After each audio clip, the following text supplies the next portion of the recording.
So apparently we're just about to restart some horses out on course. Good morning to Sarah Neville. How are you today, Sarah? I am fabulous. Well, freezing though, thanks, Fiona. We could. The weather is frightfully English. I would have said today here at Wallaby Hill. Yes, or it was rather reminiscent of the Victorian weather, hot one day and cold the next. It could be either way. Just hold that thought, and in a second it could be warm. Let's hope. Okay, here we go. We're back with some vision for us at fence number 8. I think we've got there. Number 38, I believe, Fiona. This is Matilda Spelt and Sarina. Now, they were very competitively placed after the dressage with 28 penalties, and she's steaming on down the hill as heading towards that rosehip vital. Fence number 9, the Big Tricana. Sorry. Just wait. Matilda, Tilly Seppold, and Serena is quite an experienced combination. And Tilly and also her brother and sister also ride. Matilda, so the lovely Serena, the grey mare that we were watching there a moment or two ago. So they've just been restarted out on the track.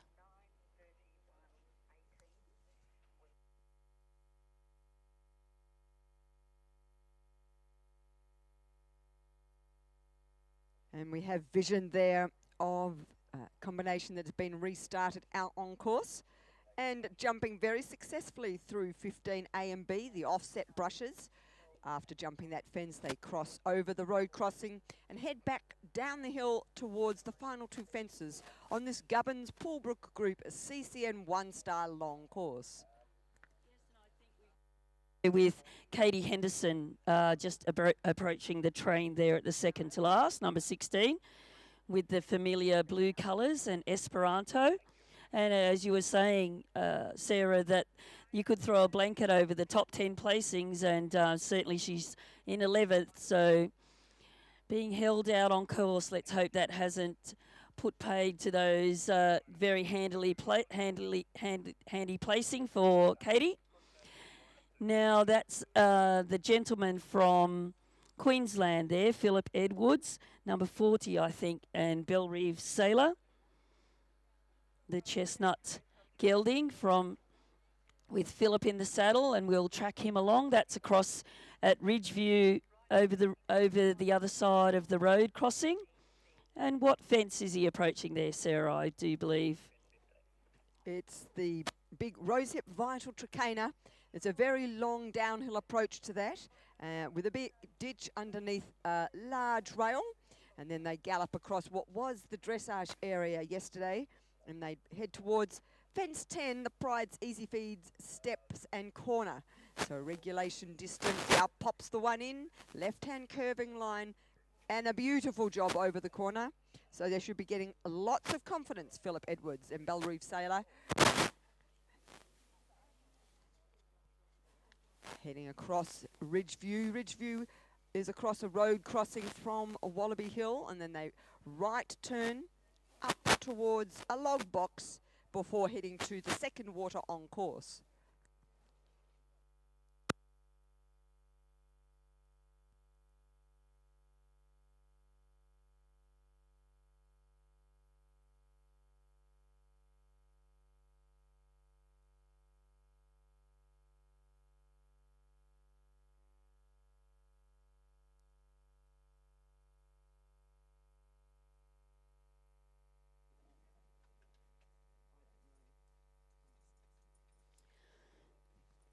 Number 40, Philip Edwards and Belrive Sailor about to take on the fence 12, the step up.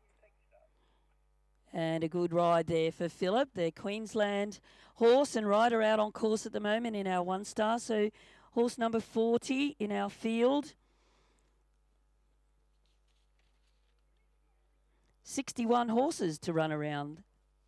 Sarah will be entertained by this long format in 1-star level. There's been quite a few scattering of faults around the course, and certainly been keeping us on our toes, keeping up with where the horse goes around. So nothing, no reason. As we get vision now of Philip Edwards, number 40, coming down to what has caused some issues today, the log rail, and absolutely straight as a die through the very skinny brush arrowhead at 13B. They make their way back across towards the Kubota Hollows. We have a word via the radio that number 44 is out on course. This is Christian Trainer and TS Wintanza. Now they have a 25.3 as their penalties and were second after the first phase of competition. The Kubota Hollows, meanwhile, and number 40, one of our Queensland competitors, Philip Edwards and Belle Reeve Sailor. Negotiated that cleanly, galloping its long gallop up towards two offset brushes at fence 15.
So we now have some vision, or we did, of number 45, Laura Wallace, and Glen Hill Bounce.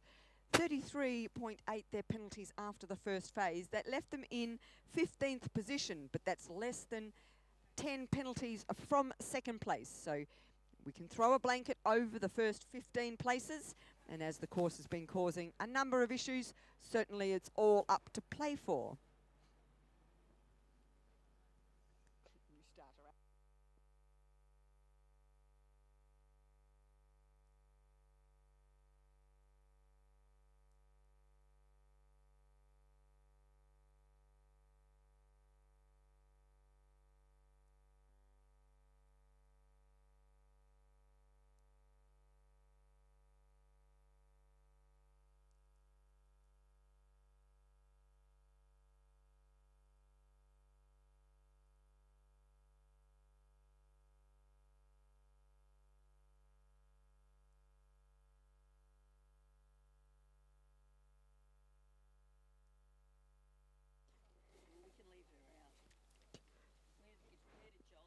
Excel Earthworks Login House caused number 46, Sandy Frolich, absolutely no issues. They didn't have the best day in the dressage arena yesterday. Their sand dancing obviously not their favourite phase, but headed down the hill and a neat little pop over the Rosehip Vital Tricana at 9. They continue their gallop and head towards the Pride's Easy Feed steps and corner.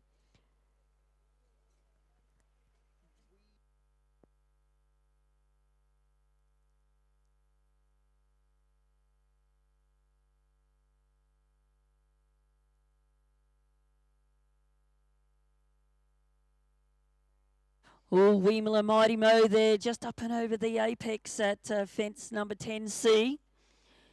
But no pictures on the scoreboard. Straight and true between the flags there for Sandy. Number 46 in our one-star class. And that looks like Joel Fennell. And Joel on Lady Kenya, number 47. He's in 35th placing. Now, we were watching Christian Trainer, number 44. And these horses, not a great deal of points in between them, but she was in second. out on course with Christian, number 44. Let's hope we pick her up because that's where the placings are getting really not a lot of points in between them. And this horse that we're watching about to take on fence 12 is the Sandy, number 46.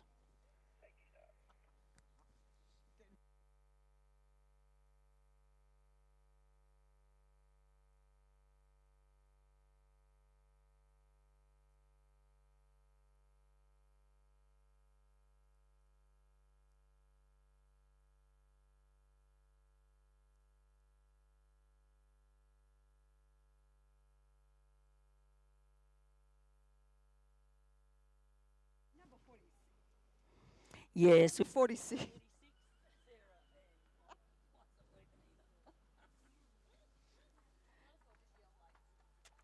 we could just have.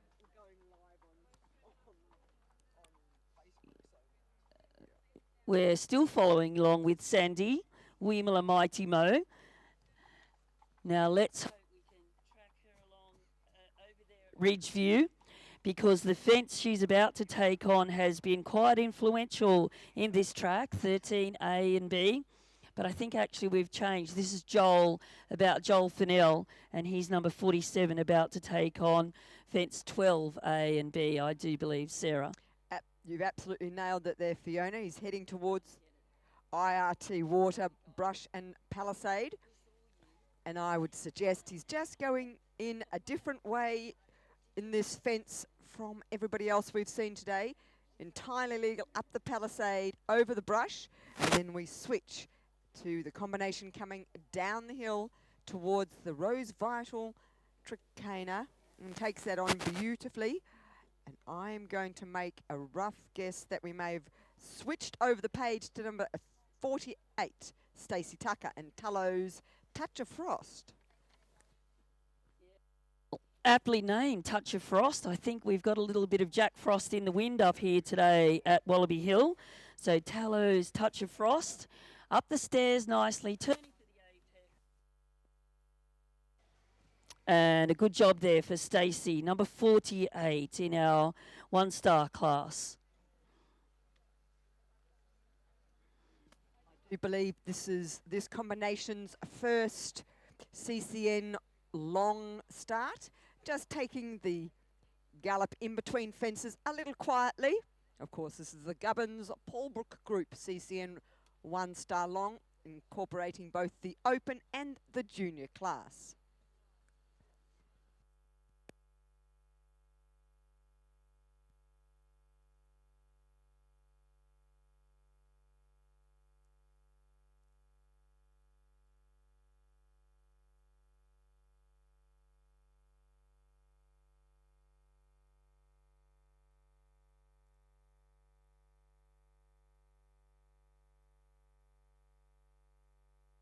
Have a new starter out on course.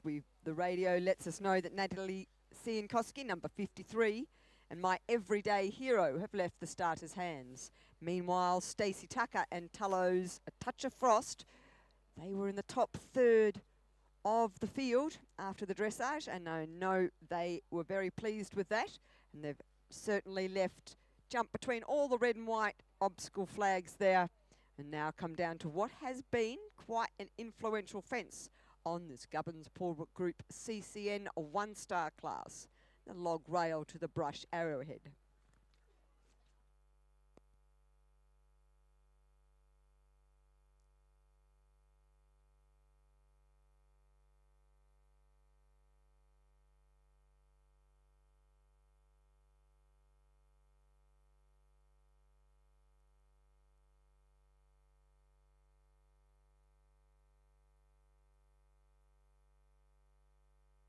Yes, will 13 be there with Stacey's big fellow Tullow's Touch of Frost.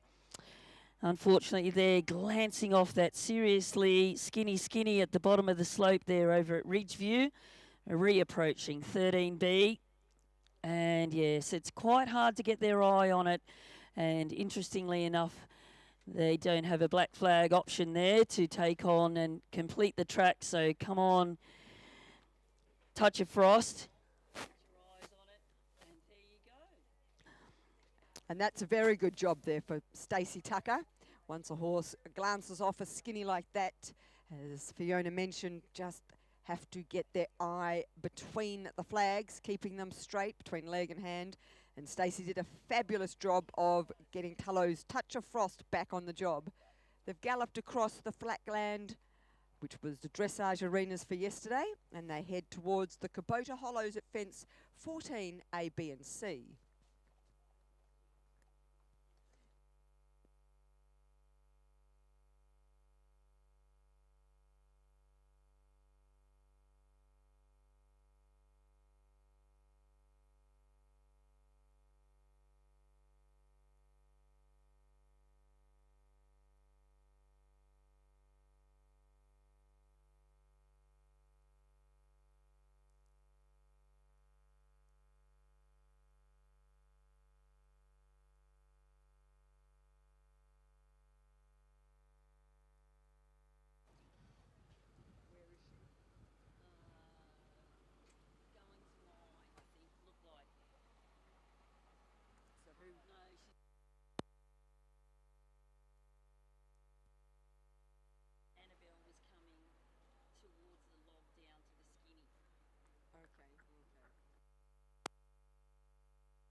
Yeah.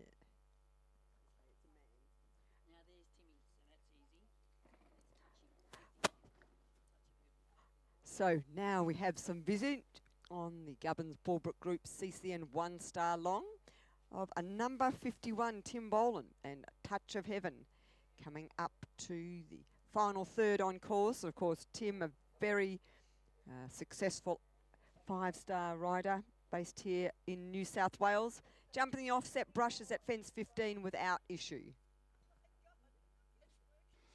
Yeah, so 51 in our 61 horse field of the 1-star class. And then we move over to the junior 1-star division as well. So a big group of horses at this level of competition, and certainly the faults have been scattered around the course. And one of the fences that has been quite testing for them, 13B. And I think that's where we've just about to pick up some vision of this competitor approaching 13A. Did a little wibble wobble there on approach to 13A, and I think that could be Nat Cci-l with My Everyday Hero. I could be wrong.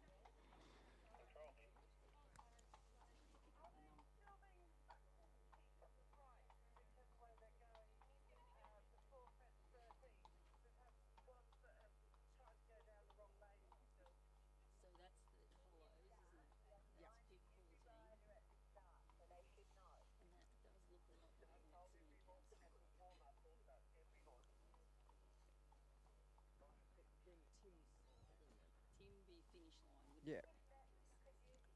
And we believe the vision we're now watching is number 53. Natalie Sienkoski and My Everyday Hero. They're heading up towards fence 15. It's a double of brushes on a slight angle. And then they cross over the road. That caused them no problems. Over the road from Riverview back into Wallaby Hill. And then they've only got 3 fences left to jump in this Gubbins Pulbrook Group CCN 1-star class. We get vision of them from the other direction. So we're looking now up the hill from essentially the start as they come down the hill towards the finish.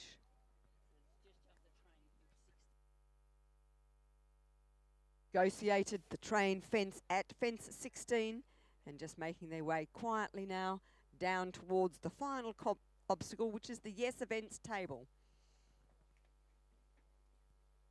Causes them no issue and through the finish flags there. For Natalie Sienkoski and My Everyday Hero, number 53 in your running sheet.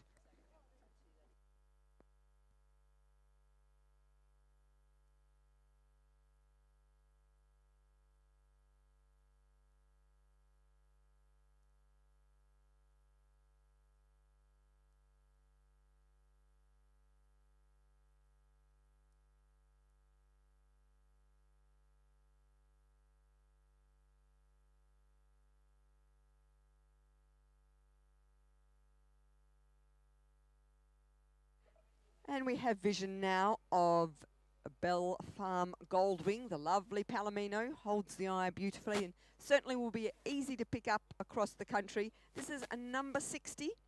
This is Jess Summerfield, 41.3 after the first phase yesterday. Left them in 50th, that's 5-0 position, but certainly setting off across the country like she means business.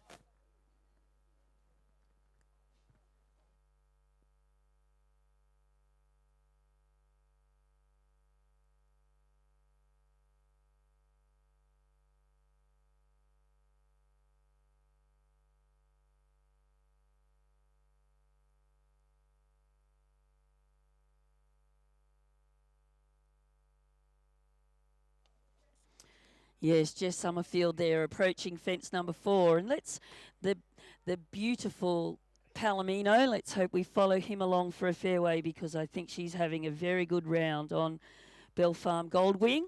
That's Touch Heaven, and I beg your pardon, that's Olivia Barton there, APH Sage, number 59. Easy to pick out the two Bartons, yes, Golly Barton on the screen, number 59.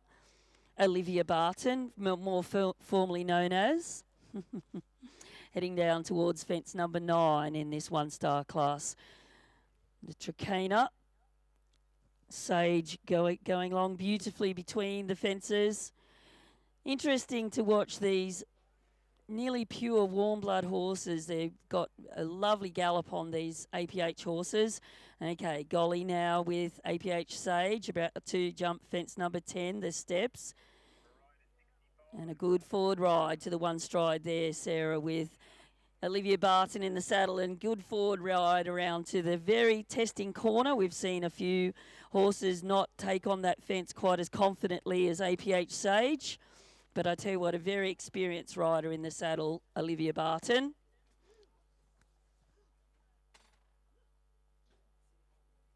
And we have word now that we have the very first of our junior riders have left the starters' hands. Number 65, Molly Lyons and Tadpole are out on course. They were competitive after their first phase with 33 penalties, and that left them in 5th position.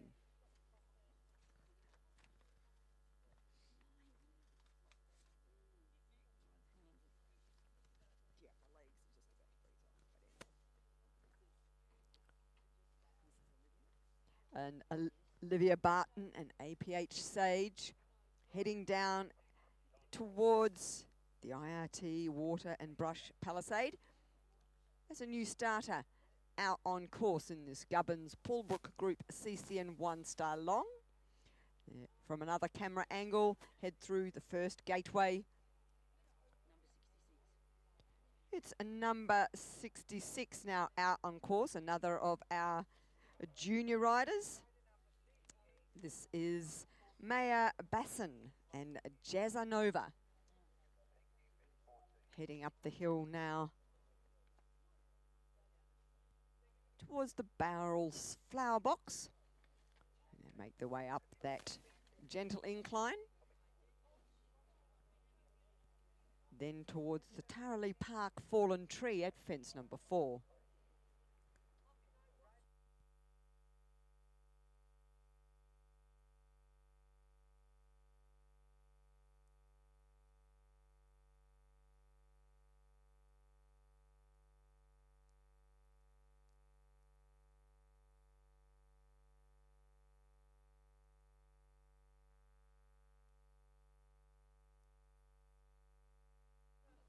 And we have word via the radios at number 58, Charmaine Spencer and HH Flamboyant, unfortunately have incurred 20 penalties out on course.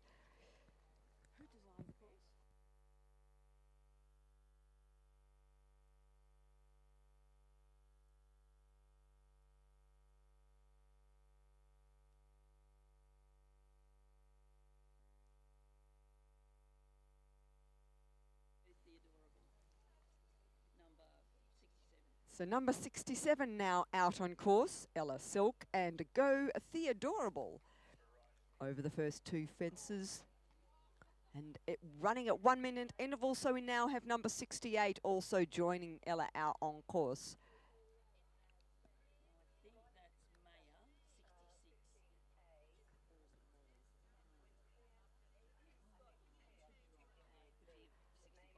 And I think number 65 was that Vision, Molly Lines and Tadpole out through the cci-l Earthworks Login House. And then they'll make their way down that long incline towards the Rosehip Vital, Trakehner at fence number 9. Here we're heading towards the final few combinations in the Gubbins Pulbrook Group CCN 1 star. And Ella Silk and Go Theodorable, number 67, now in our vision. Heading towards...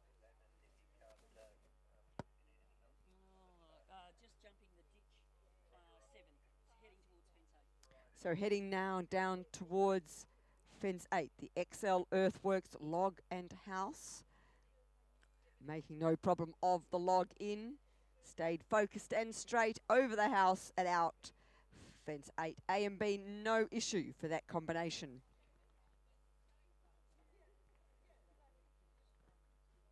You're not lame, are you?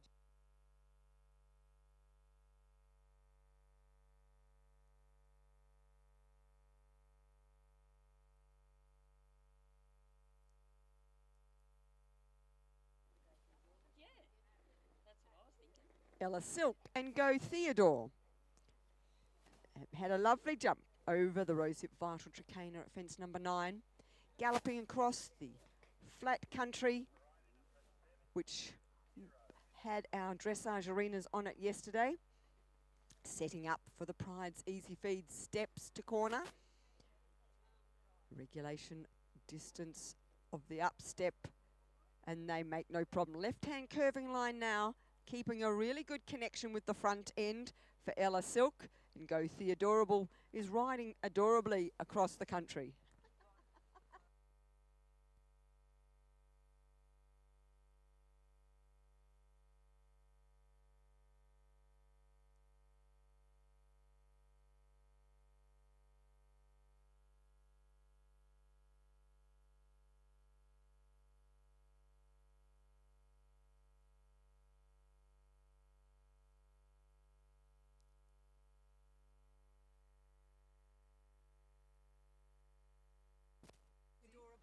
Yes, well, Go Theodorable is adorable at this point of the course because she's taken on the early part of the track and about to make her way towards fence number 12, the second of the water fences.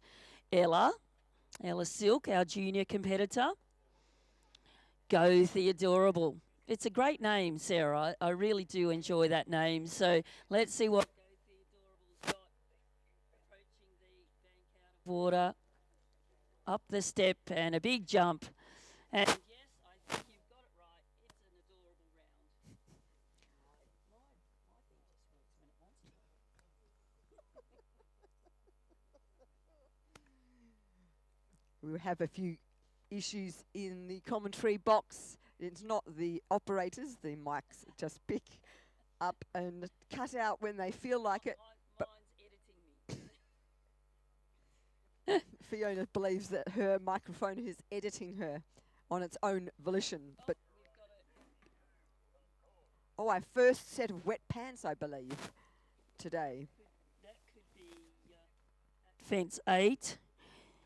It's definitely fence 8. And we have another rider very quickly, hot on their heels, number 70, William David. And Lamondale, they were second after dressage, 31.3 their penalties. And he's really hammering on down that hill towards the Rosehip Vital Trakehner. So I believe it was Holly Warner and CR Cruising. That was preferring to cruise across the dry land instead of the wetlands. Absolutely. And here you go, Holly. You can get wet pants. Test the temperature of the water for us. And sadly, the first combination to do that today. Cool day, and Holly will be letting us know it's even cooler in the little lake out there at across at Ridgeview.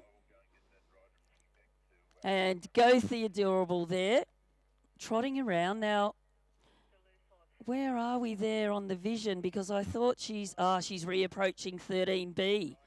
Not so adorable there. Come on, Go the Adorable. Skinny brush at the bottom of the hill and just glancing off for the second of the attempts. Interestingly, Fiona, every horse we've seen today glance off that off to the right, so we don't have we have either that or fast right leg, so they drag them off to the right side. So you have to slow the right front leg. But she's decided to take the long walk home.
So we've got number 75 just out of the starter's hands, Emily Hill, young lady from Victoria, and she's riding Gosh. And Gosh holding down fourth placing with 32.5 penalties. And that's him making his way towards fence 2, I would say, on our screen, Sarah. Yes, indeed, Fiona. They take a big, long leap at the Bucas Hayrack at fence number 2. We get vision from all different directions and certainly tests our ability to see where they are on course. But making their long gallop now, the start of the pull towards the Saddle World Barrel Flower Box at fence number 3. She might be right.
We have word now that Annabelle Cusack and Dynamo out on course now left the starter's hands.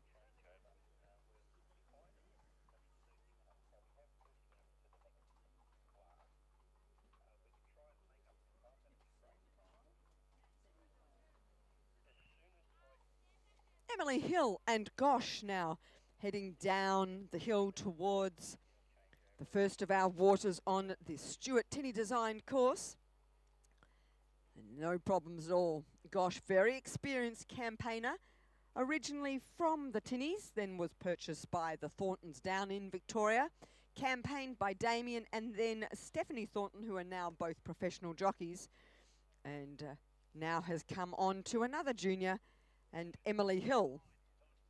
They look like they're very quietly heading towards the Rosehip Vital Tricaina at 9 and make a lovely job.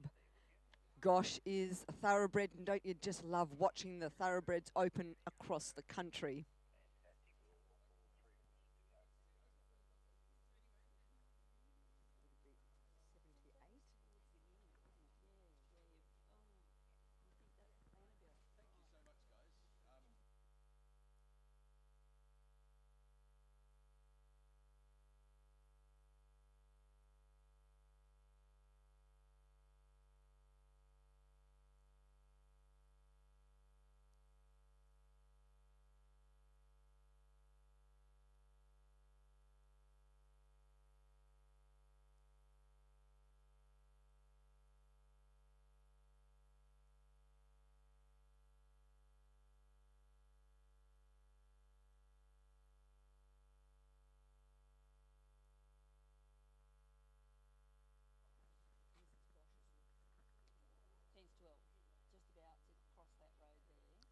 So we have some vision now here in the Gubbins Pullbrook Group CCN 1-star junior class. And we only have a handful of riders left to jump in this class. Of course, the action is not all over because we'll move straight on here at Wallaby Hills International 3-day event to the Pride's Easy Feed CCI 2-star. But we will get back to this junior rider, Emily Hill from Victoria, riding the very experienced Gosh. Now she's decided to come off a right-hand curving line. It's entirely legal. Many people coming off a left, up the step, and a lovely distance there to the brush coming out of that fence. That's the brush palisade and the IRT water. Recross the road, and now to a very influential fence on this Stuart Tinney designed Gubbins Pullbrook Group CCN 1-star class. Follow her along until she approaches fence number 13. And of course, Sarah, we've seen many horses glance off 13B. But as you've been referring to, Gosh, quite an experienced campaigner. So let's hope that Gosh can read this very skinny fence at the bottom of the slope where we're just about to watch her approach the log at the top of the horizon at 13A. Now, let's see. Can he get his eyes on it? Oh, does he ever?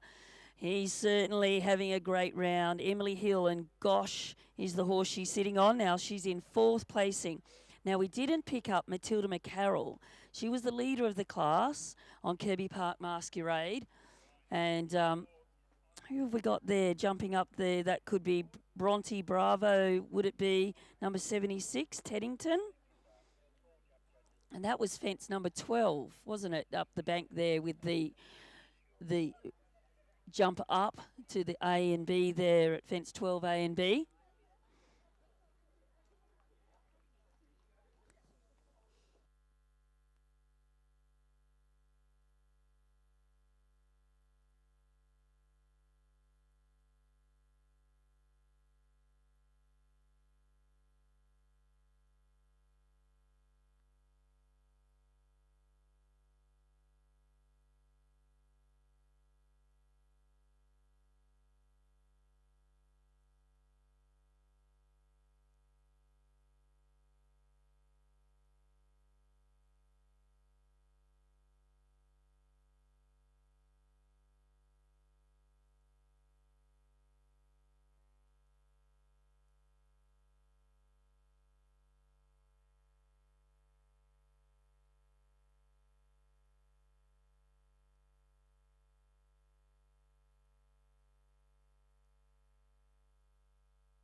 Vision there. And we're not entirely certain who it is. We're just trying to pick up the number off the screen. And she has been held on course because we have a parting of the way later on. This Gubbins Pullbrook Group CCN, a 1-star junior class.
So sadly there, Olivia Muffet and cci-l.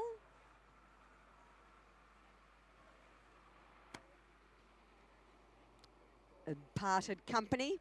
Both horse and rider okay and just walking, making their way back to be checked by medical and veterinary personnel.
We have a restart on the Gubbins Pullbrook Group CCN one-star junior class.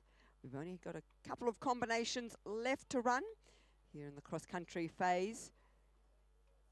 And we believe we'll pick up this number as soon as it's able. They certainly, as they jumped through an early fence, that was the Earthworks log and house at fence 8, lost their stirrup and had to get themselves reorganised. Then were stopped on course. Of course, when they are stopped on course, the jump judges take the time which is deducted from the time at the end of the course. So making the left-hand curving line towards the palisade, the step out of the water. That could no problems at all for that combination. And so putting their foot to the pedal now, having put the IRT water and brush palisade. But fence 13 has been a very influential fence in the Stuart Tinney designed CCN one-star junior class. And it's the log rail and brush arrowhead.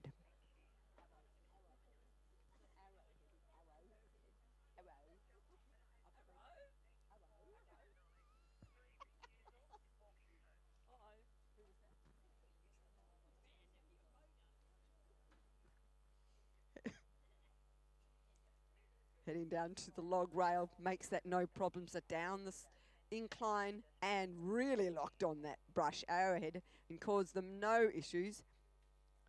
Galloping across the flatlands, which had the first phase run on it yesterday. In bright sunshine, I feel like I'm in Victoria. Cloudy with a very cool breeze here today at Wallaby Hill.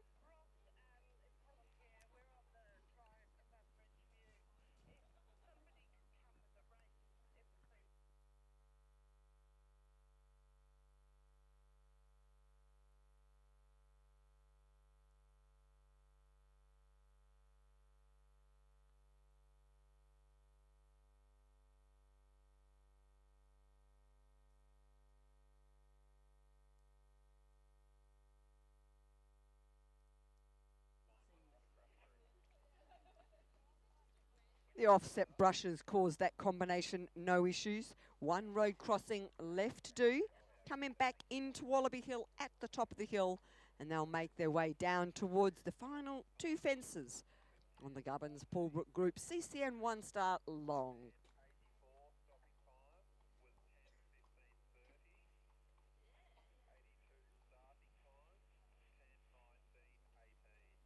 I believe we're watching Claudia Woods and Allegro Rococo, number 82, coming to the last, having been stopped on course and put behind them, losing the stirrup at fence 8 early on in the course and having to gallop down the hill with only one stirrup. So Claudia Woods would be very glad to be home.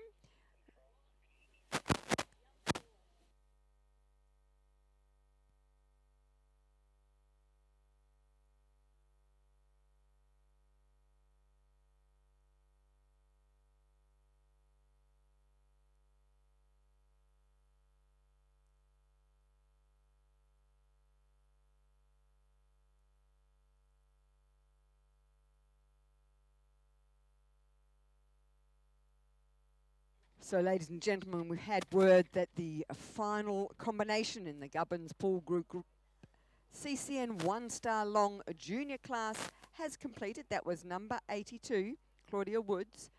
So we now will have a break on course as the course is reset for our next horses out on course.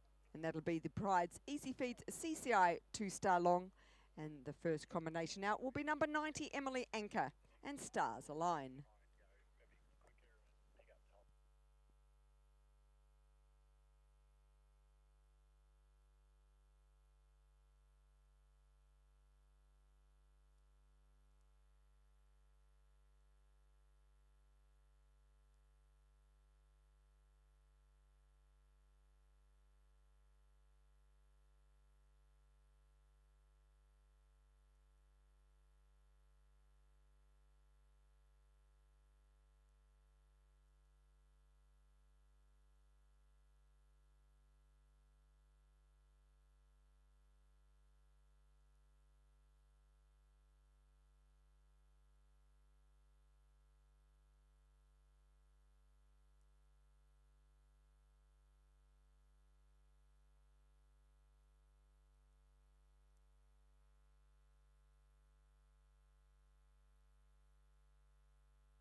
So, ladies and gentlemen, we have word that we have the next class out on course has been started. This is the Pride's Easy Feeds CCI 2-star long, and being headed out as our trailblazer, number 90, the Victorian rider Emily Anker and Stars Align. The pale blue colours of Emily, certainly very picturesque as they gallop across the country. Just a green tinge here in a very dry New South Wales. Stars Align and Emily scored a 41.7 after their first phase yesterday, and that left them in 34th position. Stars Align is a thoroughbred, and he was brought off the track as a 4-year-old by Emily. And interestingly, a bit of a quirk this horse has, is difficult to get his halter off whilst travelling. He's quite an expert at doing that, and he can bite the horse's legs next to him as he's travelling in the truck. So that's a bit of a quirk for you, Fiona. That'd be nearly like travelling with me, wouldn't it? As I've never travelled with you on the bus, I'll just have to take your word for that one, Fiona. Come into view with Emily at the top of the hill up there. That's fence 5A and B. Quite an influential fence on our 2-star track, and they jump the elements up there, 5A and B at the mounds, and the verticals at the top of the hill. And I think we're going to pick her up as she crosses the road, and that's the Ditch Palisade at fence number 6, the Gubbins Poolbrook Group. Quite a very handy sponsor for our Wallaby Hill Farm event. They make a right-hand curving line now onto the owl hole at fence 7. Ride for Emily, and Stars Align sees a very positive ride to an owl hole. Some of the horses do get a little bit put off by jumping through that closed-in owl hole, but over the A and the B into the first of the water crossings there. Stars Align, I tell you what, she's having a great round out there, our trailblazer Emily Anker. Of course, a very, very experienced rider from Victoria, as you've said. She's ridden all over the world with many of her horses. And with her famous grey Kaninsky. The brown horse that she also rode, I think she was one rider that had ridden at 9 4-stars at that point of her career, Emily, so a very experienced rider. Here we are over at Ridgeview. We're about to jump up the stairs, I think at 11 ABC should be where we pick her up. The steps in the corner. Yeah, she's just jumped the pink houses in a very awkward fashion. Just not liking being throttled back, Stars Lined. But looks like Emily's got him back now. Does the regulation 1 stride. And now they have a slight right curve. They continue on up the hill to the Otto Sport Eucalyptus Drop Brush and Arrowhead. So an arrowhead off a downhill slope caused a lot of issues in the previous class. So it'll be interesting to see how the more experienced riders go. So this could be the second of our competitors, Kiralee Hosier, AA Flynn, number 92, and 20th placing in our 2-star competition. It's certainly not Rebel because she's riding a chestnut, riding a chestnut, and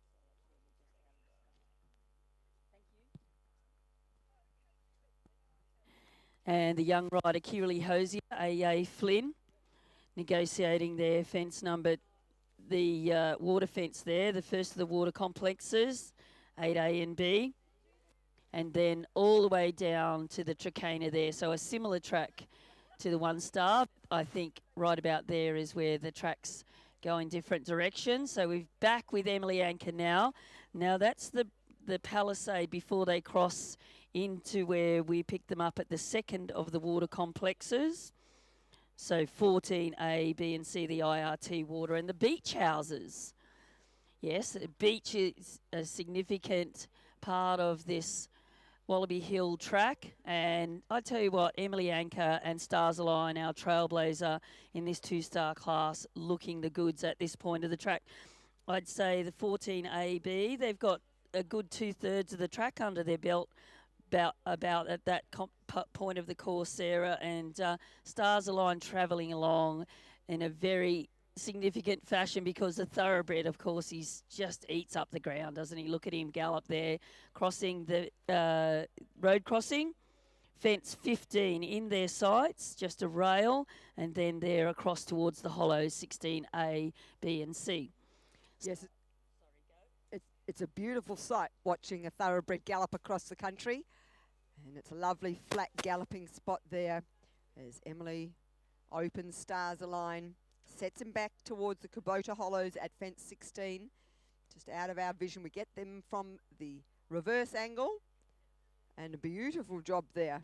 Certainly other riders will be eagerly watching Emily's round as the trailblazer in the Pride's Easy Feeds CCI 2-star long. And it'll be settling a number of the riders' nerves. They long gallop up the hill now to the offset brushes. A similar fence to the previous class. Of course, a little bigger and a little more on the angle. Over the A element, regulation 1 stride, no problems. Back over the road crossing for that combination, our trailblazers in this class. And we switch back now to Kiralee Hosier and AA Flynn.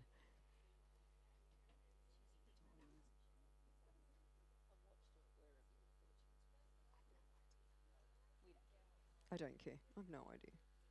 Well, certainly Emily having a great round there with the Trailblazer, as you say, Stars Align, and she'll be back with her second horse in this competition.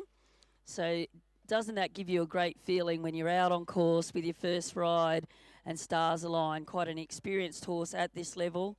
So it'll give a great feel to take on the track later in the competition with the second of her horses, Emily Anker. So this is our young rider, Kiralee Hosier, AA Flynn, in 20th placing. Now, just a simple log that this class doesn't jump that seriously skinny at the bottom of that slope there. They're just heading straight across towards the hollows, the Kabuto hollows at 16A, B, and C. So a handful of fences before they cross the finish. Kiralee Hosier down into the hollows and up over the vertical there. A little bit awkwardly, as you referred to, possibly with Stars Align, but gun barrel straight, Kiralee Hosier, AA Flynn, number 92 in the Pride's Easy Feed 2-star class.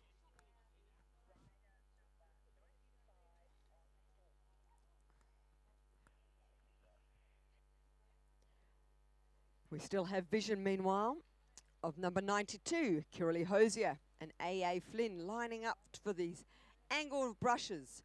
And then right-hand curve back over the road crossing. There are 4 road crossings on this course.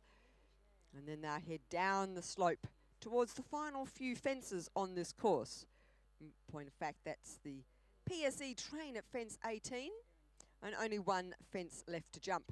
We have a grey horse in vision there, heading out of the starter's hands and over the first 2 fences. This will be a beautiful round to watch. Another Victorian on course. Number 95 is Erin Callahan riding Danson Lincoln. Currently in second place with penalties of 25.1. And there's Kiralee Hosier and AA Flynn, number 92, through the finish, stopping her watch. Remember, the speed is 520 metres a minute. The distance on course is 3,835, and they have to do it in 7 minutes and 23 seconds, or they shall get time penalties. I believe streaming up the hill now, having jumped up the steps and the corner without issue at fence number 11 is number 93 on course.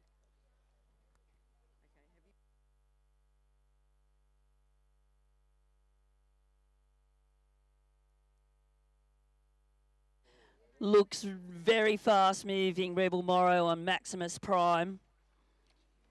Number 93, making her way towards the hollows.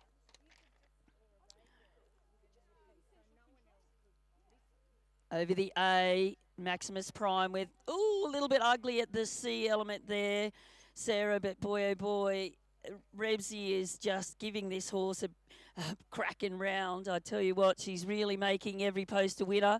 Maximus Prime, I've got a feeling this looks like a thoroughbred by the way that it gallops. And the second of her rides will come along shortly, the Duke of Sussex. Oh, good on me. It might gallop like a thoroughbred, but it's actually warm blood, is Maximum Prime. As they I'd gallop like that with Rebel on my back. I'll tell you now, she's certainly a very serious ball giving Maximus Prime. And nearly maximum velocity as he crossed that road there. And she's setting sail for the finish. Rebel Morrow in the saddle with number 93 early in our draw of this two-star class. And I think this track's been riding a little bit more, how do you say, possibly successfully for these early competitors. But sometimes that doesn't bode well. Don't go putting commentary moz on them. They get a little bit of a rush of blood and think that it's all out there as nice as you like, and then that starts to find them out as they make their way through the class. We've got in the starters' hands there, that could be Sam Fasher and Angelina Gold. Angelina Gold in 11th. Now, I would have loved to have followed along with the grey Dance and Lincoln, because he was our highest place getter at this point of the competition in second. And a gorgeous looking horse too, ridden by Erin Callan.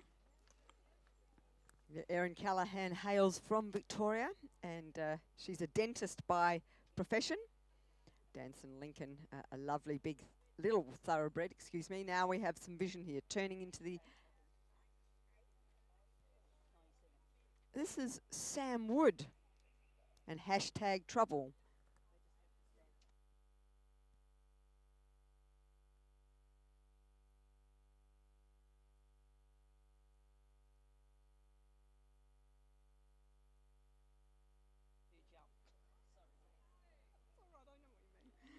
Sam Lyle now and Al Congrats left the starters' hands. 13th after their first phase with 30.4 penalties. But just to let you know how tight these scores are, second place in Erin Callahan and the lovely grey Danson Lincoln, 25.1 in second place.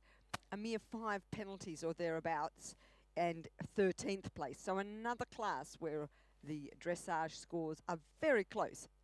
Sam Lyle and our Congrats going up the hill now towards the Tarraleigh Park Fallen Tree before they negotiate the first combination fence on this Pride's Easy Feed CCI 2-star long class.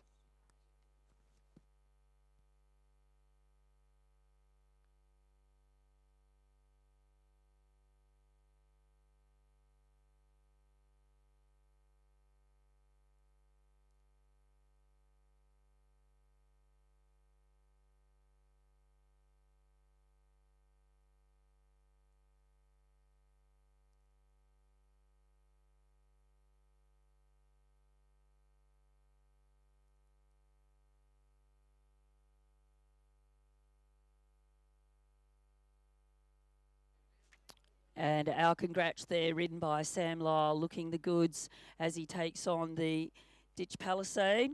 So that's just as he crosses over to Ridgeview. Now the Owl Hole in his sights, fence 7. Our Congrats, of course, owned by Merrin Wallace, and Sam's just recently taken on the ride of Our Congrats, and boy, what a team they make, Sam and his lovely chestnut thoroughbred, making a little bit of a wiggly turn as he approaches the first of the water combinations. 8A and B.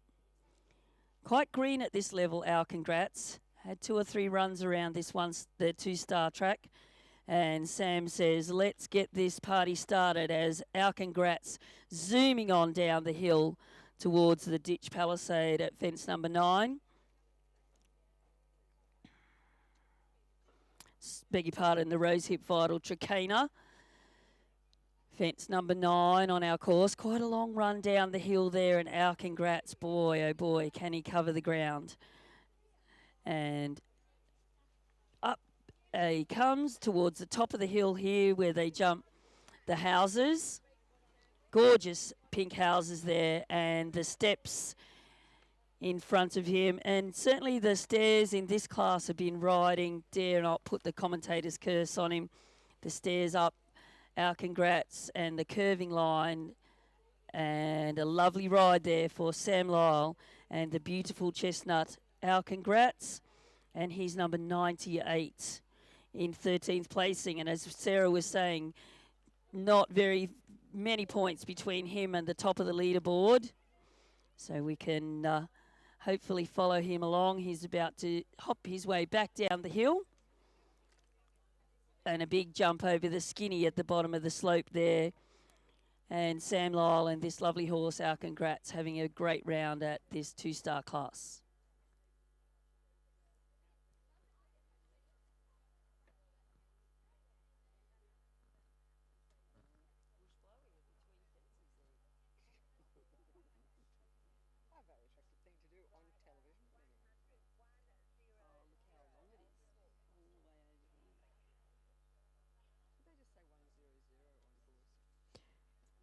We have a new starter out on course, number 100 in your running orders.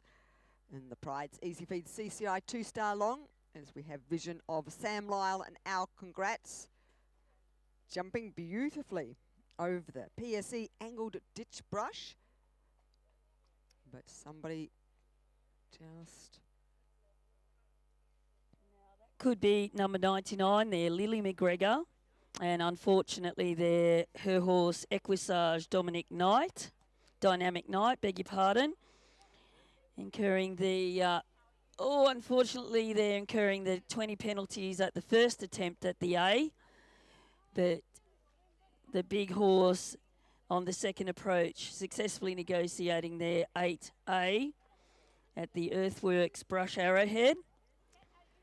And it's quite difficult, Sarah, for those horses to reapproach a skinny fence like that. So our rider, Lily, did a good job to get the big horse, Equisage Dynamic Night, on the second approach to successfully negotiate that. And down the hill they run towards fence number 9, the Tricana.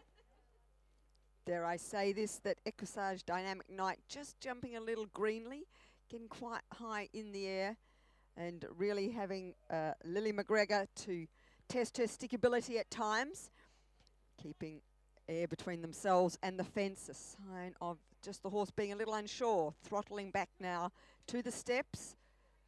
And the skill there is to throttle them back enough so they jump off their haunches without actually strangling all the forward motion. And we have vision through the owl hole there. Number 100, Nikki Lyle and Viva Hill, making the left-hand curve to the skinny. And a number of these 2-star horses, not on this occasion, just looking at the number of fences within that water fence and working out what their job has to be.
Sam Fashion now and Angelina Gold.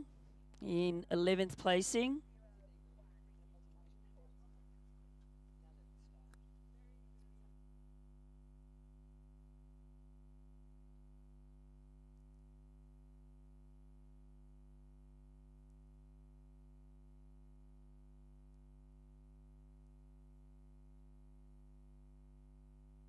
And up and over fence number 2, Maddie Reisner and Wine Hunter. Wine Hunter in 33rd placing. Yes, a quest for fame gelding bred by Sammy Birch, beg your pardon. Now Sammy Birch, previously Sammy McLeod, of course, sporting the Hunter in his name, Wine Hunter. And Maddie Reisner, a young lady from out round Bungendore, so a fairly local competitor for our Wallaby Hill Farm competition. So we should follow Wine Hunter all the way to the top of the rise where they take on 5A and B, PMH Building Mounds, as they just are on the very top of the horizon. And then we pick them up in very good view as they make their way towards fence 6, which is the Gubbins Poolbook Group Ditch Palisade. Wine Hunter should come into view very shortly with Maddie Reisner in the saddle, number 101.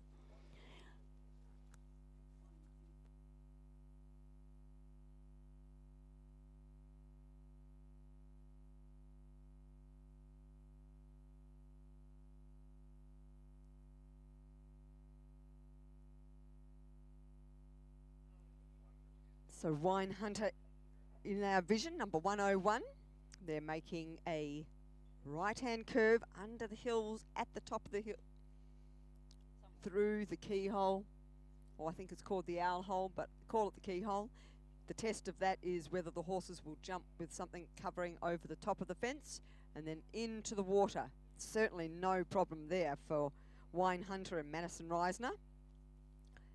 He just keeps his foot very firmly on the accelerator and can down the hill.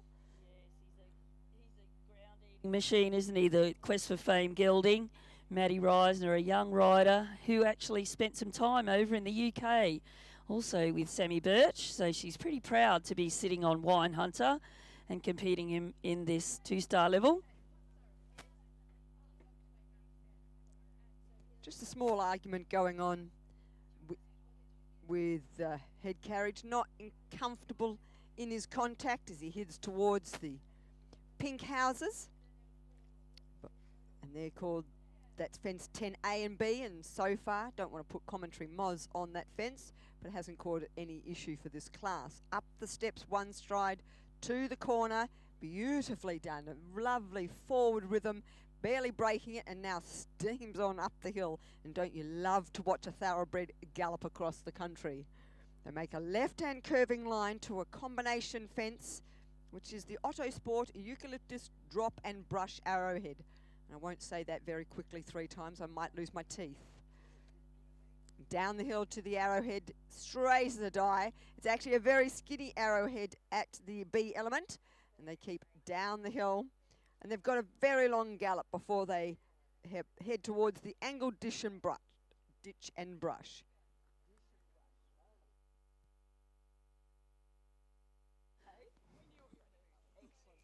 So we've got some news there with retirement of 99. I think Lily's horse, as you were saying, Sarah, Equisage Dynamic Night, was a little bit possibly green on this occasion, but certainly retiring out there on course number 99.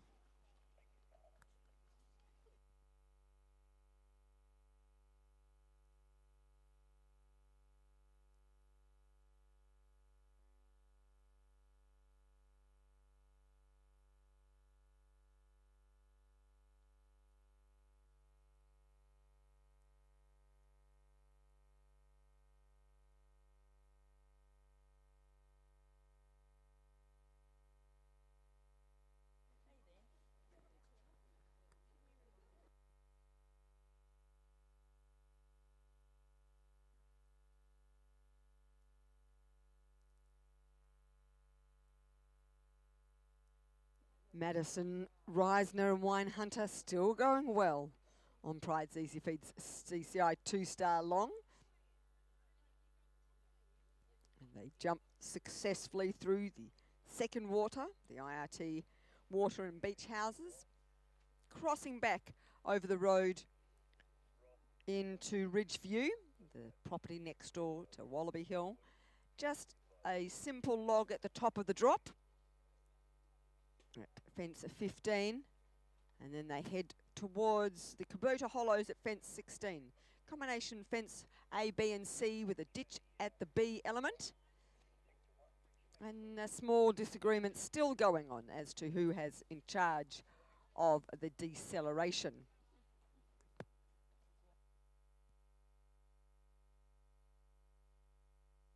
On screen now we've got Finn Patrick McCoy, Sexy Legs, 104 in our draw.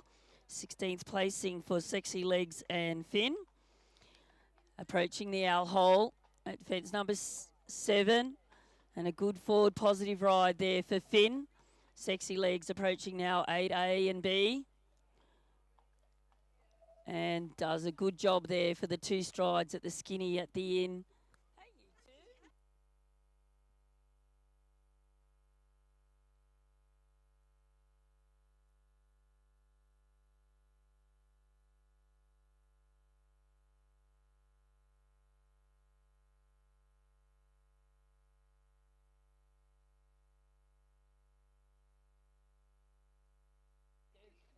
As Finn Patrick McCoy and Sexy Legs stream on down the hill and over that trachena, the Rosehip Vital trachena. And now we can just see in the distance going through the SHEC pink houses.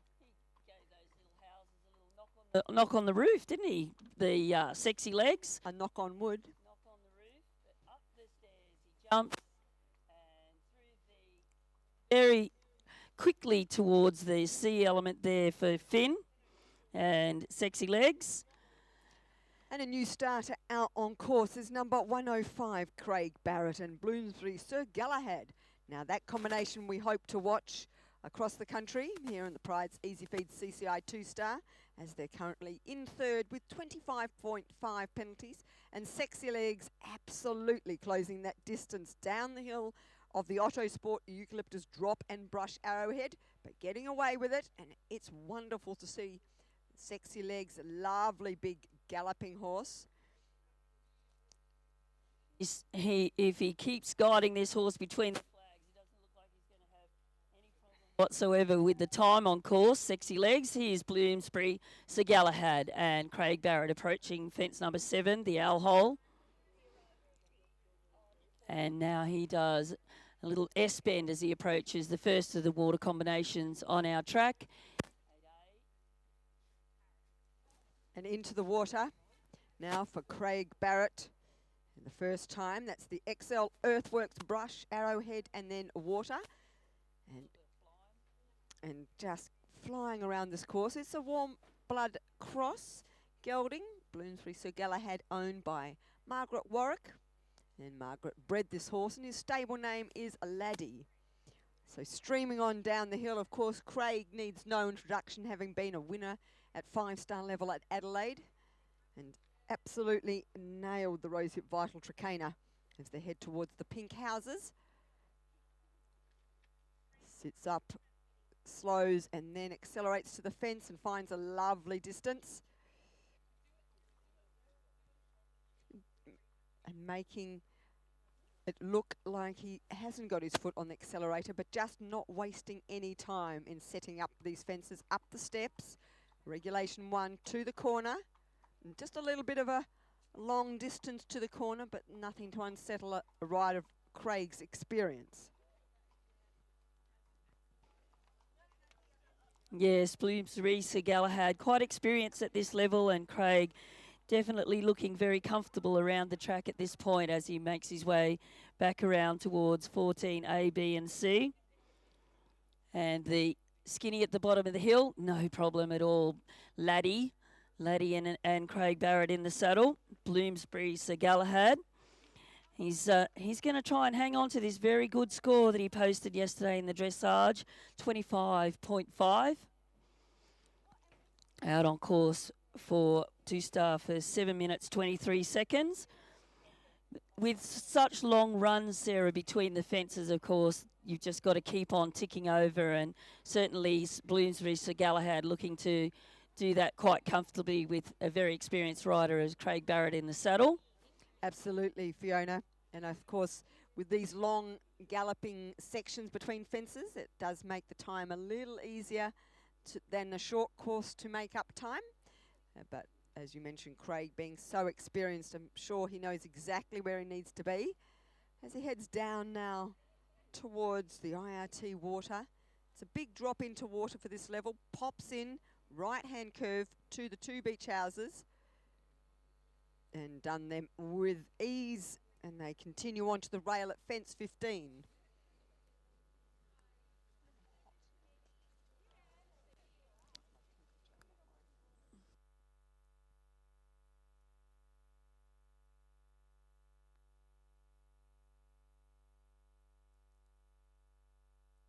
It's nearly a shame there we lost track of Sexy Legs, because Sexy Legs was certainly looking very, very quick. But what we're watching here with Craig Barrett and Bloomsbury Sir Galahad, they look like they're just keeping on the same rhythm the whole way around the track as we take on just a simple fence to the lower part of the ridge view here. And very nicely done there, just out of a lovely ticking over gallop there for Craig as he makes his way towards the hollows at 16A, B and C. The Kabuto Hollows, Bloomsbury Sir Galahad about to take on 16A.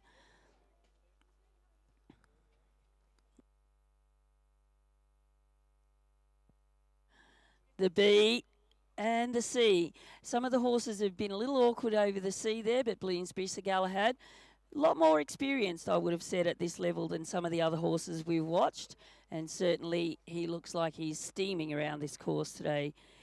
He's about to take on 17AB and 18 and 19, and then he's home and hosed. Not many fences left to jump for this combination, and we've been fortunate enough to watch him most of the way around and doing the regulation 1 between those angle of brushes, recross the road crossing and coming back down the hill in Wallaby Hill towards the final 2 fences on this Pride's Easy Feed CCI 2-star course. We've got Jade Findlay and Pix Dancing Queen. Pix Dancing Queen also posting a very good score yesterday, dressage 27.7 in 6th placing. So Craig and Bloomsbury Sir Galahad with 25.5, and then not very far away, 27.7, but in 6th placing. There we are, Bloomsbury Sir Galahad across the finish line, and you've fairly solidly guarantee that he's had a lovely round there, Craig Barrett and the laddie. All right, new starter also approaching the banks there, Super Class and Merrin Wallace. And Merrin, of course, sitting on Super Class. He's been up in the 3 and 4-star classes with Sam Lyle in the saddle. And Sam's taken over our congrats, and Merrin riding her own Super Class back down here in 2-star level. Enjoying the ride, Merrin Wallace. Interestingly, as you mentioned, Fiona, he is actually with Sam for 2 years, and she's recently taken back the ride. It went through the Otto Sport Eucalyptus Drop and Brush Arrowhead beautifully, running full of confidence now by Quest for Fame, this thoroughbred gelding. Superclass with Sam in the plate, won the Sydney 3-day event 4-star with in 2019, and he was purchased as a 5-year-old off the track. Interestingly, Merrin has put on her commentary sheet that she wants Father Christmas to bring her a ski holiday. That's what she'd like. So out of the starter's hands and over the second fence, the Bucas Hayrack. We have it. Manon Shea and Northern Farrington. The big northern bred warm blood Farrington in 25th placing, number 109.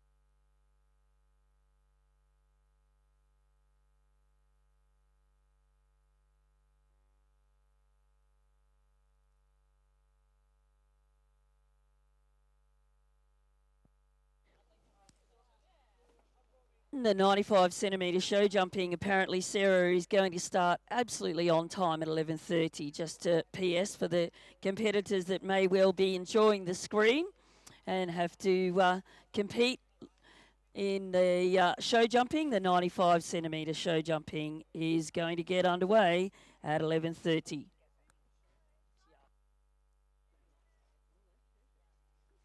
And listening to the radio, I can tell you that we have had a parting of the ways right up there at the top of the hill at fence 5A and B for Mannon Shea and Northern Farrington.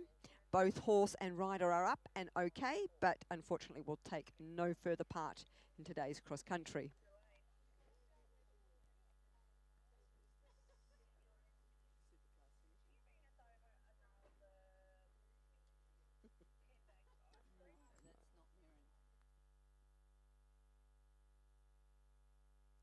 We have vision now of 106 with Robin Ball and Snow Moose. Unfortunately, that's the only sight we've had of them all day, but they're over the last and through the finish flags as Merrin Wallace and Superclass 107 have jumped the offset brushes at fence 17A and B beautifully over the road crossing, and they'll be only 2 fences from home.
Judy Clark, and on screen, and her horse is in 8th placing. Quite a few horses there came in under the 30 penalty mark, and this was one of them. He's on 29.4, about to take on the Tracana to wrap up the first of the water complexes. And Judy, a very experienced rider, and this young horse was a young thoroughbred horse. I can tell you the meaning of his name, but I'm not daring to actually try to even pronounce it. It's a barn swallow in Japanese, so I'm going to go with barn swallow. Up the steps for the barn swallow, because I'm going to call it Subami. Judy's managed to turn into the wrong part of the laning and take a little bit of a circle work there. Come on, Jude. Up the hill we go with Subami.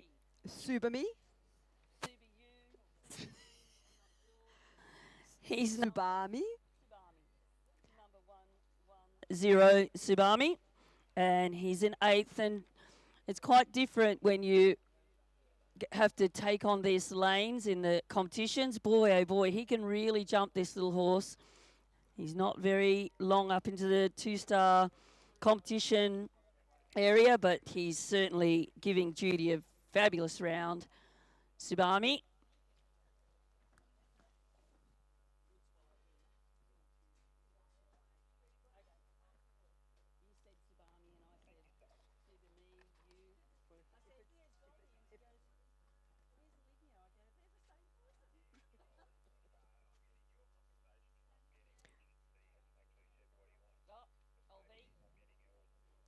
131. New starter out on course, first of our junior competitors, I would have said. There, Sarah, is Oliver Barrett and Ballyhoo. Ballyhoo in second placing. And I think our man Oliver will ride Sandhill Special, and she's in first placing, so very handily placed. Very good campaigner for Oliver. Ballyhoo, originally from the Marwoods down in Victoria, was previously campaigned by Danny Marwood down there. And Lowings, but hey, seems she's sitting there watching. The lovely, lovely Ballyhoo. What a great horse to have sitting on for Oliver Barrett as he makes his way. He's quite successful at this level of two-star long format competitions with Ballyhoo.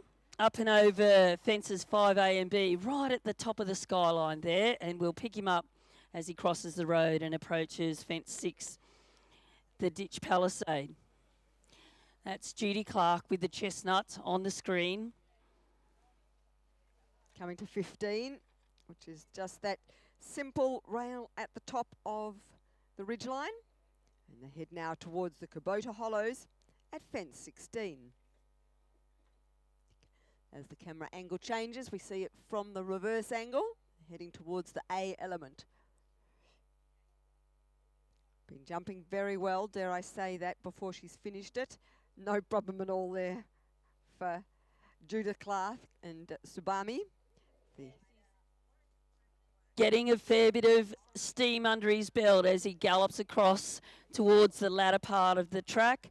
He's only got the last combination, 17A and B, the one stride here with the brushes, and the two fences in this part of the course. This is the one stride brush. Ooh, got a little bit awkward and low over the A there for Subami, but no problem. Between the flags and gun barrel straight for the thoroughbred with Judy Clark in the saddle. Now, we should pick up Oliver Barrett back again, but no, we've just changed horses now. This is Willa Mitchell, and she's sitting on Aquifer, and Wenlock Aquifer, also known as Benny, in third placing with Willa in the saddle. Very experienced campaigner, and Willa not long made her way up into this two-star level with her horse Wenlock Aquifer. Well, she's very competitively placed is Willa. 29.4. Just a smidge over one penalty behind Oliver Barrett on Ballyhoo, who we now see. So the second and third places after yesterday's dressage as out on course, and Oliver Barrett, is now at the combination fence there, the Otto Sport Eucalyptus drop and brush arrowhead, straight as you'd like to see. It's a very long galloping stretch now, but Ballyhoo's thoroughbred certainly doing well and galloping across the country. Heading towards the angled ditch and brush at fence 13.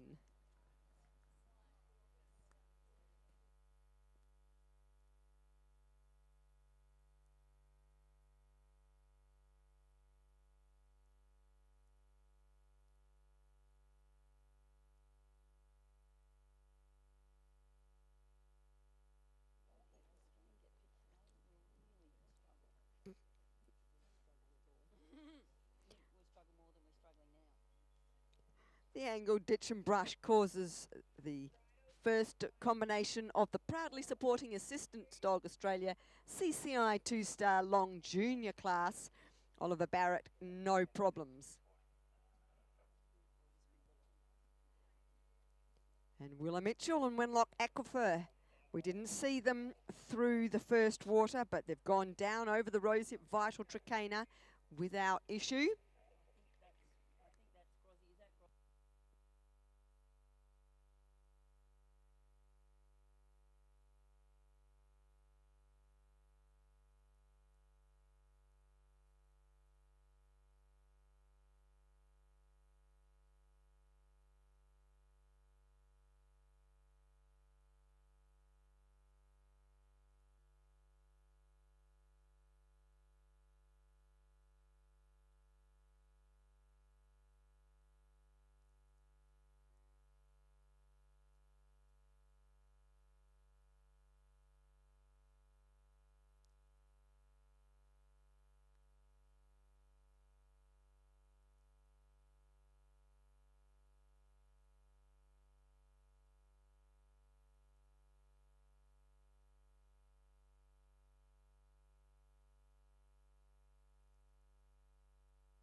So sadly there for number 112, Claire McDermott and Diablo Descardo, parting company at fence 2.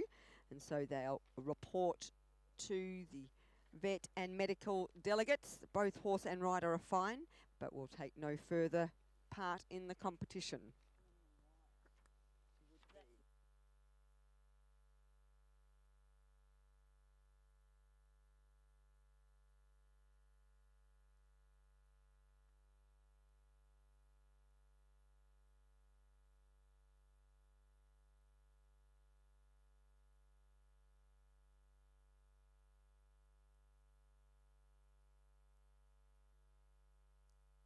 So up and over fence number 2, rider number 113, Lily Wickenden, EA Berlin.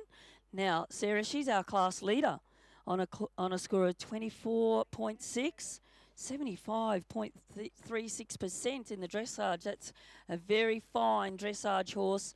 So she's nicely making her way to very top of the horizon. Let's see how she goes. Fence 5AB just about in their sights. EA Berlin, can you go and do your stuff out on the cross country as well as you did in the dressage yesterday? It's all in front of you with Lily Wickenden in the saddle. Quite an experienced young lady from Victoria. Lily? She is indeed, and interestingly on her commentary sheet, we asked the question, what do you want Father Christmas to bring you? And Lily says she'd like an unlimited supply of carrots for all her unicorns. So that's the first time I've actually heard one of their riders suggest they'd like something for their horse rather than for themselves. So Lily Wickenden back into view again, having crossed the road, and now jumps the Gubbins Paulbrook Group Ditch Palisade.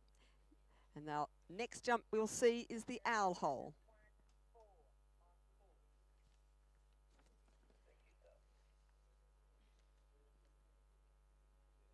Finding a lovely rhythm to the Owl Hole there for Victorian Lily Wickenden and EA Berlin. Remember, she is the current leader after the first phase yesterday. Just a little tap with the go stick of the B element, but EA Berlin said, yeah, Mum, I've got this, no problem, and stretches out down the hill. This combination won at this level at Friends of Werribee, but back in 2018. So they've been at the 2-star level for a little over 12 months, and so well experienced. So as Lily makes her way towards fences 9 and 10, we just pick up in the early part of the course Hannah Klepp and Talara Chikuv in 8th placing. Another one of our competitors. The top 10 very close together, just under the 30 penalty mark, 29.4 for Hannah. So we follow her all the way to the top of the horizon where they take on fence 5. 5A and B at the top of the hill there is the PMH building mounds, the verticals on top of the little mounds.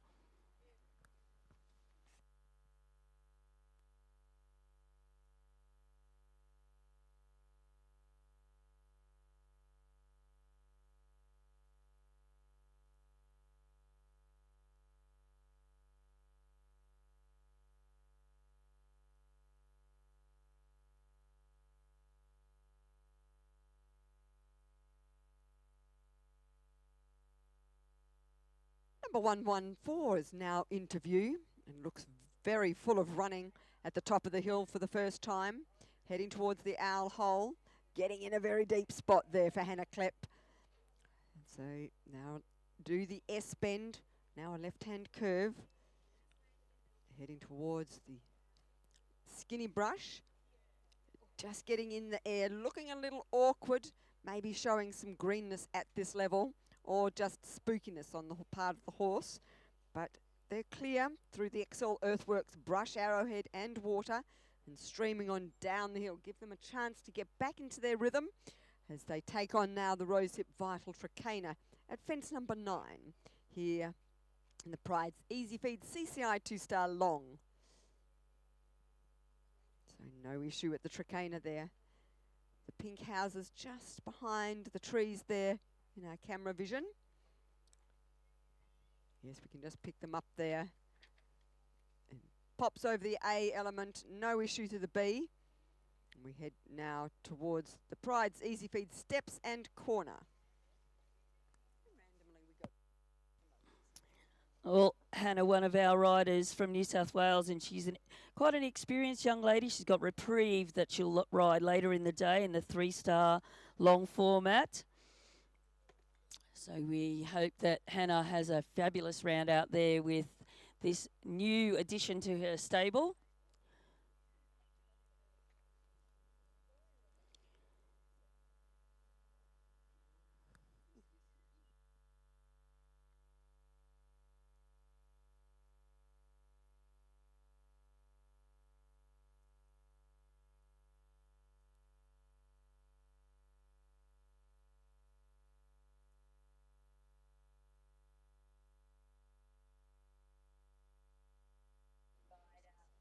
Yes, 117 out of the start box, Carleen Barton and Henrik APH. She's in 4th placing with a score of 25.5.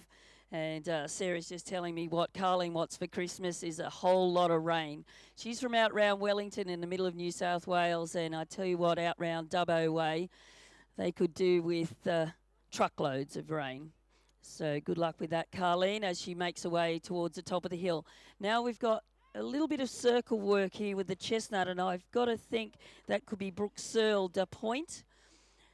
I think what she did there was do a circle through the water and then come back around to approach successfully there, the A and the B. And I tell you what, as you said, took the hand off the steering wheel and got the go stick for de Point, and de Point has just blasted down the hill towards the Trakehner. Organising now. Brooke Searle is the rider. Zabil, no wonder he can gallop, this fellow, the de Point, the chestnut thoroughbred. And boy, oh boy, I think he clearing under time down that hill towards the Trakehner, that's for sure, Sarah. Certainly was, Fiona. You could see de Point react to Brooke's use of the go stick in the water.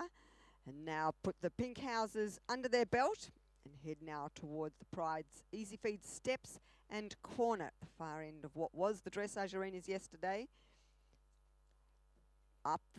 And put the regulation one stride and then a right-hand curve, absolutely lovely line over that corner at the C element, streaming on up the hill, still full of running. This, interestingly, the sire of the dam is Dane Hill by Zabil, so very well bred thoroughbred, obviously not fast enough for the track, but great galloping across the country as an eventer.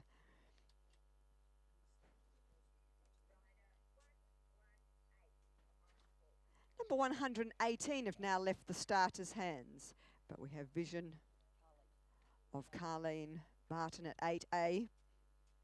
Neatly pop the A, keep the forwardness, and very greenly over the B element.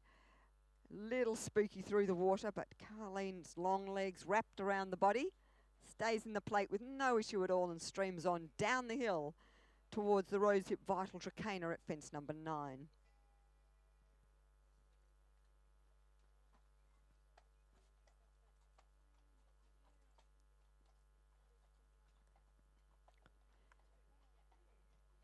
Still jumping really well, that fence. There was a lot of discussion from these riders as to the big ditch underneath that suspended log, but it's been jumping very well for this class so far.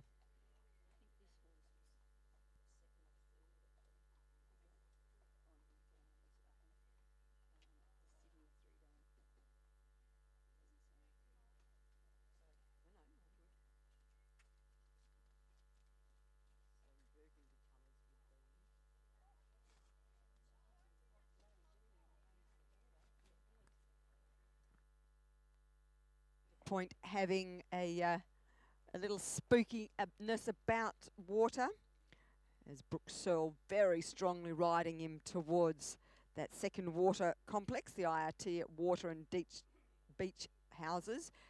She knows her horse well, and they've cleared through there and continue that long gallop as they have on this course and head towards fence 15, the rail. Yes, awkwardly there for Fashionably Late over the Trakehner on the other side of, beg your pardon, the Ditch Palisade, fence 6. Fashionably Late, about to take on the eye hole with Felicity in the saddle. Felicity Hegarty, and she's number 118 in our competition, approaching towards fence 8A and 8B. Now, she's done the 3 strides there, which most of them have done the 2, but he was still looking at the fence and got the job done. Fashionably Late, the horse's name, as he makes his way on down towards the chicane at the bottom of the hill where they jump fence 9. The Rose Hip Vital, fence 9, chicane.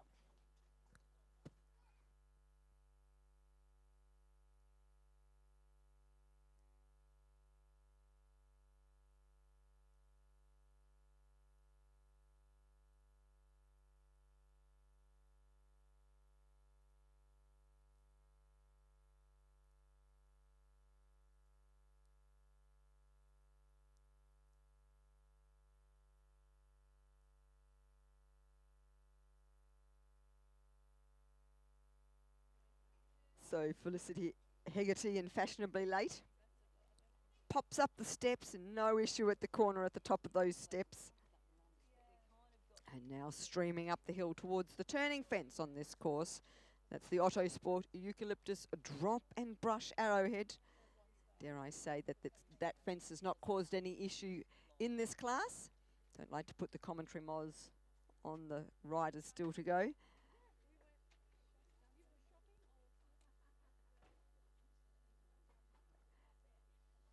And we have De Point and Brooke Searle, number 116, completing.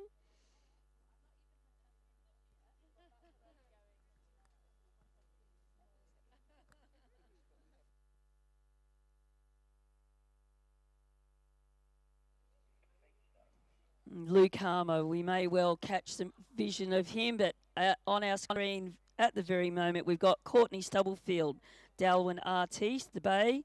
And they're in 10th placing on a 29.6 penalties, approaching the water. The first of the water complex is 8A and B. Now, Courtney, a very successful young lady over there at Adelaide a couple of years back in the 2-star, now called 3-star. And she's just brought this horse all the way up the grades and now competing 2-star long format. And the owner of the horse, Naomi, will be very interested to see Dalwyn Artiste. And, of course, I think Dalwyn Artiste, hailing from Victoria previously, and now in the saddle with Courtney, and making a good job there. Courtney Stubblefield with Naomi Slee's Dalwyn Artiste.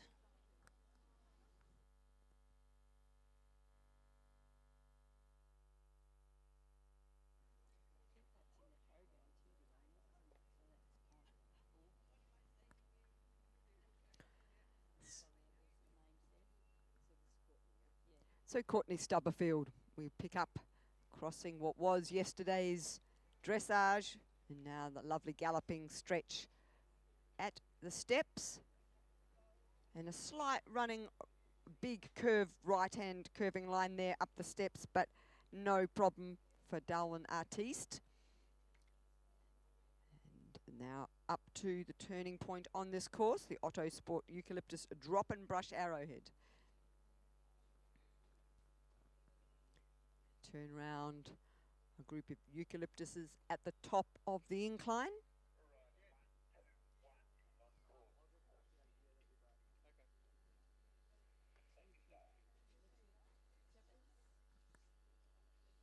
New starter out on course is number 121 in your running sheets.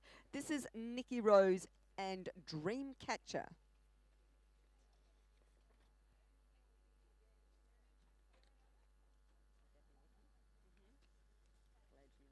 Yes, the lovely thoroughbred Nikki Rose.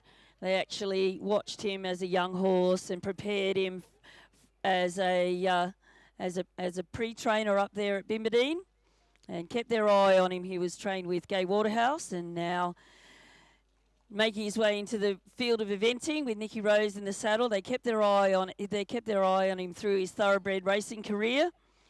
And here we are eventing with Nikki Rose in the saddle. Dreamcatcher, Heading to the top of the horizon where they'll take on 5A and B and then make their way back into what we can pick them up at fence number 6, the Ditch Palisade.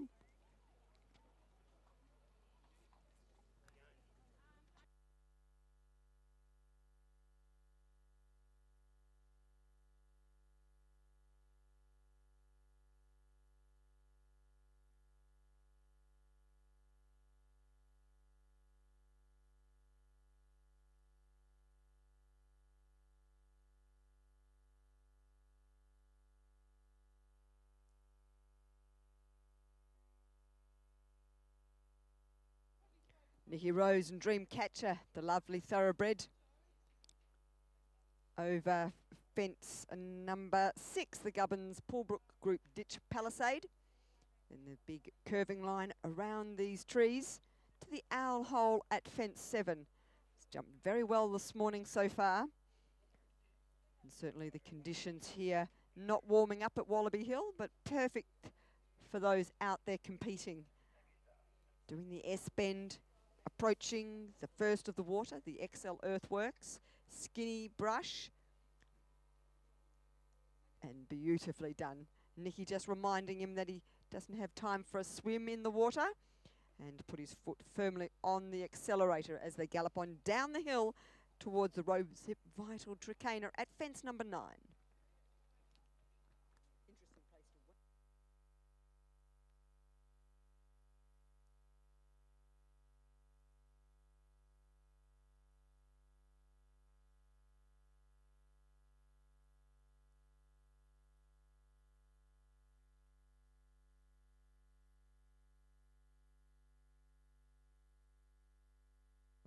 Yeah, so we've still got Nikki and Dreamcatcher, and they're about to take on these steps and Apex at the top of the hill. Now, dare I put the commentator's curse, but this course has been riding very well up to this point of the competition. Nikki Rose and Dreamcatcher there.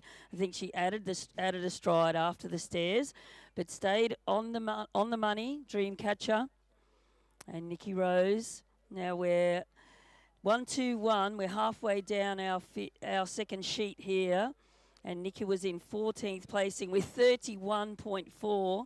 And I think the first 11 horses were under 30 penalties. So she's just a small amount over 30 penalties and out into 14th on the scoreboard. Very, very tight after all of the classes in the top 15 places after the dressage, and certainly makes it very interesting for the second day with cross country and then show jumping tomorrow.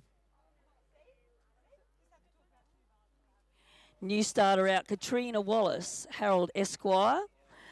Harold Esquire, the dappley blue-grey, and I think Winter Hill,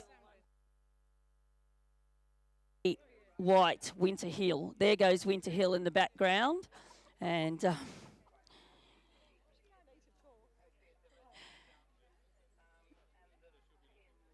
that should be Dreamcatcher about to take on the Ditch Palisade as they make their way across towards the second of the water complexes where we'll see them come into view. So that was fence 13.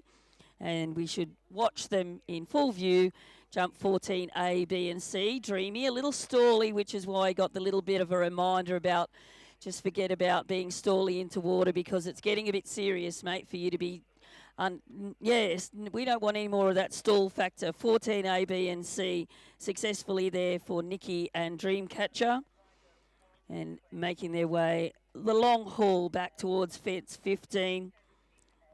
There's a very simple rail at the top of the downhill slope across at Ridgeview, but the fence 16 ABC, the tall verticals in the hollows, yet to be taken on by Dreamcatcher and Nikki Rose.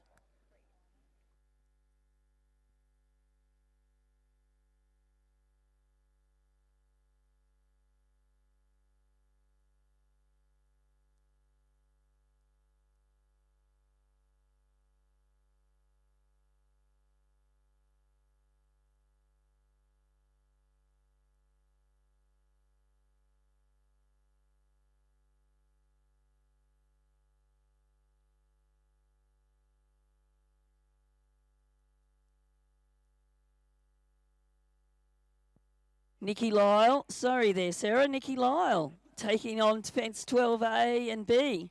It's taken us quite so long to pick out which grey that is. We've just all got together and decided we'll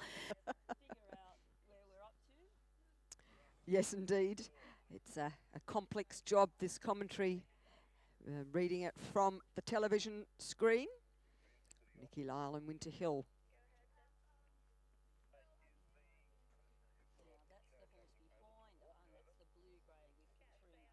Okay, so we just had vision of number 1, 2, 3, Katrina Wallace and Harold X Squire going through the water complex. The earthworks, brush, arrowhead and water, and the rosehip vital trachena will be their next fence.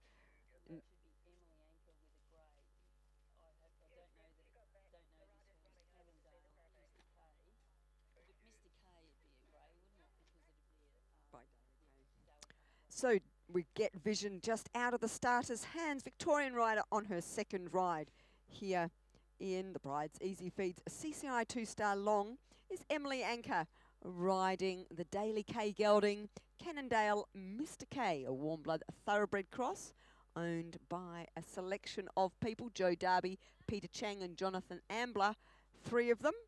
He's done some show jumping before he came into Emily's stable.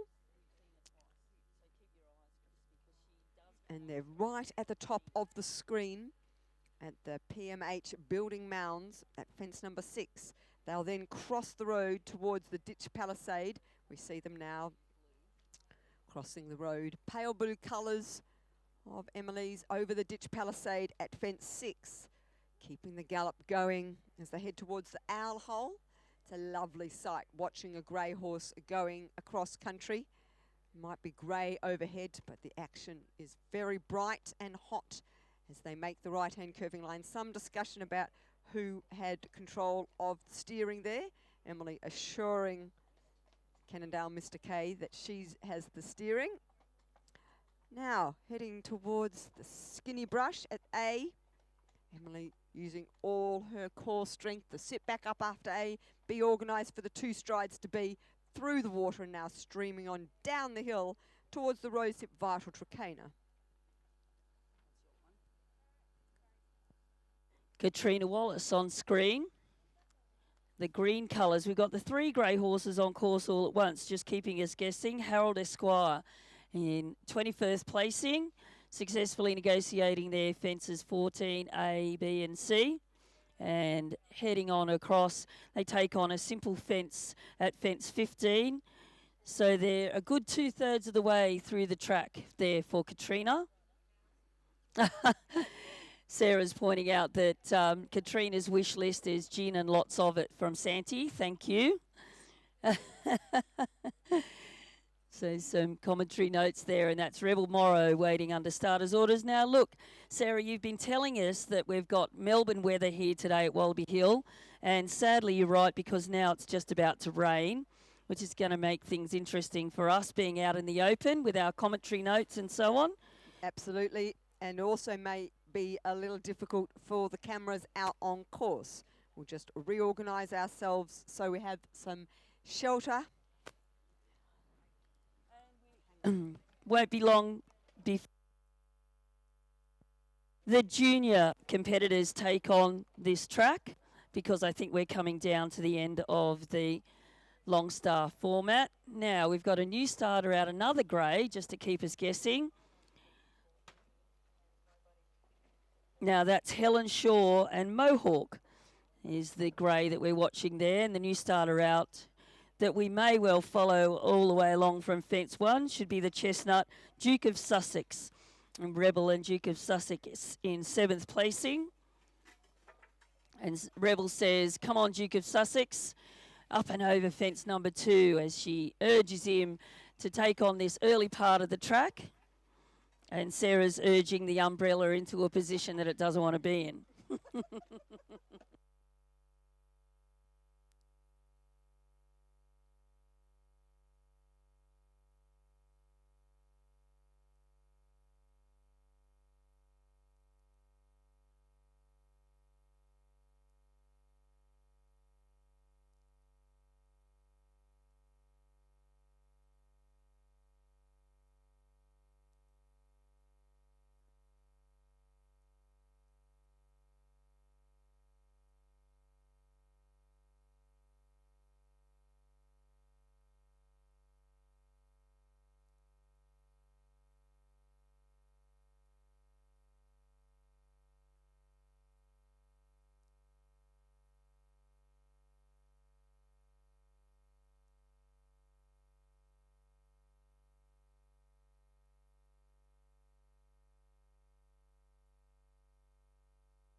as we pick up Rebel Morrow and Duke of Sussex tracking along nicely at this point of the course. That's fence number 6. So she's approaching the owl hole over at the Ridgeview part of the property. Duke of Sussex there, getting a little bit dishevelled, turning now. Rebel says, there it is, Duke of Sussex. Get your eyes upon this owl hole as we turn to approach fence 8A and B.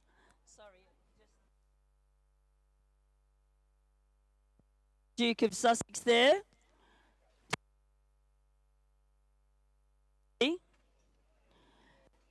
8A having the glance off and having a second glance off there for Rebel.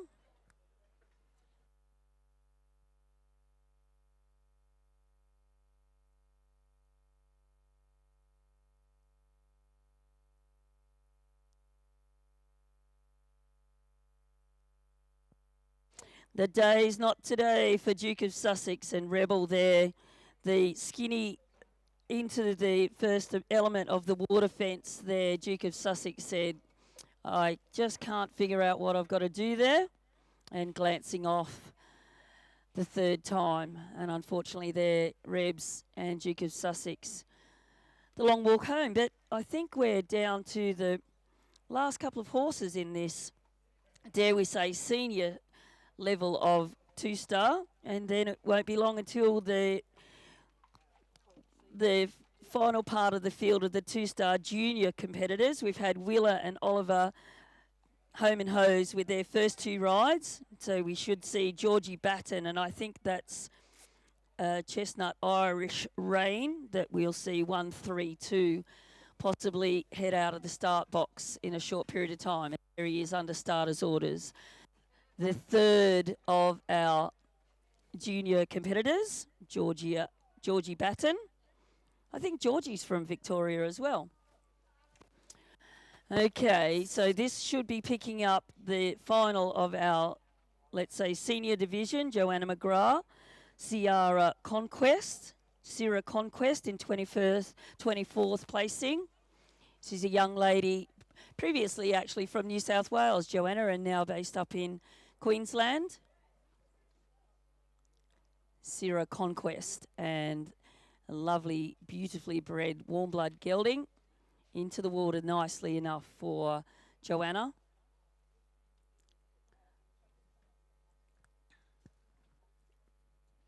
Now we have ourselves organised in commentary to miss the rain. The rain stopped, of course, but we just hope it stays away just to the end of today's play, and then it may rain all night tonight. Not that we want it too much, as Joanna McGrath and Sarah Conquest over the Trakehner at the base of the hill.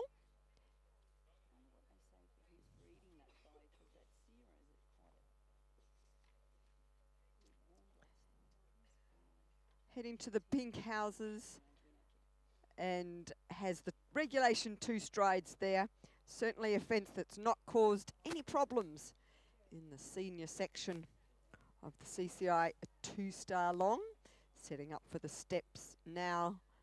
Regulation 1 stride pops up, just keeps the foot on the accelerator and over the corner.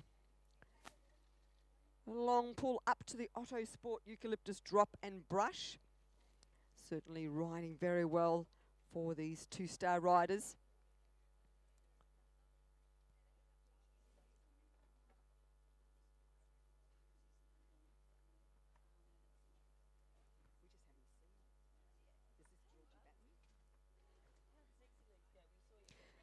And we have our third of our junior riders in the proudly supporting Assistance Dog Australia CCI 2-star long class, Georgie Batten, an Irish Rain, owned by her mum, Susie Batten, and certainly into the water complex there without issue at all for this Victorian rider. It's an Irish Sport Horse Cross Appaloosa. As we see the last of the open riders in vision now. That's Joanna McGrath, number 127.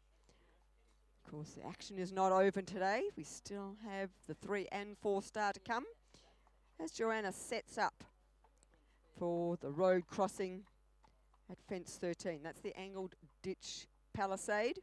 Beautifully done over that. Lovely big galloping fences, and head now towards the IRT water and beach houses.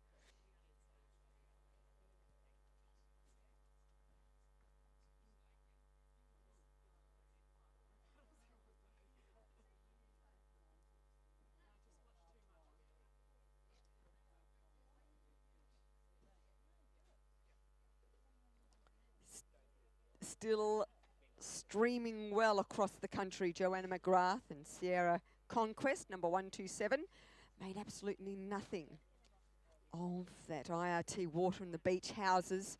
That's just the big simple rail at the top of an decline for fence 15. The final third of the fences on the Pride's Easy Feed CCI 2-star long for this open class. And we have vision again now of Joanna McGrath jumping over the big lock, down the drop, keeping the rhythm going. They're heading now to the Kubota Hollows at fence 16. A combination fence. As Joanna says, I actually have control of the deceleration, thank you.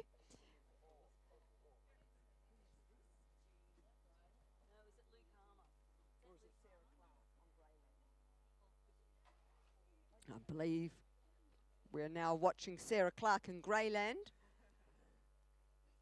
heading down the hill very quickly. Yes, the Greyland, the grey horse out on course, Sarah, but she hasn't filled in any comment. She doesn't need anything for Christmas. We've got Joanna McGrath, steady, the big fellows, Sierra Conquest, making their way around this track. Joanna, the final competitor for that, dare we say, senior element of the 2-star competition. But we've got the junior competitors now out taking on this course. And another, dare I say, but I think this course has actually been riding pretty well today out here for this 2-star track. We don't want to put the commentary moz on the junior riders, but certainly the open class, or the seniors as we like to call them, has been riding very well indeed. Joanna from Queensland just crossing the finish line there. And boy, what a horse she's sitting on. The little fellow, the chestnut, Georgia Batten, and... No.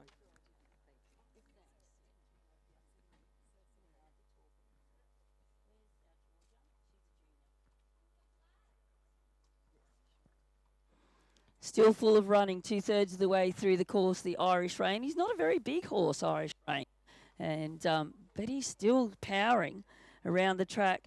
We've got Bella Anthony, and under contract, the brown thoroughbred. We have... All good. And we have word now from the radio. Number 135 is the new starter out on course. Gemma Silk and BP Spring Carnival. Bella Anthony, meanwhile, is on our screens. That's 134. She's riding under contract. Very competitive after their first phase with penalties of 34.6. That's less than 10 penalties from the lead, and she's currently in 6th position.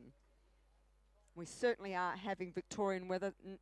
Rain a few seconds ago, and now the sun's come out.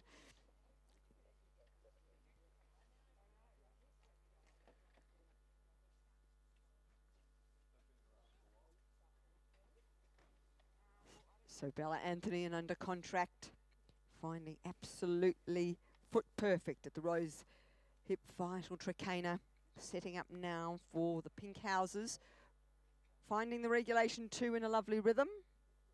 Under contract is actually 19 years young.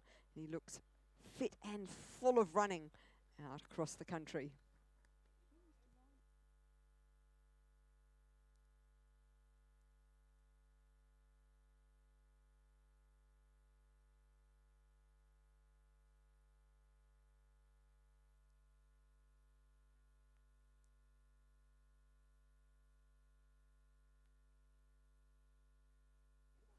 Yes, Bella Anthony and under contract, really having a great round, heading towards the downhill fences here, but little shimmy off the bank, down to the skinny, a nice job there, taking full advantage of under contract's fabulous. She's a 15-year-old young lady on this horse who's 19, and he's old enough to vote, but she isn't.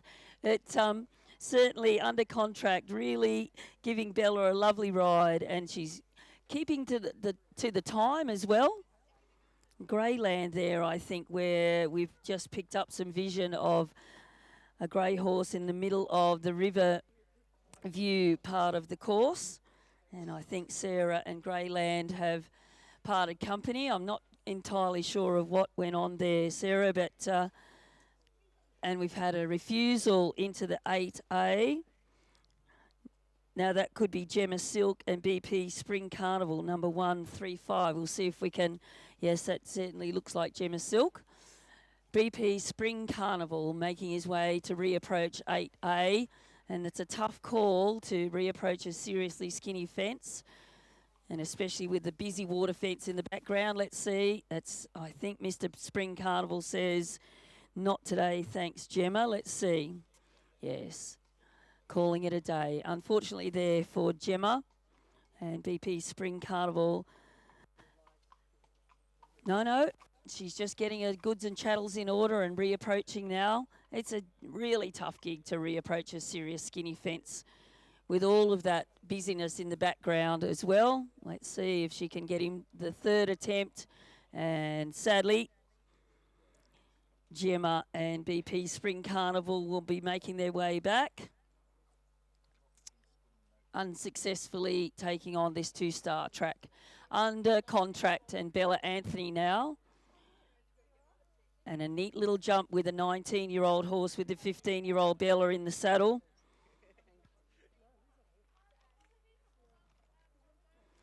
Successfully negotiating fence 15, about to take on 16 ABC, Sarah in the hollows with under contract. Still steaming around this course, looking the goods, that's for sure, under contract. What a horse to be sitting on for a young lady as such as Bella, because under contract, of course, previously campaigned up to 2 or 3 star level, as we say. So reaping the benefits of a fabulous horse as she gallops across towards the final of the combinations out on our track.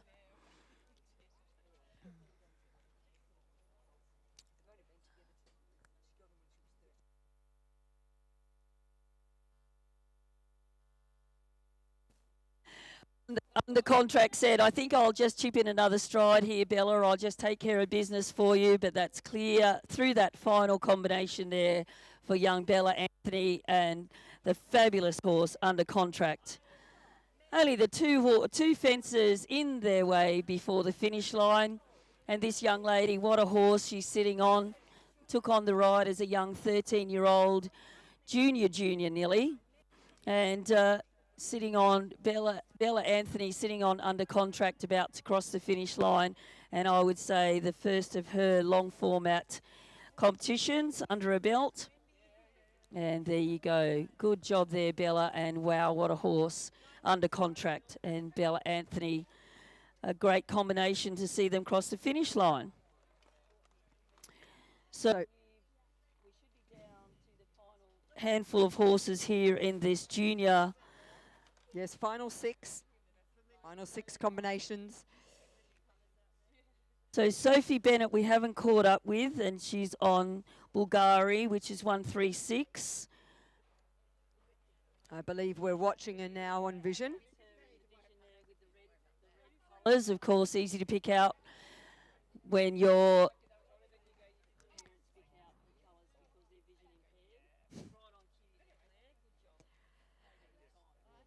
So Sophie Bennett, of course, hails from Victoria, riding the Irish sport horse.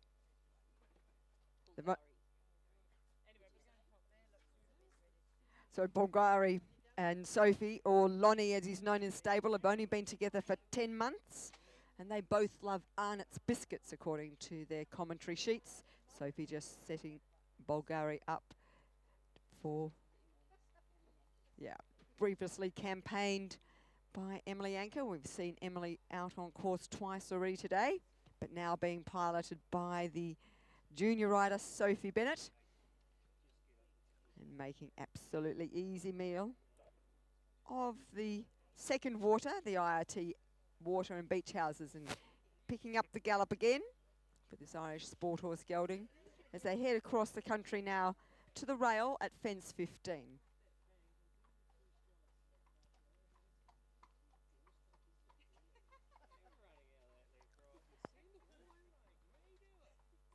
At the top of the ground, about to take on the ditch palisade. I think mine might be out of batteries. Oh no, she's further through than we thought.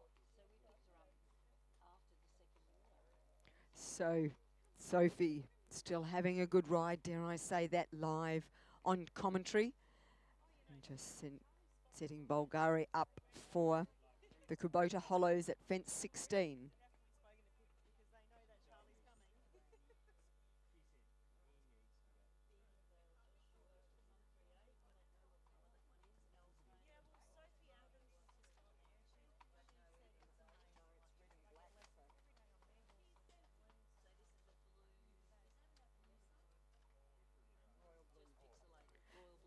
So 139 is now on course and in vision and being a little sticky at the B element of the first water.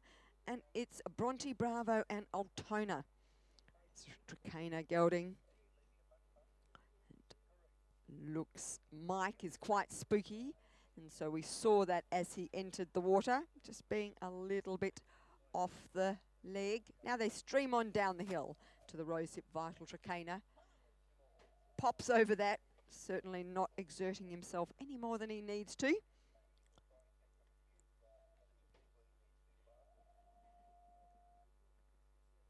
Now at the pink houses, finding the two-stride distance there, no problem at all. They were 11th after dressage, 38.5 their penalties, and this course, dare I say it, and not put the moz on them. Getting in a little bit deep to the corner at the top of the steps there for the prized easy feed steps and gone down the wrong side of the rope. That's the second time we've seen that happen today.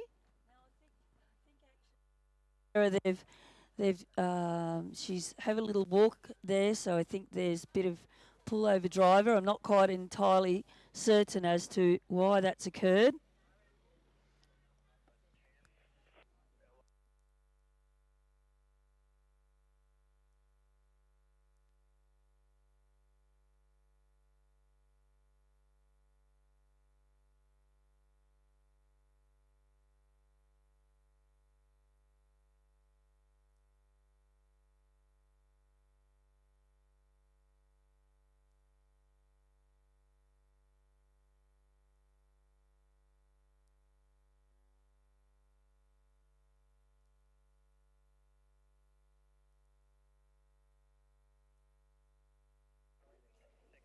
Charlie Richardson now at the owl hole with Bellbird Sandpiper.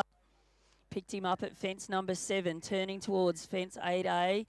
Seriously short turn up there, Charlie. He knows this horse very well, Bellbird Sandpiper and Charlie Richardson.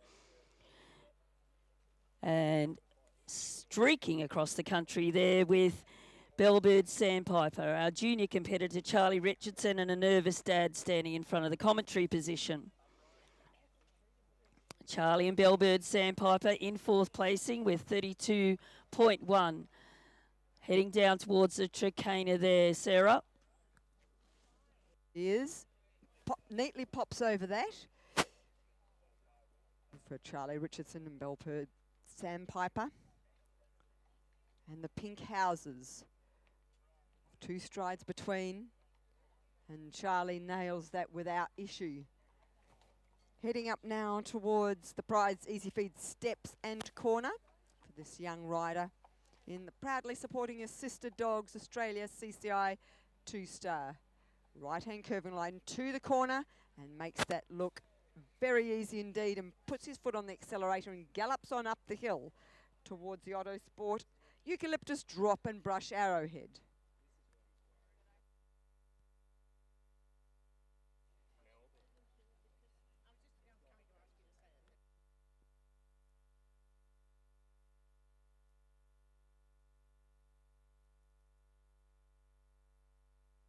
And certainly Dad breathing slightly easier there for having fenced 12A and B under their belt for Charlie Richardson, number 140.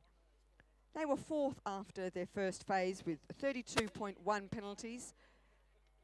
Having a lovely ride across the country on this thoroughbred gelding.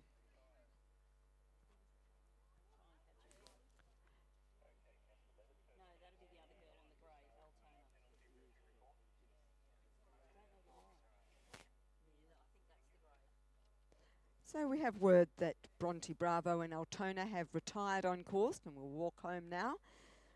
As Vision gives us Charlie Richardson, still going strongly across the country at the angled ditch and brush. Flyer over that, not touching that for love nor money. And they're heading to the IRT water and houses. Charlie just sitting up, re-establishing control of the steady. Drops into the water, right-hand curving line to the houses. Keeps the foot on the accelerator and finds a lovely rhythm through there. So keeps the gallop going on this thoroughbred. And young rider, certainly great way to get experience at this level.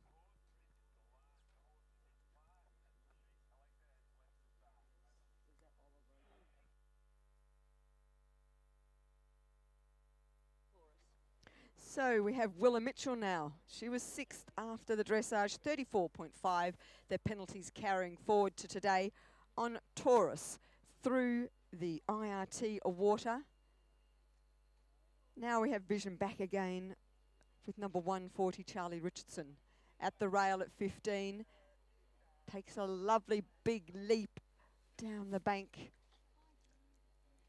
And now towards the Kubota Hollows.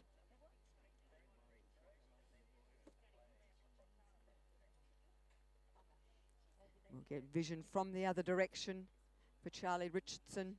Here we have it now at the Kubota Hollows. Oh, and Shuffle is in the short one on the way out. But it's not how you do it, but whether it's clear or not through the red and green flags. That'd be the red and white flags.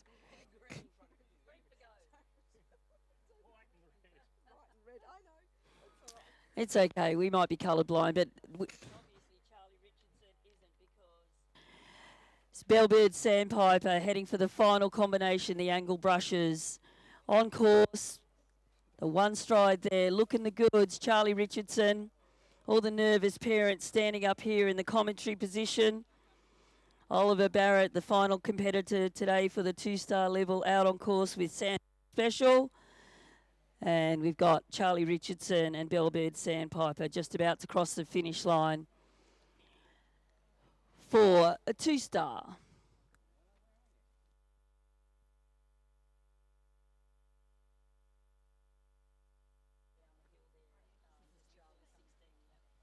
So Charlie Richardson and Bellbird's Sandpiper. One fence, a left to jump in the proudly supporting assistant dog Australia CCI two-star junior class. And they've finished checking their watch through the finish line. So that's two combinations left out on course. As we pick up Vision now of Oliver Barrett and Sandhill Special. Absolutely foot perfect through the XL Earthworks Brush Arrowhead and Water at fence number 8. Now we should try to see if we can pick up Willa Mitchell because she's out on her second horse as well, as is Olvie with Sandhill Special. Both of these riders already completed with their first rides today.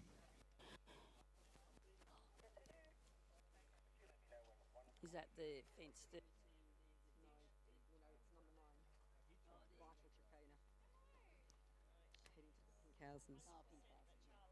So over the pink houses there for Sandhill Special and Oliver Barrett. 143 there, the final combination on the CCI two-star long junior class, setting up for the Pride's Easy Feed steps. Pops in the one, keeping his foot on the accelerator, finding a distance there for the Oliver Barrett and Sandhill Special. Streaming up the hill now towards the Eucalyptus Drop and Brush Arrowhead. Right-hand curving line to a big drop to a skinny Arrowhead down the hill for the final of our junior riders in this two-star class. Lovely watching a grey horse and rider do the job so well across the country. There's Oliver Barrett and Sandhill Special. Head now towards a long gallop towards the fence 13 at the angled ditched and brush.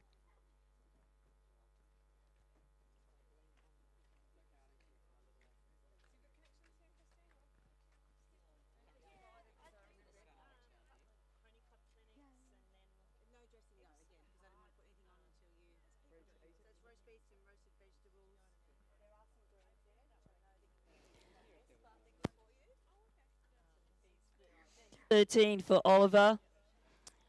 The angle brush as he makes his way across in towards 14A, B and C on our track.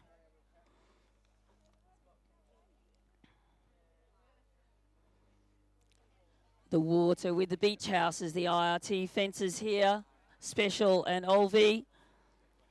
And neat and nice, just like that, Oliver Barrett and Sandhill Special on fire today out there on the two-star track. Here's the final horse we'll watch around this two-star competition. And Sandhill Special and Oliver galloping beautifully across towards just a fairly straightforward log, and the 16A, B and C, the hollows in their sights out on the Ridgeview side of our cross-country course.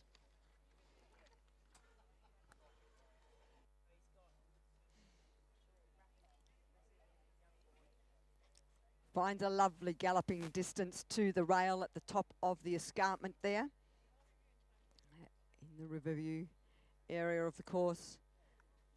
Galloping across the flat country that was used for dressage yesterday. And we'll get a reverse camera angle as they approach the Kubota Hollows. Special just questioning whether she really wanted to go over the A element, and Oliver Barrett really showing some his experience there, even for a young rider, and saying, no, that's where you're going, through the red and white flags. Thank you so much, Special. And she said, well, if you insist, I shall go. So putting that moment of gasping behind them and head towards the offset brushes at the top of the hill at fence 17.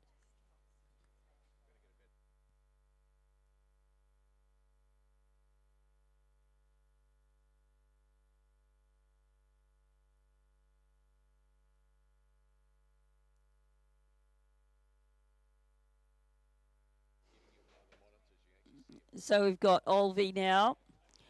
Only the last fence in his sights to complete two-star. I've got some very quite provisional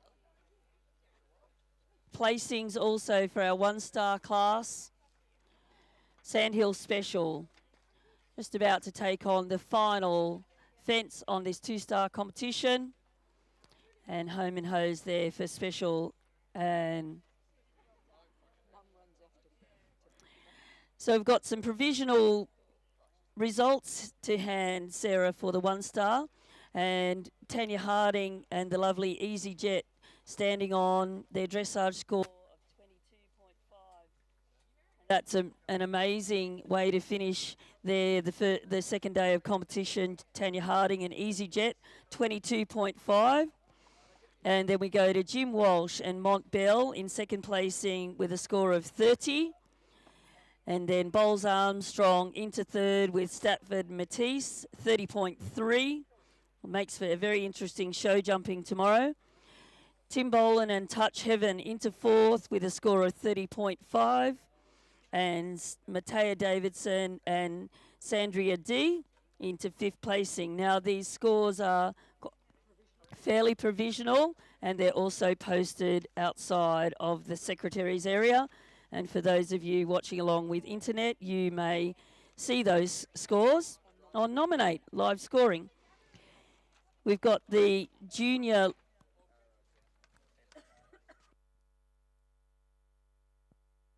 one-star provisional placings as well. William David is in first with a score of 31.3. Zoe Hutchison and Anna Perner into second, just adding 0.4 of a time fault to their dressage score. And Bronte Bravo and Teddington into third, standing on their dressage score. Chloe Jack Sick in fourth with Holy Roller. Tansy Sagar and her horse Kiora Charmer into fifth. So those provisional placings are available to you both on the live scoring and also here at the event on the front of the secretary's area. We'll go to a break, a very short break with the 3-star long format competition yet to come. And the bright sunshine will greet us now, and we'll be happy to go to a short break. And thanks for listening, guys.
So, ladies and gentlemen,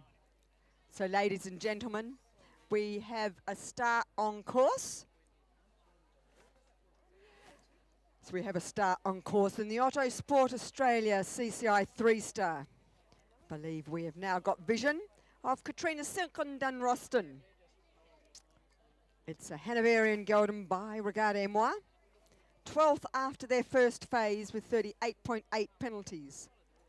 And just showing us vision now through the XL Earthworks rails and corner at fence number 8, A, B and C. Now come down the hill over the wagon at 9, following a slightly different track to our other classes, and they head now to the Kubota Hollows from the other direction. Pop through there without issue. So this is the Trailblazer. And we have word from the radios that we have our second combination out on course. Number 151, Jessica Grossman. And Sandhill Stanza is out of the starter's hands. A double of corners there at fence 11A, causing no problems at all for our Trailblazer, Katrina Silk and Dunroston. Awkward distance there for the Rosehip Vital Ditch Palisade. Perfect, thank you.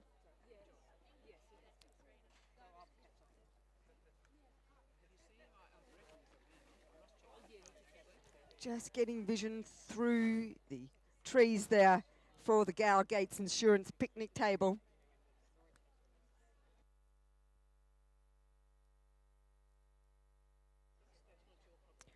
And picking up the gallop again at the Otto Sport. Eucalyptus Drop Brush and Arrowhead will be the next fence for this combination. After the table, then they make a big, long galloping stress.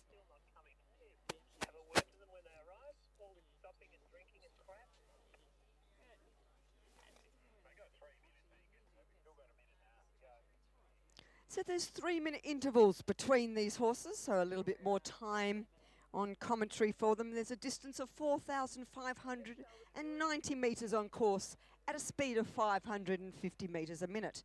The optimum time on course is 8 minutes 21 seconds.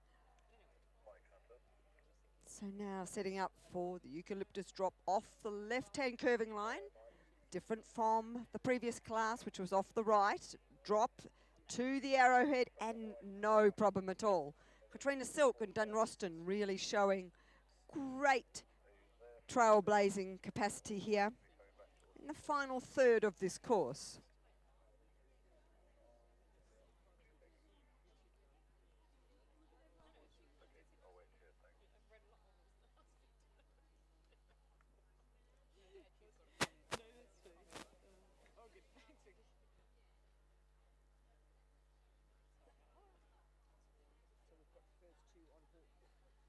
But we've only got the first horse, and that's what they show us different angles.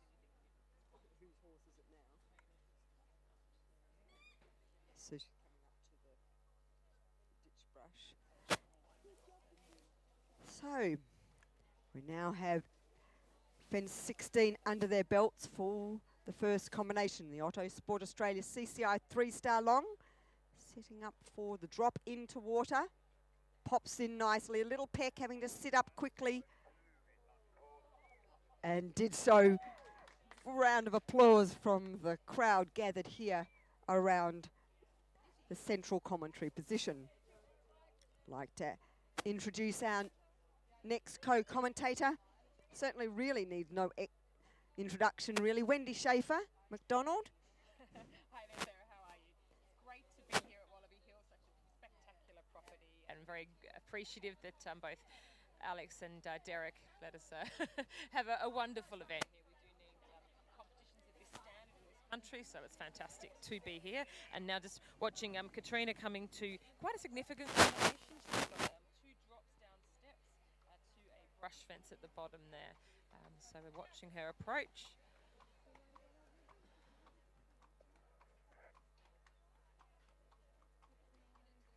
Yeah, beautifully done there. The bounce comes up quickly. She's held her position. The core strength there, really, isn't it, Sarah? That it needs to be to allow the horse to jump underneath you and not to get too far forward.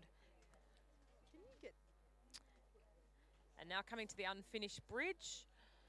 It looks like a really nice fence just to kind of gallop at, really.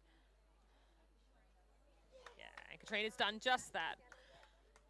Can you hear yourself? No. Yeah, that's up. Yeah, that means it's on.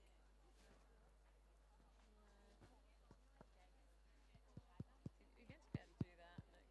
Okay, can we have any more 95 riders? 95 riders, please head to your show jumping area now. 95 riders, head to your show jumping now, please. So the first combination we see, Katrina Silk and Dunroston at the farmyard gates at fence 20A and B. She's decided to do them on the left-hand circle and then heads across the road crossing to the final two fences on this course. Back here in Wallaby Hill, between Riverview Farm and Wallaby Hill. There are 4 road crossings that these riders have to go on. We'll just see them come back into vision.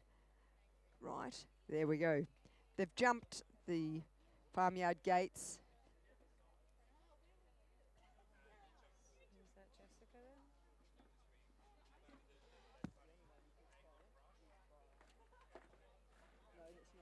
Rider 152. Yep. Okay, then we'll do Being repaired. 152. We Correct. I'll let you know. Okay. Yeah. So we have news that a pin has been activated for number 152, Amalia Rowley, the New Zealand rider, and Mexico 2. We'll let you know as soon as we're able to as to which fence that was at. Now, Fairly new to the rules, really, with the eventing sport to have the MIMS clips. Varieties, but if the horses hit them and to the point that without the rail falling, we believe the horse may have fallen, that will receive a 15 penalty to add to their score. I would imagine for safety reasons. I don't know if it needs to be repeated or fixed.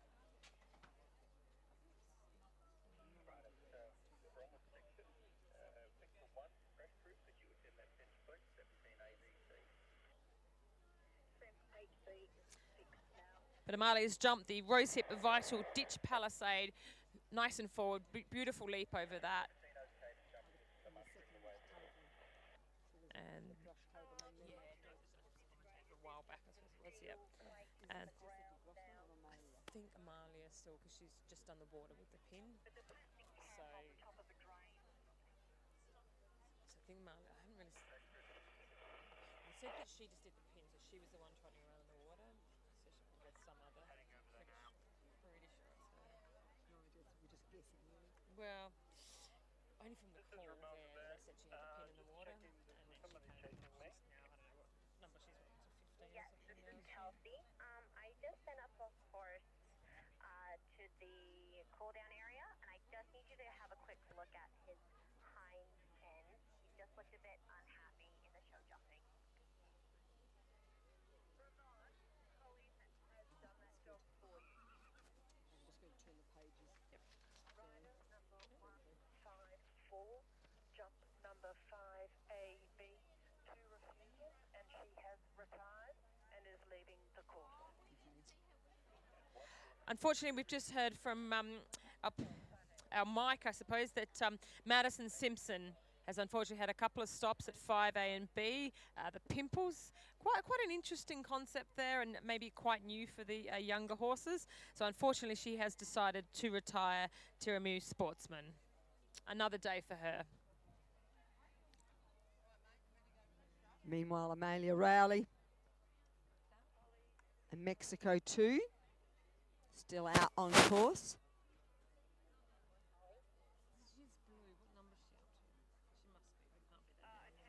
Number 254, and okay, great, thank you. But it was working fine, and I think it's just really random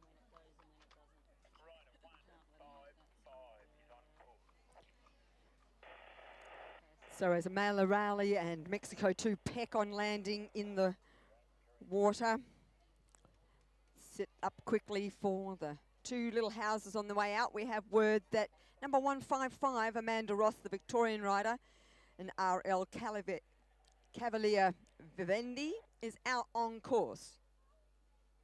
That's almost too loud. Amanda is 31.7 after the first phase yesterday, with a fourth place currently. Certainly will be serious about keeping her foot to the accelerator, as we have vision still of Mexico 2, our New Zealand combination.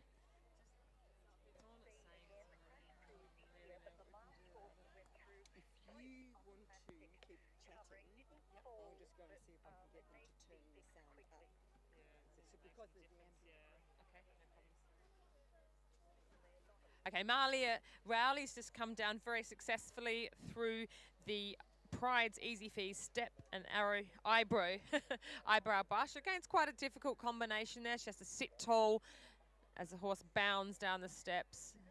And the brush fence, not so narrow, so quite a rewarding fence at the end there. And she's again been very positive and forward over the unfinished bridge. And galloping well towards the last difficult combination at the farmyard gates, and then just two fences after that to head home.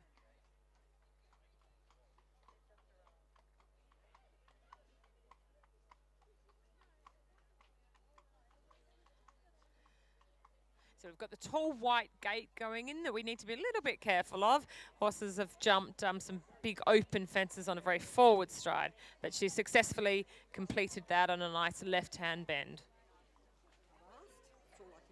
Yeah, well, exactly. I haven't seen Amanda yet at all, which is frustrating. Oh, I know, it's like, because they've said to us, I will follow whoever you're talking about. Well, I'm talking about her, but you're not following. Okay, where are we coming now? I should still finish the PSC train, isn't it?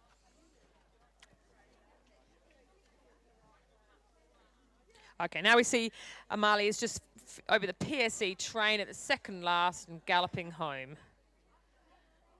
Not really sure of what her time's looking like, but she did have a bit of a problem at the first water complex at fence 8. But she's seen a good shot to the last and finishing well.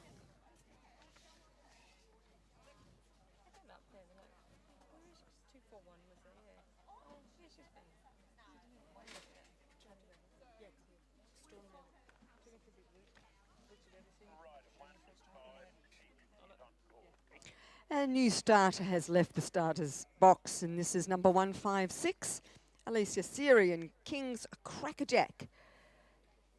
17th after the first phase with 43.6 penalties to carry forward to today's cross country as they head to the hay rack at fence number 2 and meet that in fine style.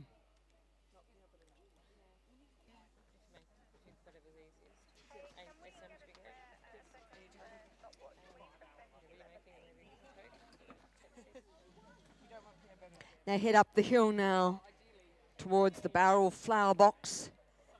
Negotiate that. There's a long pull up the hill. They jump the fallen tree before the building mounds at fence 5A and B. The fences, as we noticed in the preview before the Otto Sports CCI 3-star long started, a series of upright fences on the top of mounds. And although we can't get any close vision, we'll keep you informed as soon as it comes through on the radio. No.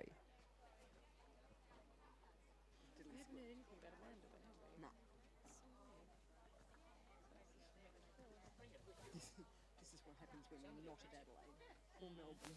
I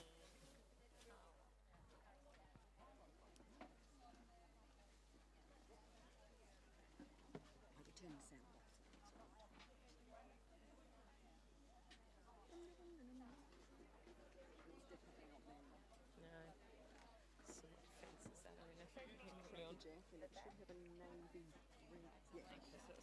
So we've got Alicia Siri in vision now, having negotiated the mounds, no problems at all.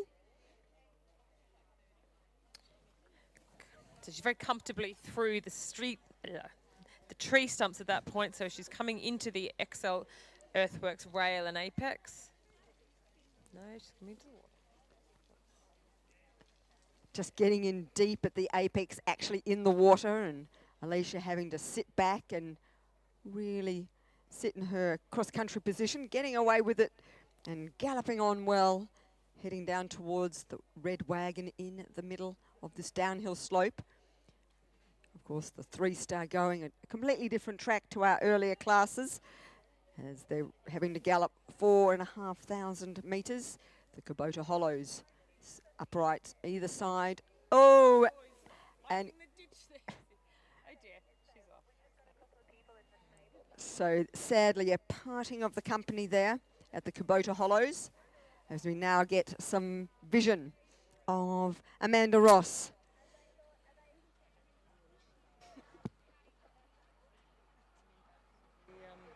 Go to the water, that'd be about right. The second water, sorry. Yes, I think so. Yeah, so she must just be coming to the angle of ditch brush there. And then let's just go to this on the show and not at all.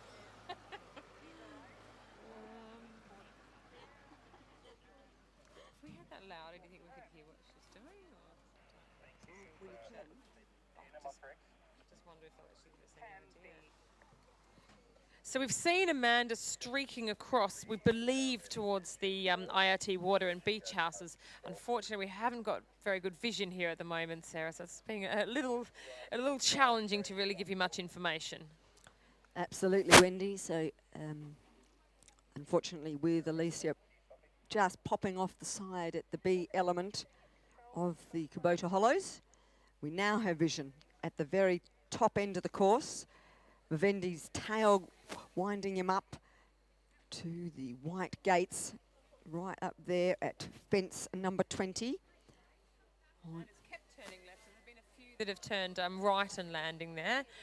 But yep, she looks like she's motoring home. And as far as we know, she's clear. We haven't had a whole lot of information, but she's just got the 2 fences now, the PSE train and the Yes Events table to finish her course. Just notice when it whether or not you just have to turn slightly. It's just the signal might be being blocked by Okay, something. yeah. Well, I suppose the signal's so hard, isn't it?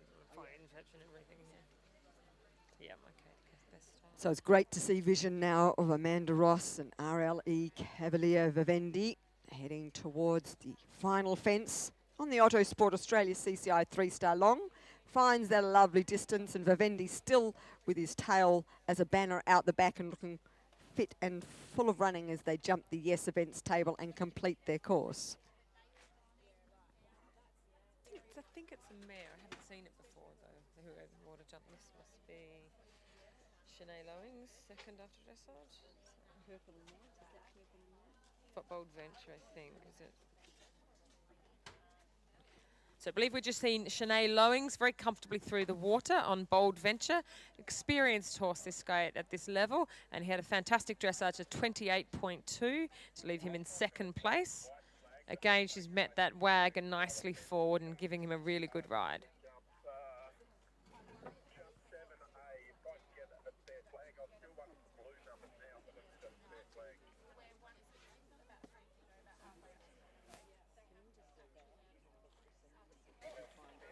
So, Because they've just put in a cat's name on the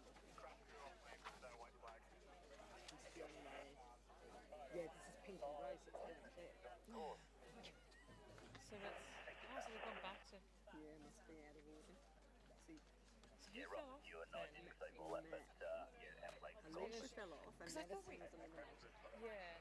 and retired. She retired because they had that home that, didn't we? So, So that was okay. retired. We've Yeah. seen her. She fell off. Yep, so it's not Shanae. So she's totally out of order. Okay. Okay, well, it's good to see that. There's the colours, yeah. That's why I've got it. Focus otherwise. Yeah. So unfortunately, they're a little bit gave you wrong information. It's Hannah Klepp that's now on course, looking really positive and jumping very well. Again, we saw her through the combination of apexes, and she got the 4 strides very comfortably. Over the table, just at the edge of the big galloping stretch.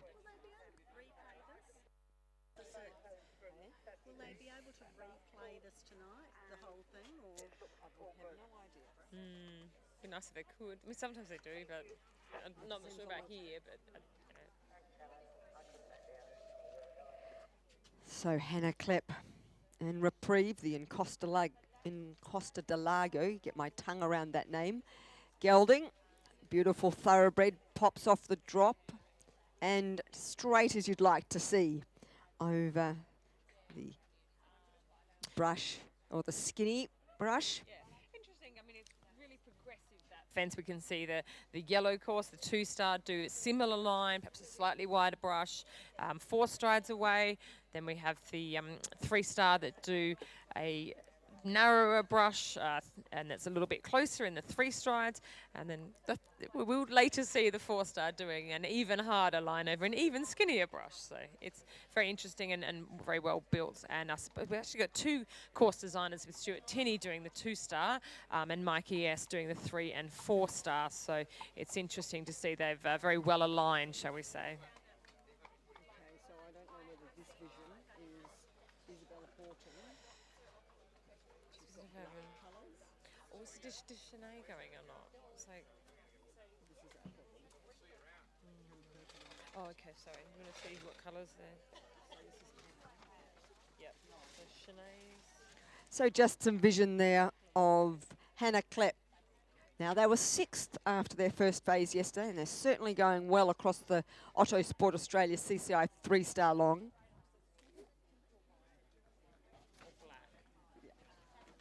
I think the black is Isabel. Yes, black Isabel, yep. Is on course.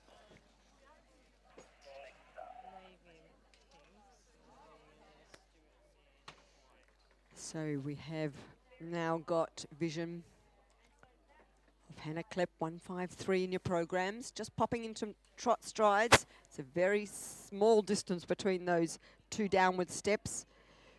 Having no problems at all. And the eyebrow brush. Now, picking up the gallop, we haven't had any vision, unfortunately, of this very spectacular fence number 19, the unfinished bridge, where the horses gallop off the end of a bridge. Here we have it now. Lovely job there for number 153, Hannah Klepp, really galloping well across the country still. This Encosta de Lago bred thoroughbred, certainly showing at 550 metres a minute why there's such good eventers, thoroughbreds. At the top of the hill there, Wendy, at the farmyard gates. Combination on course, so it's great to get here so successfully. Hannah's looked like she's had a really comfortable round. And yeah, we're saying just have to be a little bit careful that the horses have been very positive and forward for the last few fences, particularly the unfinished bridge. You want to meet that in a forward distance, but that's worked really well and comfortably for her, and she's now turned right-handed this time to come back to her final 2 fences, so crossing over again back into the Wallaby Hill Farm, and now just 2 fences remaining. Yeah, it's hard to follow who's where, isn't it? So we've got Isabel and Laura's the next one. She's in navy and pink. But no one else is. So Shanae, we didn't see her. Well, this is the problem. See, we didn't see you at all. Right, I didn't hear you'd started. And I'm going, where's Wendy? Okay, so now that is definitely Isabel. So the other one may have been Shanae. This is definitely Isabel. So we now have vision of a new starter, 158. This is Isabel Horton with Bluefin Roderick, excuse me. Now they're at, beautiful job there through the first of the water complexes, the XL Earthworks Rails and then Apex. Roderick looking bright-eyed and ears pricked as the sun's now come out. We just hope it stays out. Lovely job there over fence number 9, the red wagon, as they head down the hill, throttling back now for the hollows. And again, we see this just a slightly taller version of the 2-star through here, which was, again, a slightly taller version and a little more compact than the 1-star this morning. So we see good progression through the grades, and Isabel showed how to ride that fence very comfortably. So Isabel hails from Victoria to be here this weekend. It's wonderful to see her and her mother back out in the sport they love. And a lovely job there over the rosehip vital ditch palisade. Make a left-hand curve to a brush table. So a couple of big table fences before the next combination. And a new starter out on course has been Laura Wallace and ESB Irish Autumn. Left the starter's hands.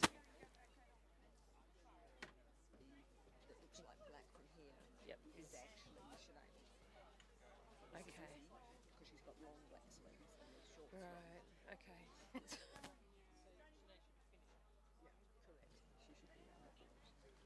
So the second of the big tables there for Isabel Horton. Now 48.6 their penalties after dressage yesterday. That left them in 18th position in the Otto Sport Australia CCI 3-star long.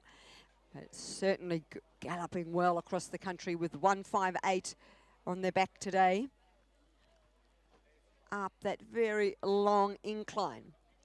And a fence that caused some issues in previous classes, seeming to ride very well for the more seniors.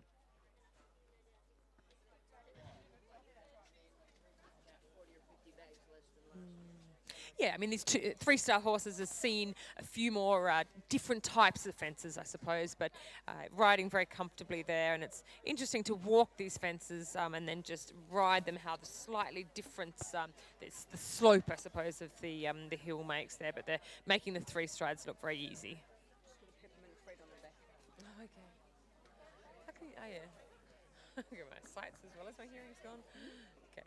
So, yep, so, okay, yep. I just went, what's that fluffy You thing can on do the the thing. shoulder? Yeah. Pink with navy was Laura Wallace. Yeah. And making the turn on to the first of the waters over the rails. Ooh.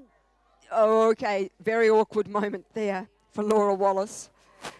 And She's continued on and jumped the apex very well. It's an interesting question again. Did she jump through the flags as they were originally placed? We've seen the horse slide over the fence, but it certainly slid to the side. And it'll be an interesting question, actually, Sarah, as to whether they have any footage of that, because it's not exactly a narrow fence. no. And so hoping that the fence judge is well placed to really have a good view as to whether the horse did actually keep the head, neck and shoulders inside the flag there. Yes, because of course, if she hasn't, she'll incur 15 penalties. And I've just had radio from the ground jury. Yes, they're going to check the video at the completion of this class. And so we'll wait for them to make a decision on that. They'll have much better vision than we've had. 162 has left the starters' hands, and that's Stuart Tinney and Be My Daisy. Of course, they're the current leaders, 26.9 after the dressage, but vision of Isabel Horton and Roderick out there at the steps. Again, Isabel made that look really comfortable. He just sort of popped down there, didn't over jump, gave her a really nice ride and very easily to the brush fence as she now gallops towards the unfinished bridge.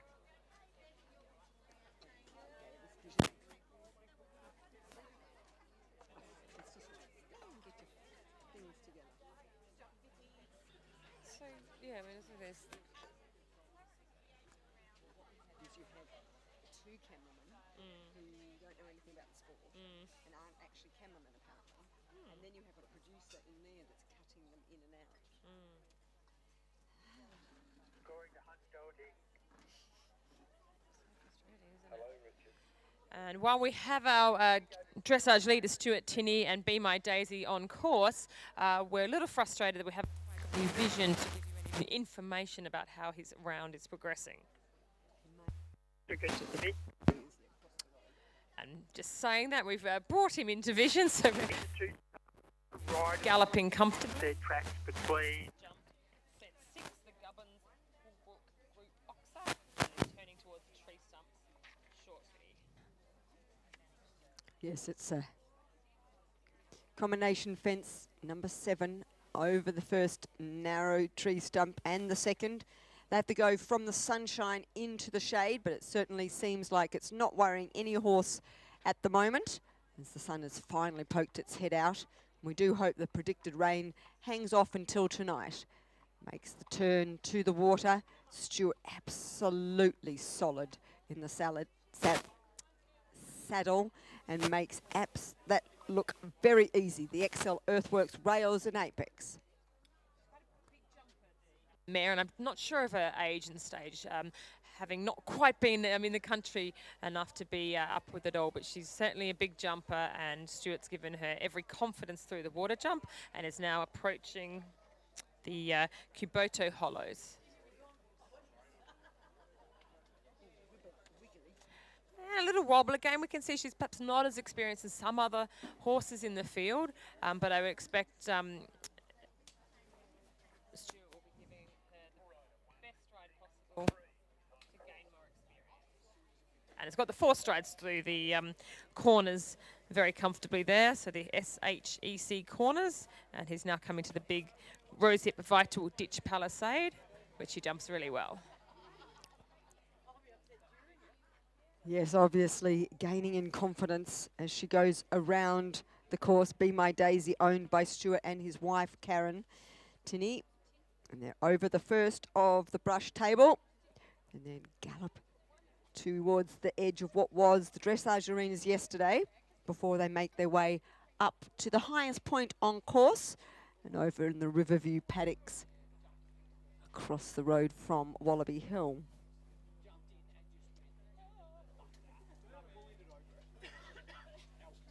Lovely job there over the Gowgates Insurance picnic table.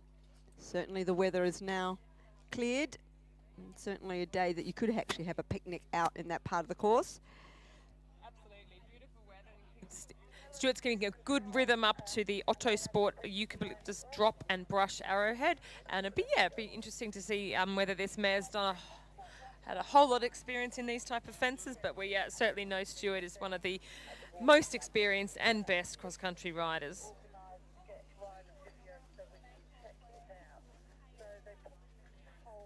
And big jump very comfortably over the brush arrowhead as she comes down the hill there.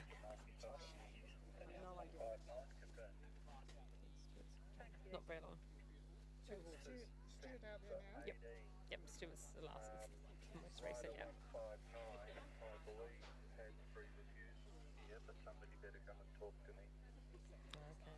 We have word from the radios that 159 Laura Wallace and ESB Irish Autumn have incurred 3 refusals out on course.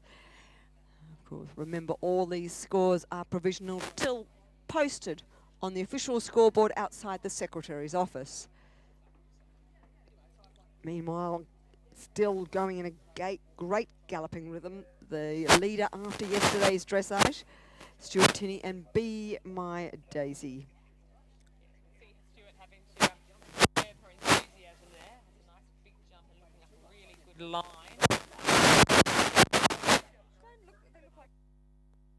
Right, but he's done that very well, and she's galloping away well too.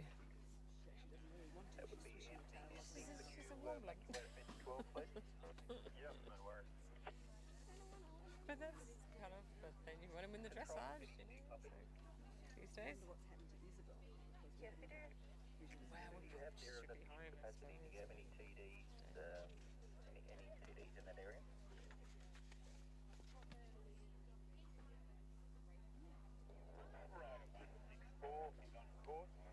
That's it as far as I can see. As Stuart approaches in a trot, the downward steps, pops them in, and the eyebrow, no problems all, recommenced his gallop rhythm, heading towards the open, unbroken bridge. We have word via radio that number 164, Chelsea Priestley, the Victorian rider, and Rosso As You Go, left the starter's hands. Stuart now over the unfinished bridge. Again, the mare gave him a really big jump there, but she looks like she's galloping well up towards their last significant combination. It's too late to say. Heading now to the farmyard gates. They're the big white gates at the top of the incline. Sitting Be My Daisy up. Short bouncy canter pops over the A element. Left-hand turn over the B. And he continues on the left-hand turn Some people have decided to keep curving left and others turning right. And You have to put the stopwatch on them to decide which was the quickest direction, but perhaps some horses are more comfortable landing on their left lead and you keep going left and vice versa. absolutely, Wendy. So they've only got 2 fences left to jump the train. So steaming on down the hill now. For the dressage leader, we'll be very interested to see what time he posts. Unfortunately, we have none coming up on the screen, but as soon as those scores are to hand, we'll get them to you.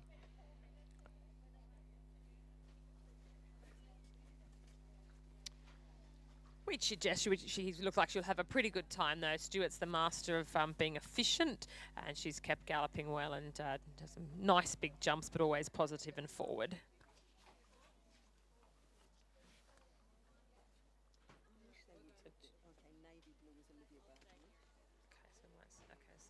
This will be Chelsea.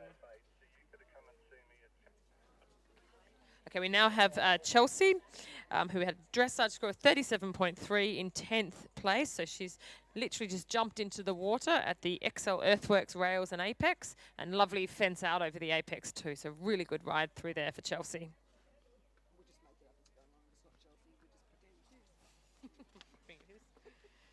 She doesn't have cross-country colours, so that doesn't help. No, exactly. So this must be then. Yeah, you go with. Believe we are now watching Olivia Barton and APH Andre. And they were competitive after dressage yesterday, 33.6. We've seen Stuart and Be My Daisy in over the final fence, so he can't be beaten. But Olivia Barton and Andre can certainly move up the placings. They're galloping on, having jumped through the water. Word that Shane Rose has started on a Stakino, 9th place after dressage and a 37.2.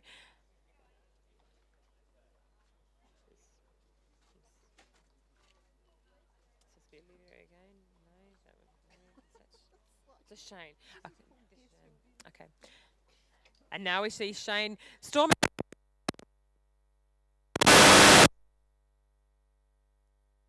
Sponsored by Saddle World Barrel.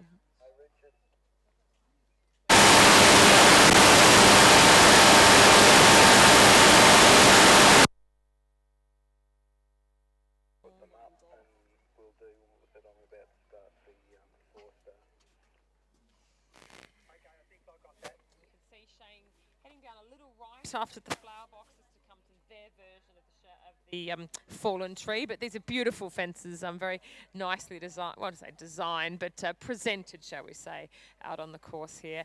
And Shane's now coming to the PMH building mounds, and these are an interesting type of fence, and I think sort of very good educational for the younger horses to see some different terrain, shall we say. Sadly, it's right at the very top of the hill. And we don't get much vision of that, but they've crossed the across into Riverview. And now head towards the stick pile, and that caused them no problems at all. Now they'll make a right-hand turn towards the tree stumps at fence number 7. Shane in the pale blue colours. Just lost the left shoulder a little bit coming around the corner, but Shane's got him on line just in time, and 2 very nice jumps through the tree stumps there. Nicely getting the left lead early to come around to the corner to the cci-l Earthworks rails and brush. Just a little green there, and he's activated the pin at the B element. A nice jump out of, well, again, a little green to the experience somewhere in the miles on the clock, so he's doing his legwork here as such. So at 8B we can confirm that the pin was activated there, and of course that incurs 11 penalties for a pin activation. It's a safety feature, the MIM pins, and a number of these fences. The hollows are another fence that have been MIM pinned as well, but the Kubota hollows causing Stakino no problems. Just showing a little bit of greenness maybe through the water.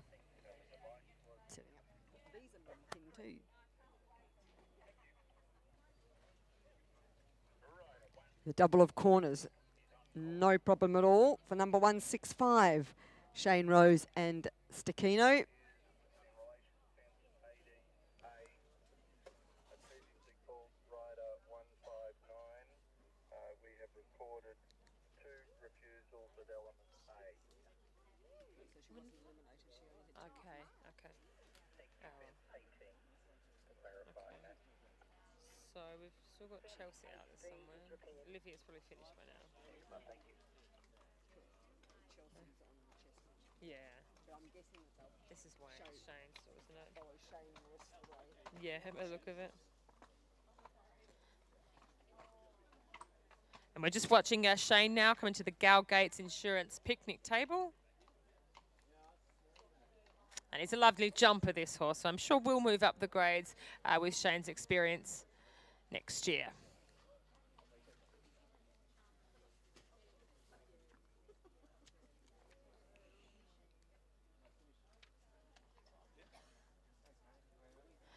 And again, now we see Shane Rose, number 165 on Stakino. It's a steep enough hill coming up to the Otto Sport Eucalyptus Drop and Brush Arrowhead. And we'll see what this youngish horse thinks about this. Well, absolutely no problems. So it's great to see him building in confidence as he goes around the course.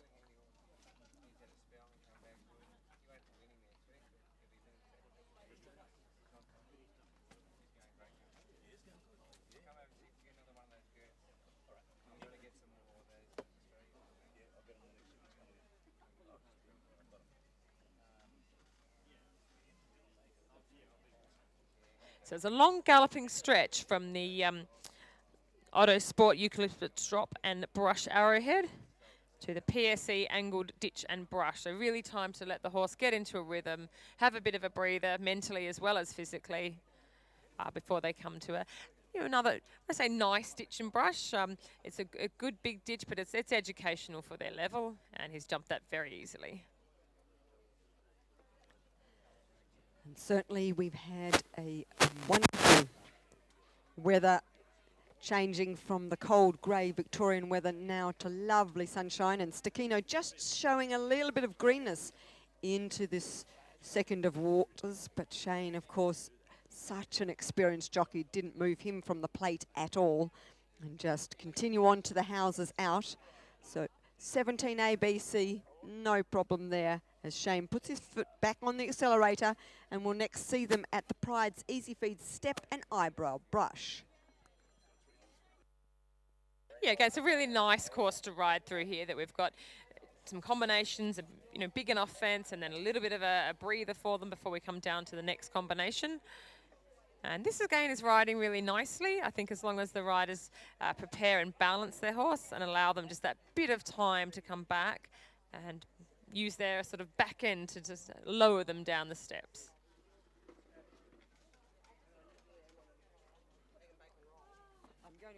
I'm going to call that a little awkward through there, and Shane showing his stickability.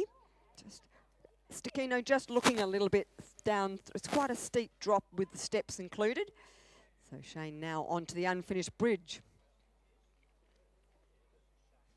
Yeah, jumped that beautifully. It's a really nice fence to walk, actually. I hadn't seen them and having not been here last year. But it's a really, I suppose there's a lot in front of you. And I've got to say, Sarah, compared to the unfinished bridge that we jumped at Wandon Horse Trials, now I am showing my age because we're talking early 90s here, but it was quite, quite a lot less scary, shall we say. Yes, the one at Wandon's notorious and has been rebuilt. And I'm sure this one has been designed with that in mind, as Shane now jumps the white gates. They're the last combination fence, and he's a rider who's decided his right rein is quicker turn than his left. Did do a pretty quick turn, we must say, so very efficiently through there. He jumped it very comfortably, and I'm sure this horse will be returning a lot more experience than he set out. Back to the Wallaby Hill side of the property, to the PSE train at fence 21. So it's just a long gradual hill down to the final oxer at fence 22.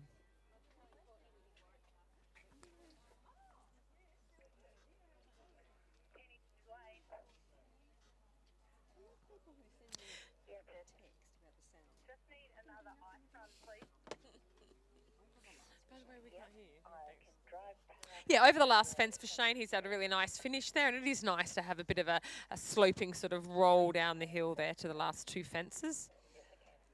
And I'm sure he's going to be a promising horse for the future for Shane. Okay, so who's this now? This must be Edith. Do we think what's Edith's course?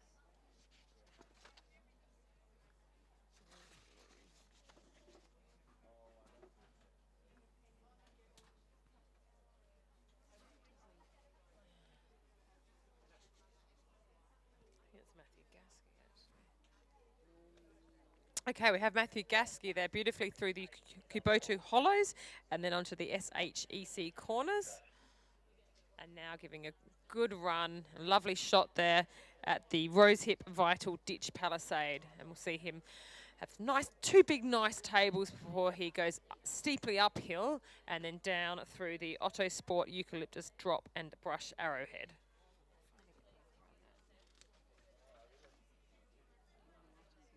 I think it's white, yeah. I'm pretty sure. Yeah, it's not,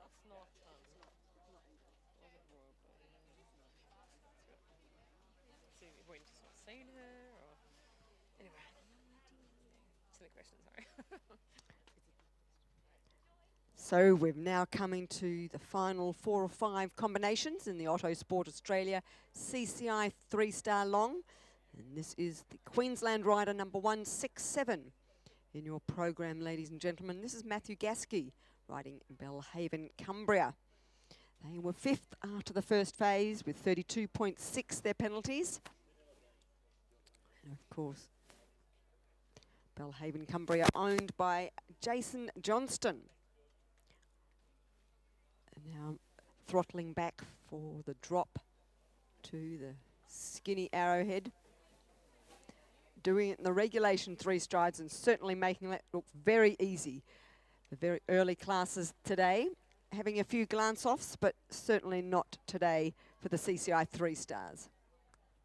Yes, these horses now. We've seen Matthew looking fantastic, some really good rides at the Adelaide Australian International 3-day event just 2 weeks ago in Adelaide, so he's certainly a very promising rider coming up through the grades.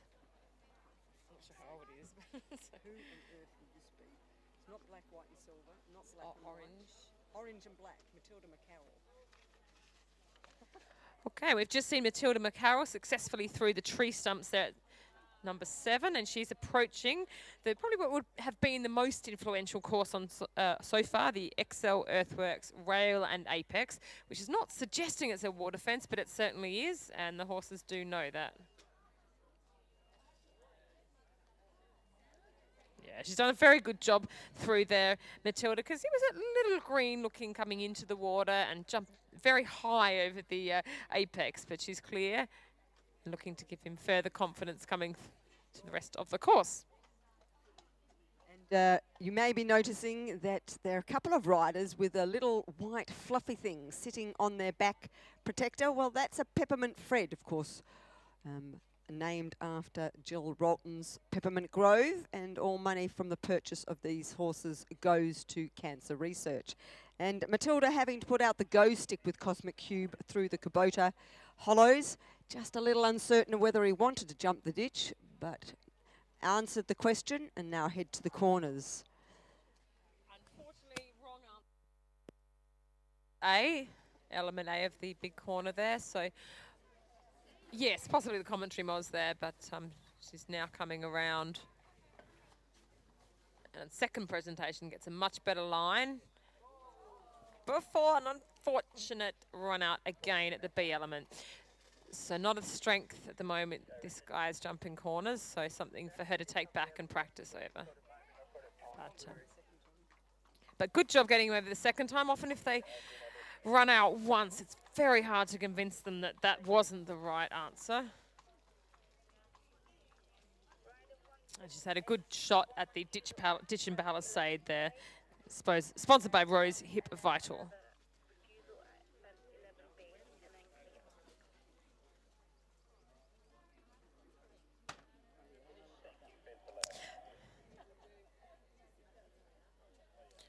Look, she was a little deep under the brush table then at 13, but she's galloping on now. We'll see her come to the the Galgates Insurance Table at fence 14 before heading up the hill to the Otto Sports Eucalyptus Drop and Brush Arrowhead. Yeah, much better run over the table that time. And that'll give her a bit more confidence coming into the next fence. Be interesting if he's better arrowheads than apexes, yes. It's got a tree, I suppose. It does have a tree. This is an OH&S nightmare, really. Sorry, the OH&S nightmare, tracking at the back of all the people sitting down in bikes and things. Okay, who's this? Somebody going wildly through the water. oh, what's happened? They're not going, just giving a practice ride or what? Looks like it. Okay, we're watching Charlotte Flood now. I'm coming to the 8A and B with quite a lot of pace, and we've actually just seen her gallop through the water, and very, shall we say, genuine of that horse to jump the corner there. Her line didn't look good, but she's clear. But yeah, interestingly, she seemed to come through the water as a little bit of a preparation, Sarah, before making a right-hand turn back to the actual fence itself. And clear over the wagon at fence 9. It's a little disorganized. It's Alison at fence 8. And throttled him, Clued with me back enough to get the regulation strides for the hollows there. But Clued with me looking very full of running as she went through the water now, setting up for the corners over the first. And no problems at all, very straight and stayed on her line. And so a few galloping fences now to get them under their belt.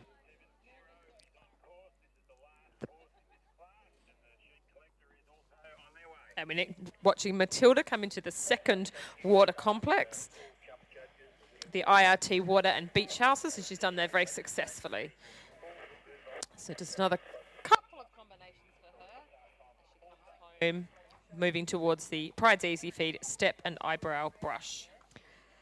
And we have word now that our final combination in the Otto Sport Australia CCI 3-star has left the starter's hands. So Saskia Hind, the Queensland rider, and Sunshine Boy are headed out on course. Meanwhile, Collude with Me and Charlotte Flood still streaming across the country. They were 15th after dressage with 40.6 penalties, and a now beautiful sight watching a thoroughbred gallop up the hill towards a turning fence on course, which is the Otto Sport Eucalyptus Drop and Brush Arrowhead at fence 15.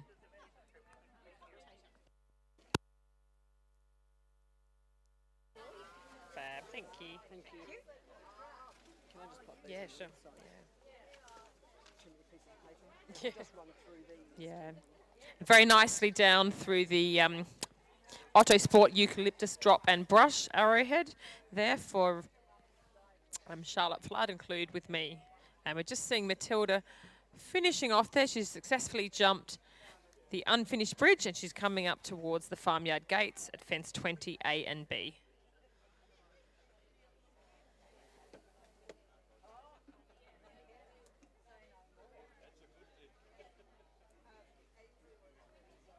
Throttling back, Cosmic Cube and Matilda McCarroll.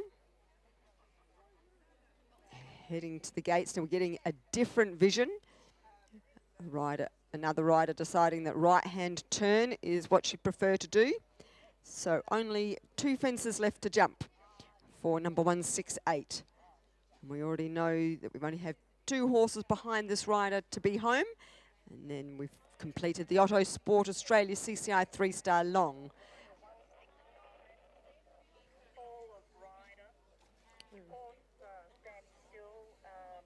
Which one is that? Okay, we have word that Charlotte Flood and Collude with Me sadly have parted company. Horse is up and okay. And we'll get you word into their condition as soon as we have it.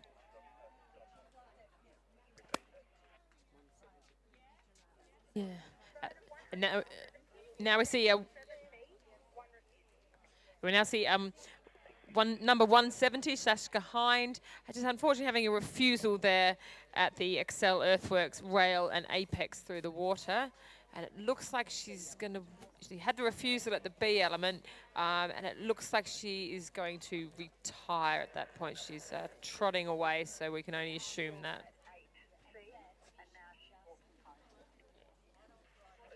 Well, unfortunately, not the best way to have the Autosport Australia CCI 3-star long finish, but it's a tough course, and we have to have horses on board, and if they're not quite with us, then we're best to wait. Medical to the fence judge. Could you remind that rider if they could report to the paramedic station?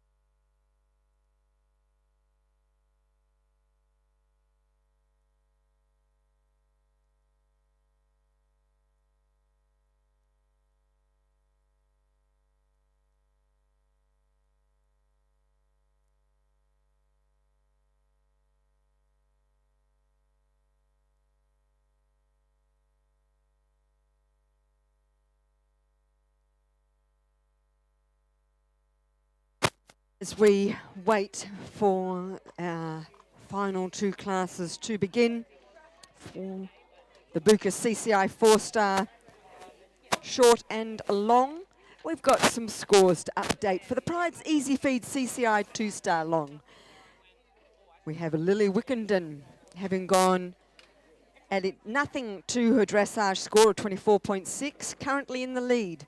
The lovely grey horse, which sadly we didn't see any of on screen today, of Danson Lincoln and Erin Callahan, also went clear, jumping a clear time 25.1.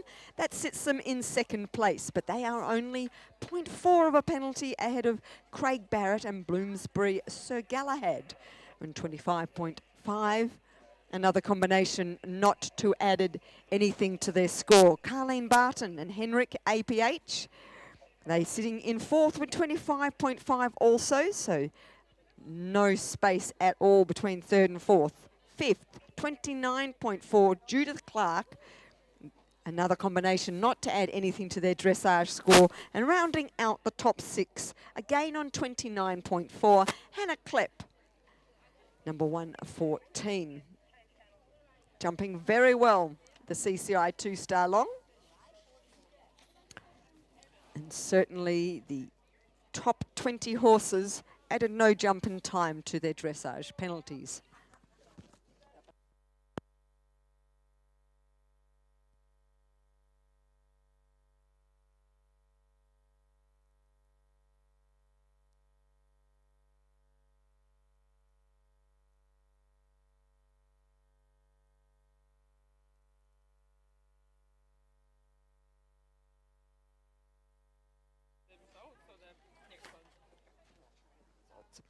So proudly supporting Assistance Dogs Australia, CCI 2-star long junior class. The score sits as follows. Oliver Barrett and Sandhill Special in the lead, adding nothing to their dressage score of 27.9. And he's also in second place, but this time on Ballyhue on 28.2. In third, Willa Mitchell and Wenlock Aquifer with 29.4. Charlie Richardson and Bellbirds Sandpiper fill in fourth with 32.1. And Sarah Boatwood fill out fifth with 33.8. And Bella Anthony, and under contract, the young 19-year-old, 34.5 penalties, fill out sixth position.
So she's obviously warmed up somewhere else.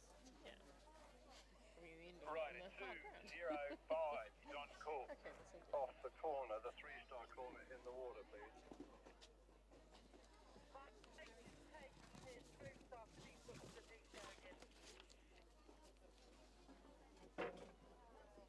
Right, 205 is on course. This is a 4-star short horse. We get vision, we don't commentate it. Because it's not going live stream.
So we have our first vision on course for the Wallaby Hill CCI 4-star short, and it is Rachel Lee on Amigo. She was 4th after dressage on a score of 40.4.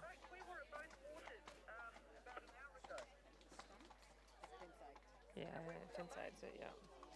Okay, and over the angled lods very successfully. They're pretty impressive to walk, Sarah, so big ditches underneath them, but Rachel's made them look very easy there as she now approaches the XL Earthworks triple brush just Rides very forward to that, Wendy, and meets the IRT upright beautifully and the house out. Now, of course, because Rachel has 2 rides in the Wallaby Hills CCI 4-star short, she is riding the first one at the very beginning before we start the long format, and then she'll be able to ride her second horse at the very end. Heading down to the Kubota Hollows now. quite steep going down and then quite a long distance to the diamond there, and very small amount of room for the 4-star horses to jump through, but they're experienced and she's showed how to do it successfully for the rest of the riders around the 4-star course. Now she makes the left-hand curve to the gate. Another mimmed device. Oh, lucky to get that bounce distance up, a very forward distance. He had to pick his feet up the steps there, so it's quite a challenge for the horses to have that capacity to get quite airborne or quite vertical, I suppose, quickly up the steps, and then have to move forward to the brush, which walked a reasonably long stride there, but she's made it look very easy. Another, the big ditch and brush for this class as they come back again over the road, reorganising the accelerator as they come down towards the telephone. Right-hand curving line to a big log into the water. No problems at all. Rachel really had to sit up there. Almost got tipped out the front door, but quick enough to get out over the house and now heads off. Jumping into water is always a bit of a challenge from a physics point of view, that it's certainly the momentum really throws the riders forward. So we learn, I suppose, as we begin riding and first jump water jumps to, when we say sit back, but it's staying very strong through the core and not allowing the momentum of the horse jumping forward to throw our bodies forward.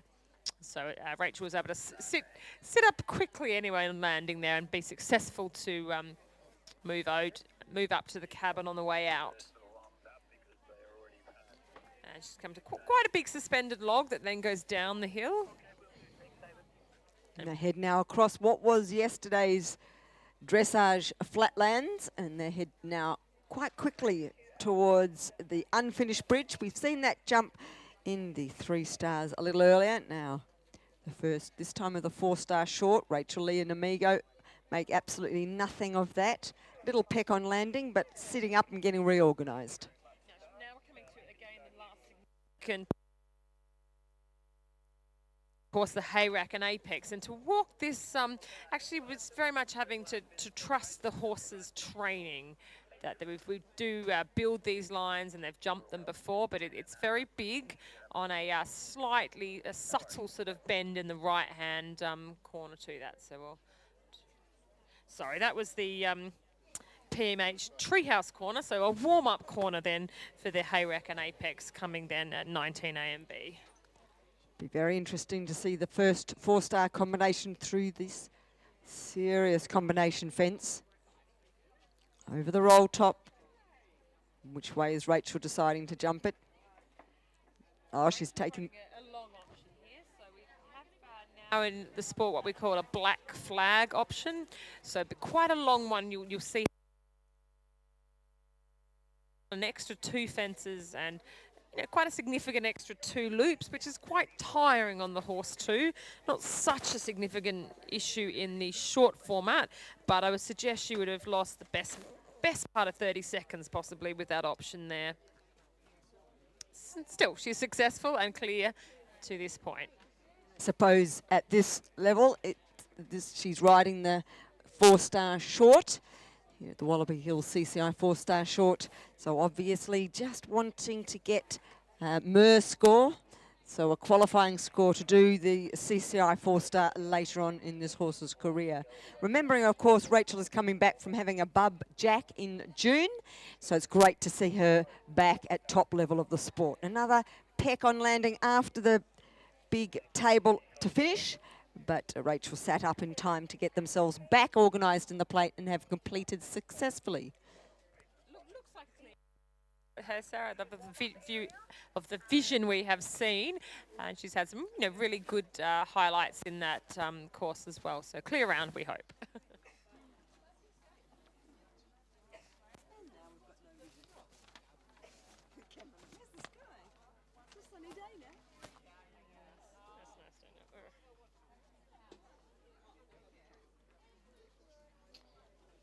Now we have vision of about to start the Bucas CCI 4-star long. First combination will be number 175. Amanda has 2 rides in this class. And the first she'll be riding is Cocoa Popping Candy, owned by Fraser and Chrissy Brown, and she's away on course. First rider out on course in the Bucas CCI 4-star long. Currently in 4th place with penalties of 30.5. Now, anyone who hasn't had a chance to look at Nigel the kangaroo at number 1 for the 4-star tracks, please do. It's just a stunning carving, and he's been named Nigel after the, I suppose we call them the chainsaw artists now, who actually came out from the UK to create Nigel here, and it's just fantastic sculpture. Certainly worth the walk out to see Nigel. I think he's actually called the Wallaby, after Wallaby Hill, as Cocoa Popping Candy and Amanda Ross set off at a quick lick, having jumped the barrel Oxer over scoop, and now the Tarralee Park Bar. So the first combination fence on this course is the Mounds, the PMH a building peg, and it's fence 4, and then on to 5A and B. Vision of this, Sarah. We can see almost as she goes there, but quite steep little mounds with a rail, a suspended rail on top, and they have to repeat that twice. So a good sort of combination to really get the horses thinking and to be quick on their feet. And both of those fences are mimmed. A mim clip we've seen already today. They're a safety device now in eventing. If you activate a mim clip and the fence comes down, you incur 11 penalties. But doesn't look like anything's gone amiss there for our trailblazer in the Bucas CCI 4-star long. Amanda Ross setting up now for the angled stumps. They are very big stumps, suspended over ditches, but Cocoa Popping Candy, the lovely thoroughbred mare, just galloping on over them. And slightly different course here for the long format, and different again from the first few classes of the day, that they've headed past the water and just getting, I suppose, a few more miles under the clock, as in to make up the distance of the course. So she's had a really good shot to that big table in the trees, we're calling them, the big log pile down the hill. And Amanda, I think, showed her experience too over the difficult angled logs there at 7A and B, and really made that 2 strides distance happen.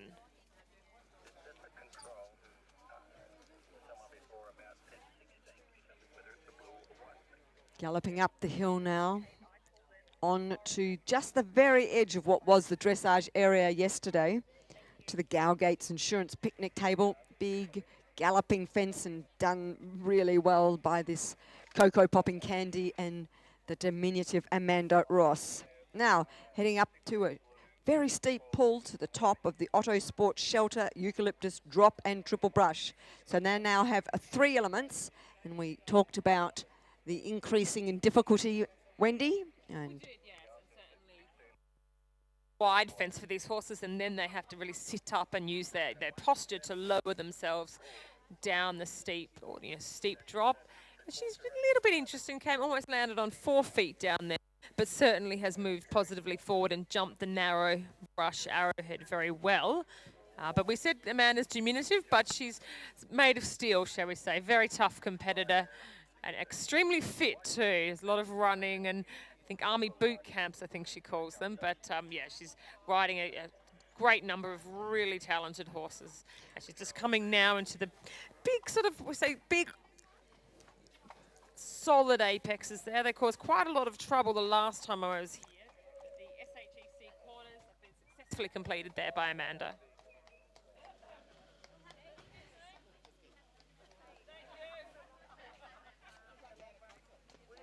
Still serious about time. She's not got her Nana pants on today. Got her foot firmly on that accelerator with Cocoa Popping Candy. Amanda. Coming up towards the water now. Later in the course, fence 13, the XL Earthworks Triple Brush on the way in. And then we have the jetty to boathouse coming out of the water, or in the water itself.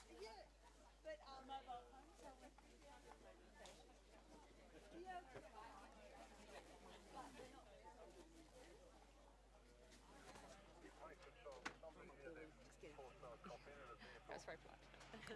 Very polite.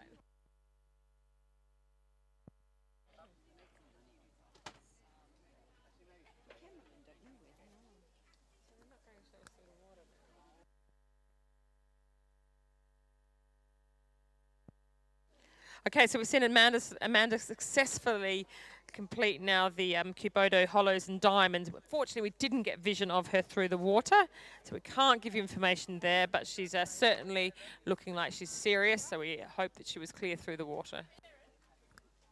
And at the gate, steps and the hedgehog. Yeah, well-deserved round of applause that are sitting here watching the big screen. She certainly got that spot on. Really good distance stride, so she was enabled the horse to be forward up the steps and not sort of having to be too quick and jump up too high. So yeah, really good ride there. And she's coming now to the PSE angled ditch brush prior to the IRT water. Over the telephone, of course, in the middle, which is quite a unique fence, which doesn't give them a whole lot of time to set up for the water. A 6 stride on the right curving line, and Cocoa Popping Candy just stifling that hanging log in the water. Amanda using her core there to keep herself in the plate and certainly keeping the gallop going. And they put them behind them. They've got the log at fence 20 before the elephant trap.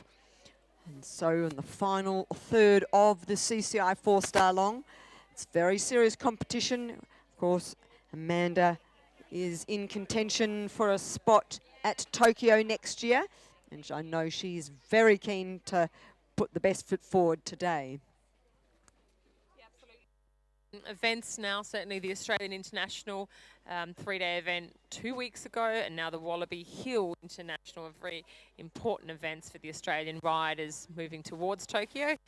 Of course, next year's events are going to be very important too as a final preparation, but they're really starting to put themselves or scores on the board to be on the right squads coming up to the Olympic Games. Up to a big log at fence 21 at the top of the pull, right up there at fence 20. Then it's a downhill. Remembering jumping downhill pops the horse on the forehand to be sitting up quickly to the elephant trap, and they made that look very easy indeed. So they'll continue the gallop down the hill across the flatlands here at Riverview onto the unfinished bridge. Spectators to just see how different the length of the courses are and just how much more galloping room or how much more distance really these horses have to do. So she's got a nice positive gallop going into the unfinished bridge. It is a big jump, but I think riding really it's nicely for the horses. They just understand that they jump and scope out over the ditch very clearly. Just to give people a comparison, the 4-star long is 5,700 metres and time on course is 10 minutes even, and the 4-star short is 3,600 metres with a time of 6 minutes 22 seconds.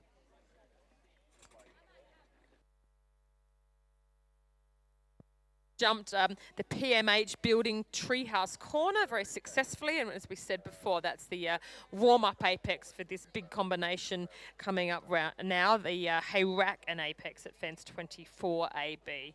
So be expecting Amanda to take the quick option, so we'll have a look.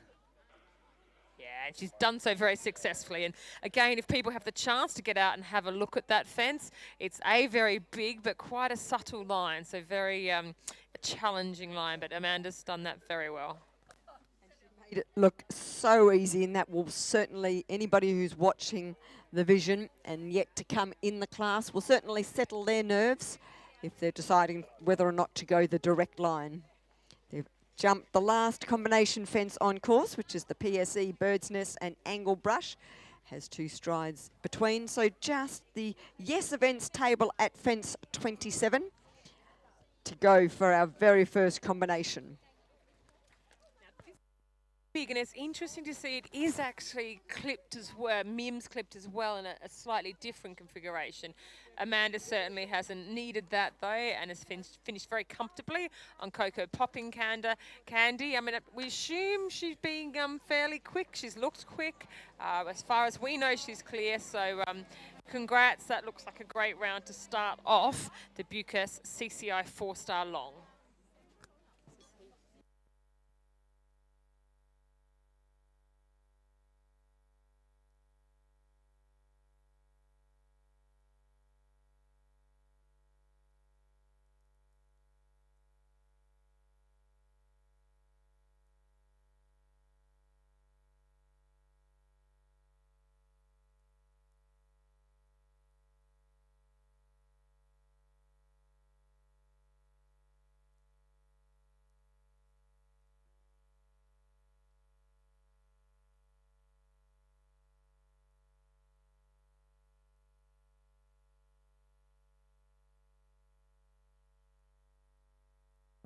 Now have vision of Heath Ryan, quite late in his round, unfortunately. He's coming back down the hill. I'd suggest coming now to the unfinished bridge at fence. Where are you? Unfinished bridge? Have I not got that?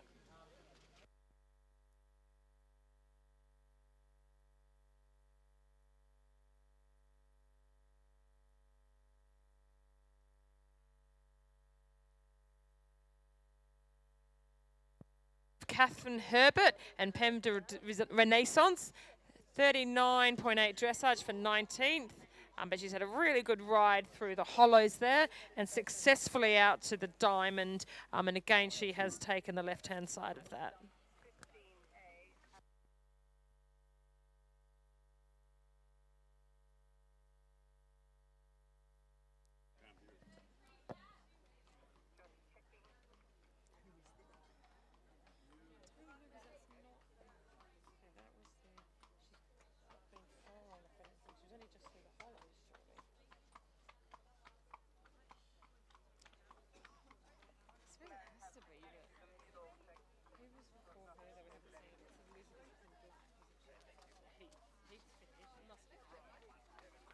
We believe we're watching Catherine Herbert and Femme de Renaissance now, heading down to the last water complex. So jump the ditch and brush before the telephone.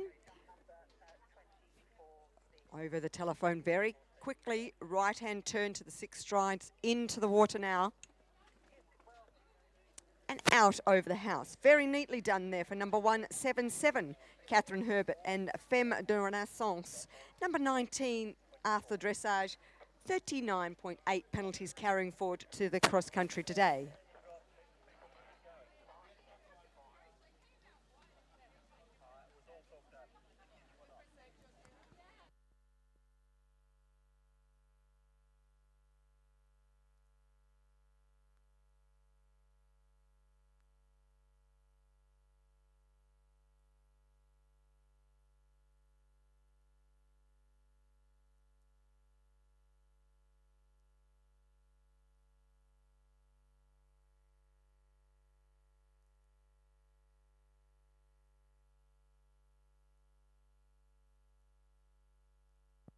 Good vision of Catherine having a really good gallop on the way to the log. She's heading up the hill now and going to turn back to the log and then down to the elephant trap.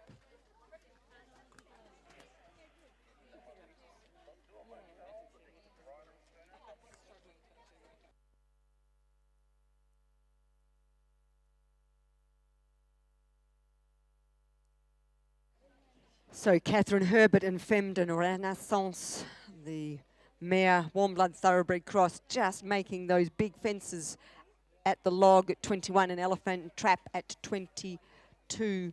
Very easy. They now keep a very steady pace going across the dressage arenas at Riverview on towards the unfinished bridge.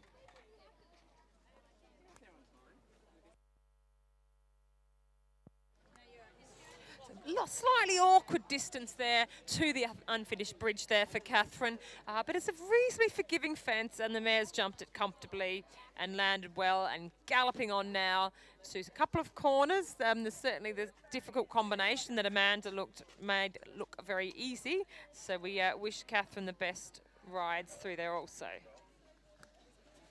It's quite nice of Mike ES to have given them a practice corner here at the treehouse. They've got some really picturesque mushrooms sitting there so that they can't jump across the wide area of the corner. And now come towards the last significant, I would say, combination on course. The hay rack to right hand, a very subtle curving line to this corner. And another one to go to the direct line, Wendy. Noticing the mare coming up to the hay rack there was a little disunited at times, so perhaps showing a little bit of fatigue. But interestingly, jumped that combination very easily. And I think it's one of those, again, fences where we as riders look at it and go, gosh, that's big, gosh, that looks hard. But it actually, the horses seem to, go and got it, done that, their experience. So, yeah, very well ridden.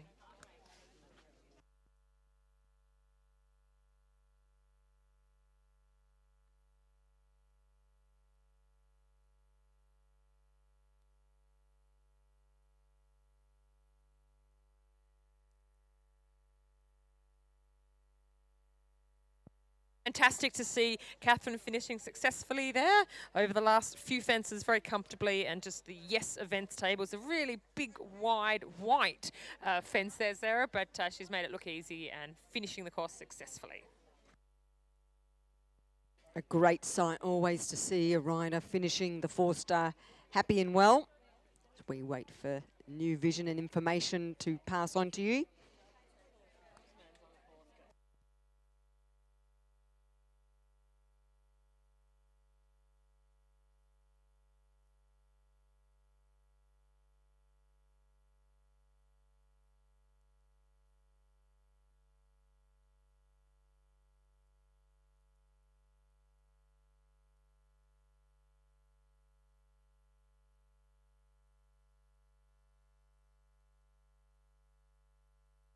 Have 3 horses out on course. Unfortunately, we haven't really got vision of any of them, which makes it very difficult to give you any idea of what's happening, but we're having Laura Wallace and Van Heck, number 181, just about to enter the start.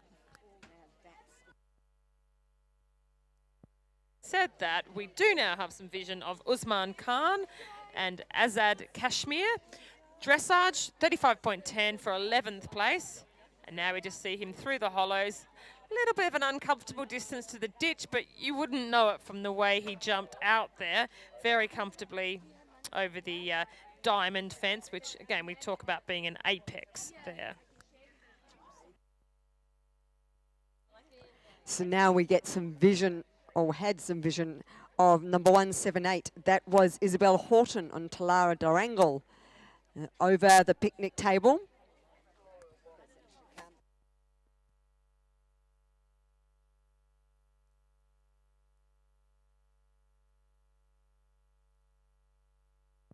Natalie Siankowski and Royal Talisman, 17th place after dressage and a score of 39.5.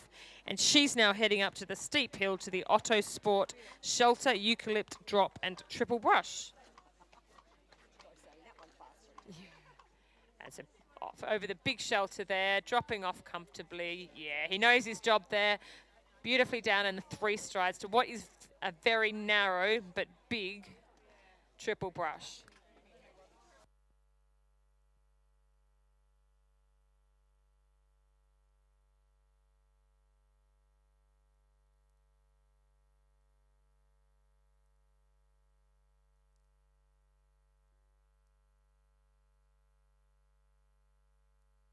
Siankowski and Royal Talisman now, and making those corners look very simple. Another fence to be mimmed, but certainly not needing any of those devices today with Natalie and Royal Talisman absolutely taking a flyer there at the big ditch and brush.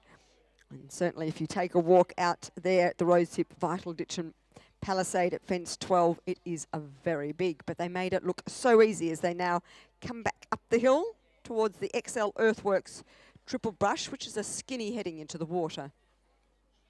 Yep, Natalie certainly looks to have had very good pace throughout the course. I was a little concerned, we're a bit fast coming down to the corners, and she's had a bit of a chip into the arrowhead and again to the jetty, but she's clear, and then a good ride out to the boat coming out there.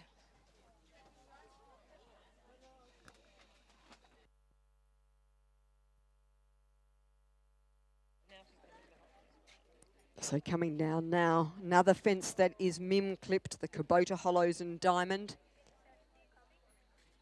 Upright towards the hollow, over the ditch. Chipping in an extra one there at the Diamond, but getting away with it.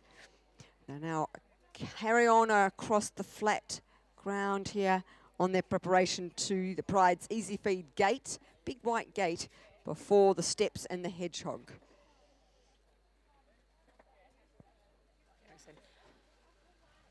Pleased that Natalie's just steadied up a little bit there and got the 2 strides comfortably. Pony's had to be pretty sharp, and when he bounces up the 3rd step, it has made the 1 stride distance comfortably to the hedgehog. She is now heading towards the PSE angled ditch brush, telephone, and then the IRT angled log and cabin.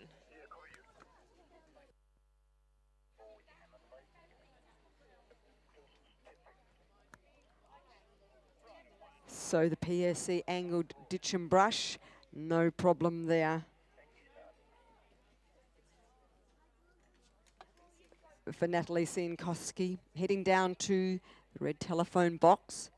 It's a right-hand curving line then, in approximately the 6 strides to the big rail into the water.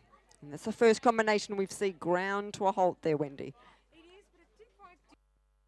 A few there. So actually Catherine made it look very easy, but the horses prior to that, Amanda's experienced mare was a little bit uncomfortable. So really bad, well, I say bad luck, but it's just a really matter of this training this boy over some other water fences.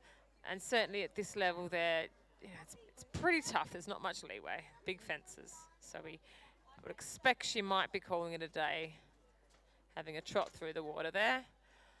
Although she's picked up Canis, so maybe she's coming back again. that's a good thing to do if the horse has stopped going into water, is to take it into the water independently and give it a bit of confidence. And we'll see what he thinks on the third attempt.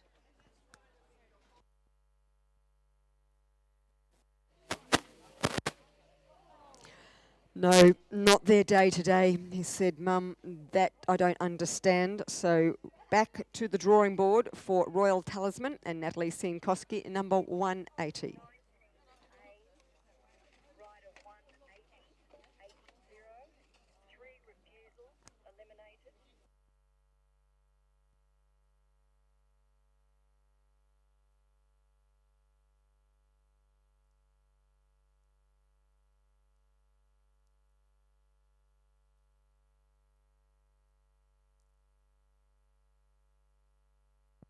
Have vision of Laura and Van Heck coming to the very big ditch and palisade, which she has cleared very easily. Made it look simple there. She's now coming up. So a nice preparation, I suppose, to the water. We've got the cci-l Earthworks triple brush coming. Actually, they don't actually land in the water, but they need to very much stay positively forward to the jetty and then out to the boathouse.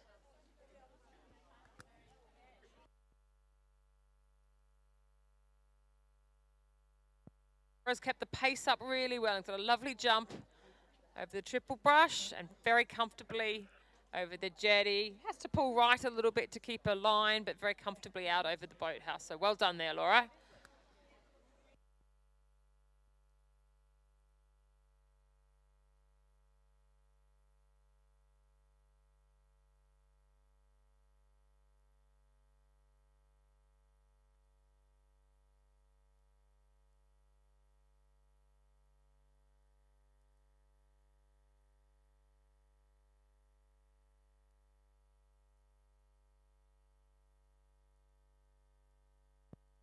Sophia Landy in Humble Glory. She's heading up again to the steep hill, coming to the Otto Sports Shelter, Eucalypt, Drop and Triple Brush. Sophia had a really good ride around the Adelaide Australian International 3-day event at Adelaide in the short format 4-star there, and now she is coming here obviously in the long star, or the Bucas long star CCI 4-star.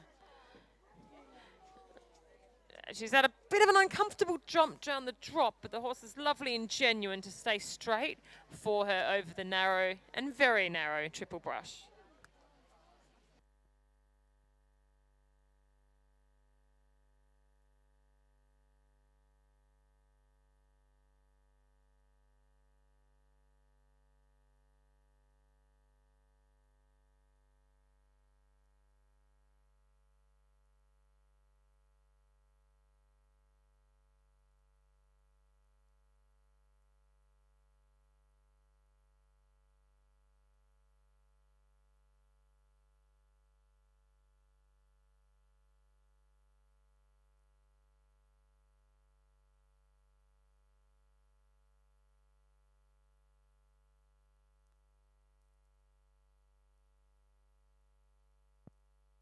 Sophia Landy have a really nice gallop along with her guy, and she's one of the, I suppose these extra rooms. So she's coming into the cci-l Earthworks triple brush, and he's a little bit careful over that, but she's picked up her reins and kept forward. Lovely jump over the jetty and very comfortably out over the boat, and she's going to head now down to the Kubota Hollows and Diamond.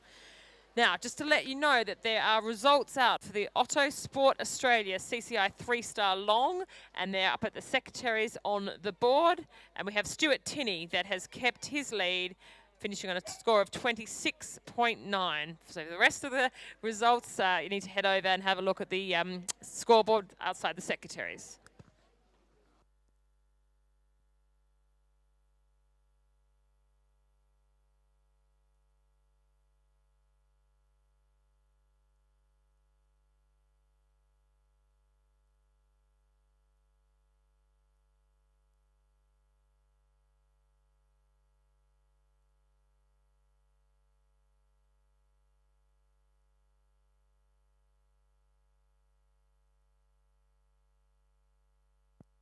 Okay, so we're just now watching footage of Jessica Ray and 5th Avenue.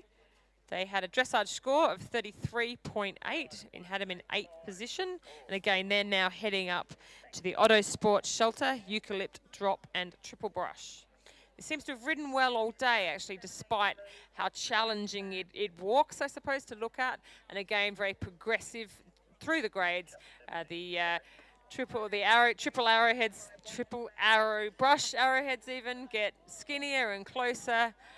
But these horses, oh dear, it's actually our first fault that we have seen there. So Jessica Ray and Fifth Avenue have had a run out at the third element of the Auto Sport Shelter and Eucalypt Drop and Triple Brush.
Ray has had really nice fence in over the water, and it jumps quite high over the jetty in the middle, but comfortably out to the boat element. And she's now heading down the hill to the Kuboto Hollows and Diamond.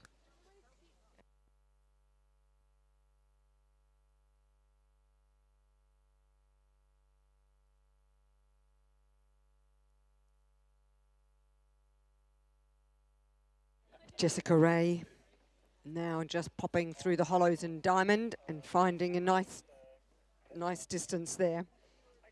Number 184, 8th after their first phase. And I look now at screen and we look like we have Matthew Gasky in ×2.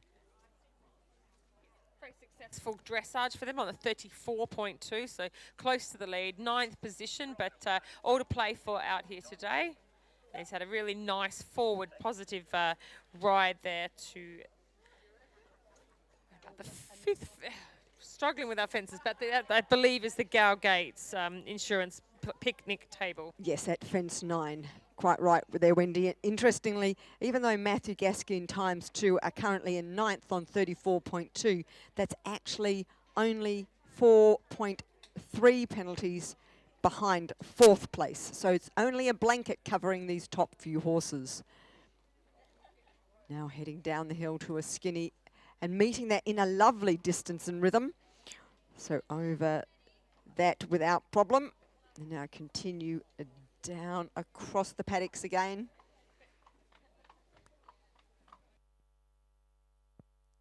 Big corners coming up, the SHEC corners, and I remember here 2 years ago, Sarah, these were slightly differently situated, but caused some interesting rides and lines, and something that had to go before the ground jury for the 50 penalty rule, which is now 15. But Matthew has given us a copybook ride through there, so certainly no problems, and great for the young riders to watch how well that horse jumped those fences.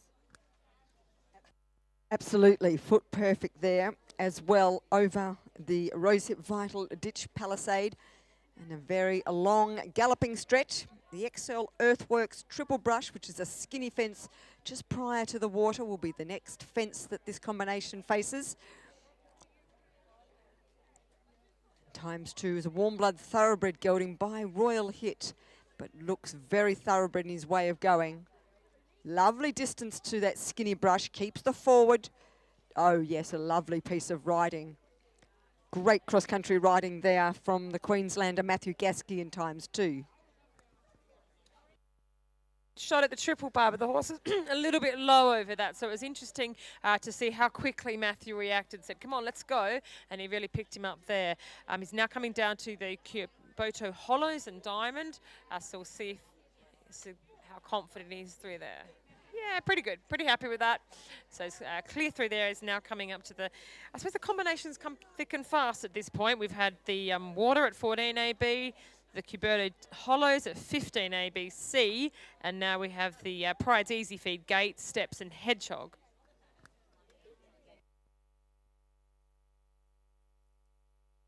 Jessica Ray now being picked up on her way home. And 5th Avenue.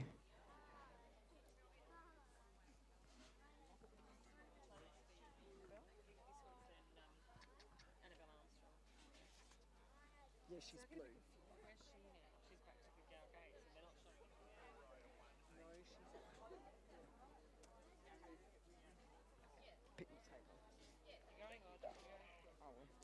Number 186 is now on screen, and this is Annabelle Armstrong riding Quap Price. 36.4 after yesterday's dressage, left her in 12th place. Coming forward here in the Bucas CCA, a 4-star long cross country. She's making her way up the hill to the turning fence. This is the Otto Sport Shelter and the Eucalyptus Drop and Triple Brush. Down over the drop, keeping the forwardness and very straight. No problems at all. Very skinny brush from the Eucalyptus Drop. Annabelle, very little in height, but really stable in body position as they now make their way towards these huge corners that so far, dare I say it in commentary, have caused no problems today. Back there, so Annabelle's done it just in time, shall we say, but they do go down quite a steep sort of slope to that, and it's very easy for the horses to run on. But yes, it must be one of very few sports where you can have such different sort of sizes and shapes of riders. There's certainly no weight divisions as such in the equestrian sport, but Annabelle's a really tough competitor, and she's showing exactly how it should be done so far. There's also one of the only Olympic sports, if not the only Olympic sports, where it's completely gender neutral. Men and women compete against each other. And Annabelle really having something to say with Quad Price. Excuse me, come back to me. Quad Price says, I'm not entirely sure I want to.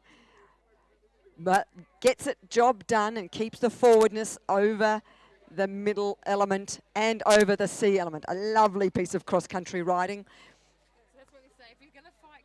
At least have the decency to jump the fence well, which he has absolutely. And she'll want to just again balance now coming down to the Cuberto Hollows. It's a very steep landing, but then the actual way the ground really slopes on a bit of an angle to the ditch. So you definitely need to be prepared. But she's certainly sat him up well, and he's beautifully over the ditch and scoped out over the diamonds very successfully.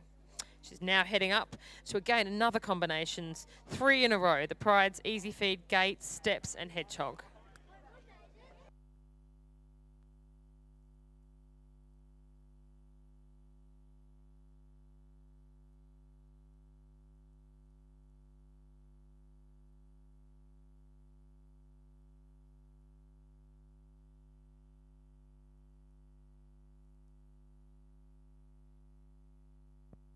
Lee now coming on Chicolo, again has jumped the Gal Gates insurance picnic table and now heading up towards the Otto Sport Shelter, Eucalypt Drop and Triple Brush.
Okay, coming up the up towards the XL Earthworks triple brush just prior to the water. She just needs to get a lead change to make it a comfortable ride, or we just go and counter. And she's moving up to the triple brush, and that's the important thing. And yeah, good pace over the jetty and comfortably out over the boat.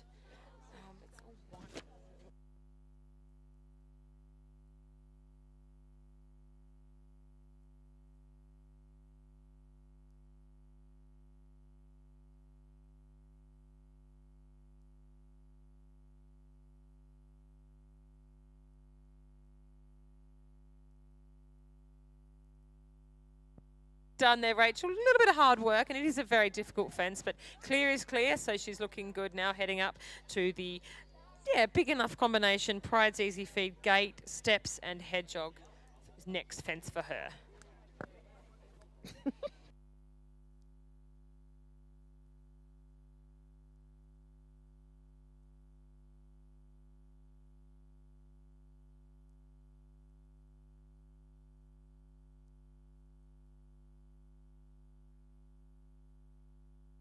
So now we have vision of one of our New Zealand competitors, Madison Crow and Waitangi Pinterest, the warm blood thoroughbred mare. Now she's made her way all the way to the Gates insurance table, sits low after jumping the table, and now heads up to a turning point on the course, and that's the Otto Sport Shelter, Eucalyptus Drop and Triple Brush.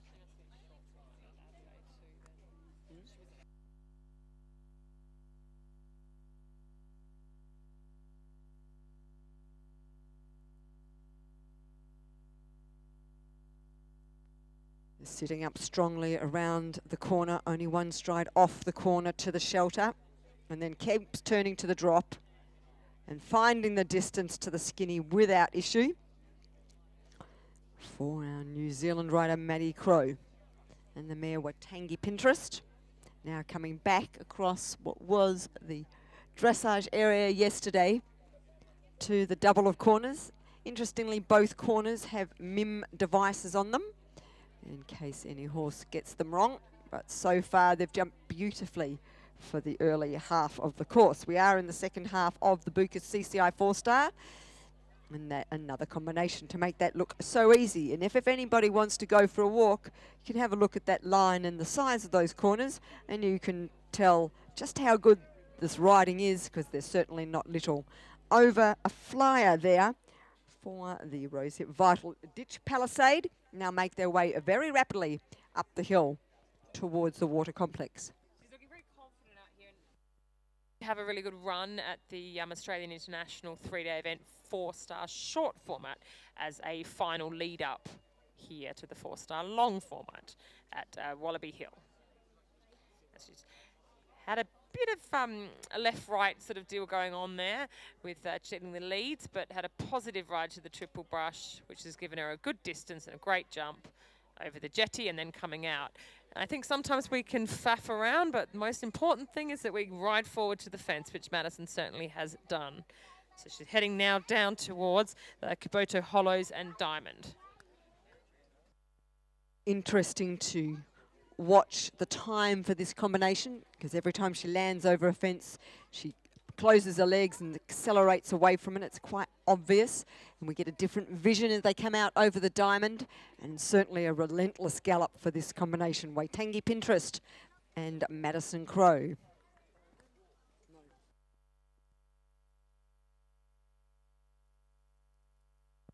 The warm blood thoroughbred cross, very much looks like a thoroughbred and gallops like a thoroughbred, and extremely neat and quick up to the or the bounce to the C element, the second bank there, or the second step.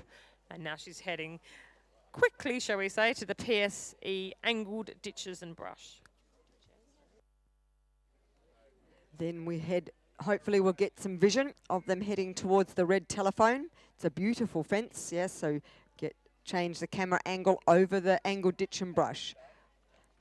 Across the road, and certainly not wasting any time, just a quiet half halt, saying steady, forward stride to the red, bigger loop, then to the hanging log into the water. But chips in a short one, has to sit up quite quickly on landing, out over the boathouse, and they're away. So the final third of the fences to jump in the Bucas Horses Rugs CCI 4-star.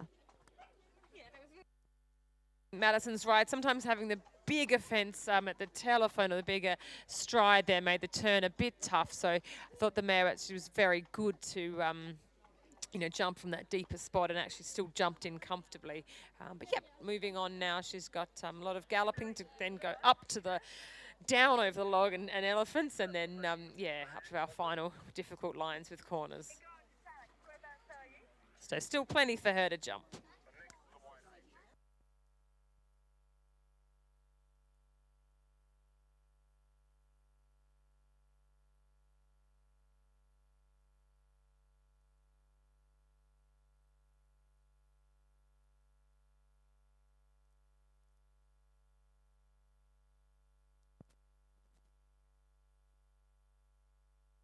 Now have vision of 191. This is the blue colours of Sam Lyle. This time he's piloting BF Valor by Copper Bajaj, this gelding. So he's a pure warm blood, setting up for the triple brush prior to the water. Everybody takes a breath as we watch them go, and we've now cut back to Waitangi Pinterest. And we'll have to wait and see how Sam has progressed through the water. Waitangi Pinterest, meanwhile, and Madison Crow really got their foot to the metal as they head to the unfinished bridge. I'm going to suggest that he hasn't had any problem through the water, as we now have vision of Sam Lyle down towards the Kubota Hollows. Over the A element, shuffle over the B, but keeps forward and over the diamond. So they're well ridden there with Sam Lyle and BF Valor. There this morning, and he certainly thought it was a big distance coming out, but we see he's been able to ride positively forward, and the horses jumped that very successfully.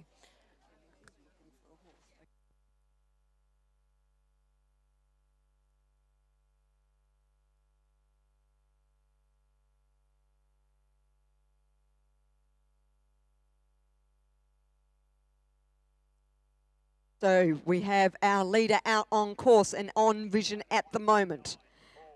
So 194 left the starter's hand and heads toward Nigel the Wallaby at fence number 1. A beautifully sculptured Wallaby at the first fence. Beautiful. Watching Balmoral Sensation, aka Richie or the Snowman, depending on whether you listen to the Equa Ratings podcast. They are the leaders after the dressage with 26.5. And the previous winner of Adelaide 5-star in 2017. Coming back from injury, however, and so this is one of his mares for Tokyo next year. Privileged to watch this horse win the Adelaide 5-star a couple of years ago now. And he'd actually been at Rio and Badminton the previous year. Saw a lot of footage of him. So he's a lovely, lovely jumper, gives plenty of airtime over his fences, but obviously very successful in the dressage also, and we wish Clark the best of luck around the course. Certainly will be an exciting round to watch. We can just see a little white speck at the very top of the screen as they made their way over the PMH building peg at fence 4 and then related distance to fence 5, A and B. Yeah, an interesting use of the terrain, or perhaps a little build-up of terrain there with two very steep peaks, I suppose. But Clark successfully through there, and just a lovely galloping stride as he comes around now to the big stick pile, which again, a very tall fence makes it look easy though. And these angled logs are, yeah, pretty narrow and pretty a cute line. But they've ridden very well. And again, for Clark, they look fantastic ride through there. And regardless of what sport you're watching, if they make it look easy, it's not because it is, it's because the skill level is so high. And dare I say, I'm not putting the commentary moz on this wonderful New Zealand partnership, but they make it look very easy indeed. Coming down the hill now to a big oxer. No problem under the trees there, and continue on their way. And they head towards the Gowgates Insurance picnic table.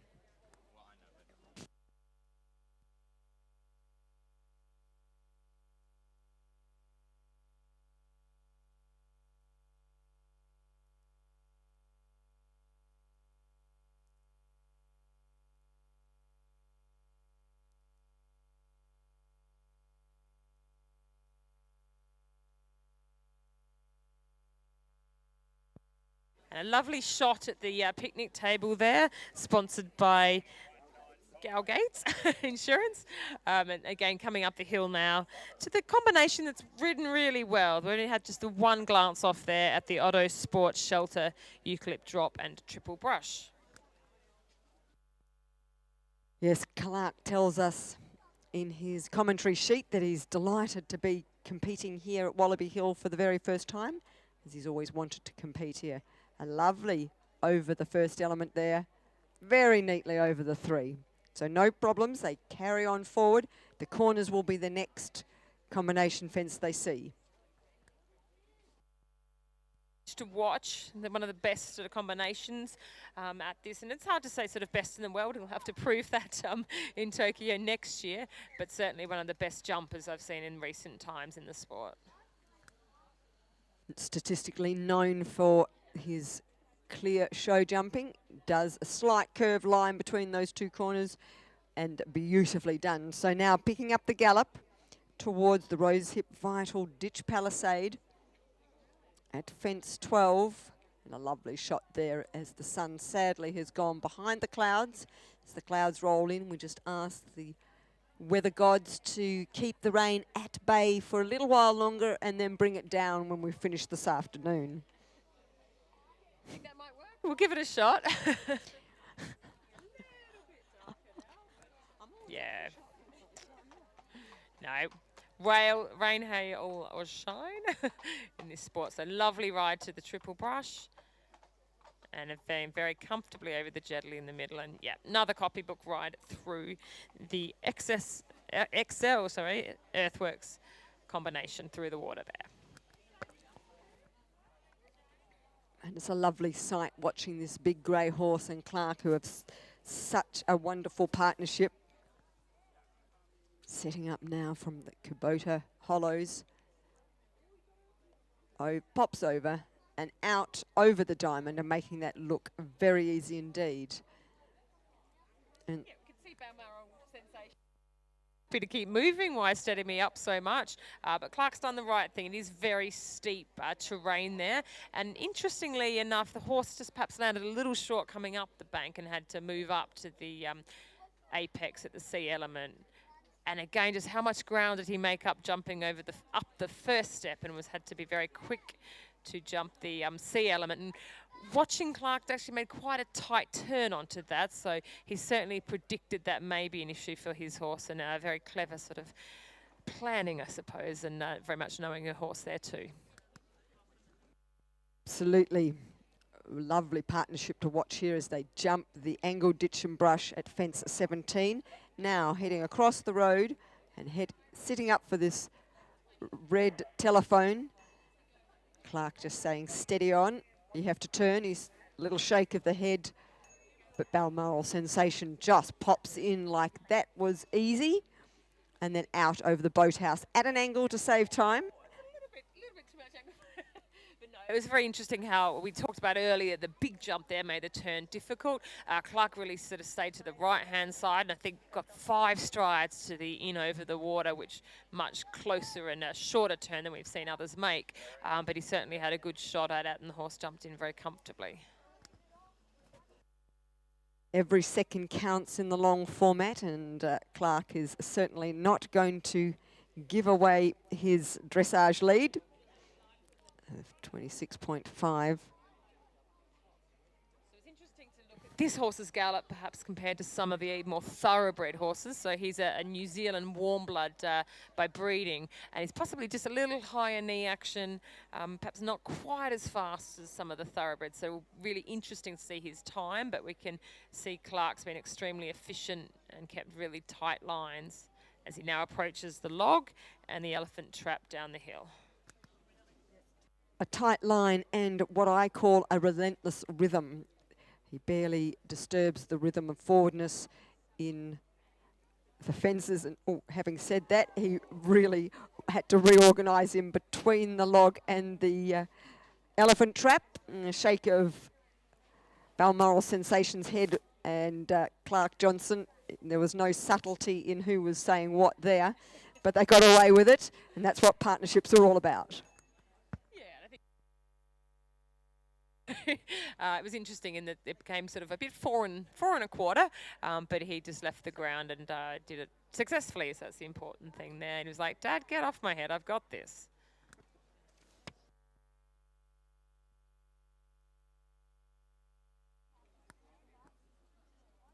So they're coming round the corner now towards another big corner on course. We've got our warm-up corner, haven't we, at the PMH building Treehouse corner, and really keen to see how beautifully Clark can do this Hayrek and Apex combination. I remember being quite in awe of his ride through a very difficult Mikey S combination at Adelaide in the middle of the paddock at about fence 8 or 9 a couple of years ago.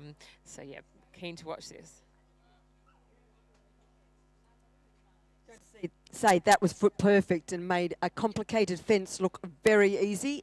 He does look like he's taken his foot off the accelerator, however, and I know it's really about the Mur for Tokyo for Clark rather than the win here.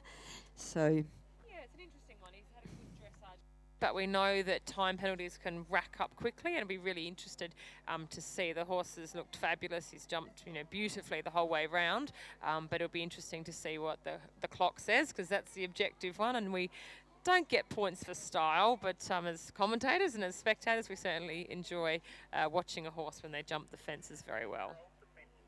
So we've watched the leader after the dressage whole way around, and of course there are a number of competitors out on course, but Clark Johnson and Balmoral Sensation safely home over the last as we pick up the next combination on course.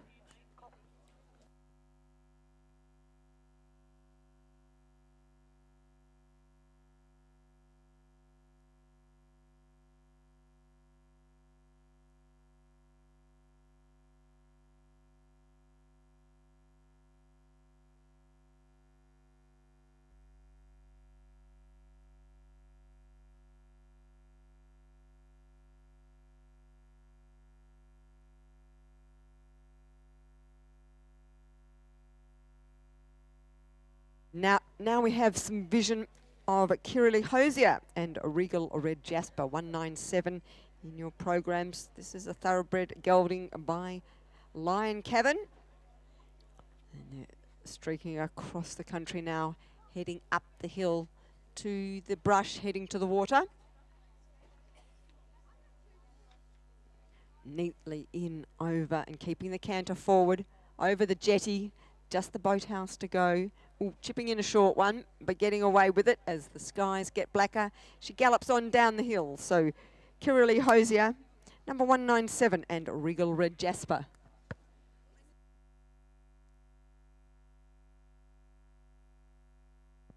Okay, so Kiri's just now steadying up a little bit there for the Kuboto Hollows.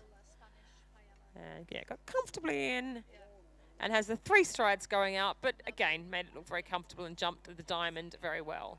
She's now galloping to the Pride's Easy Feed gate, steps and hedgehog.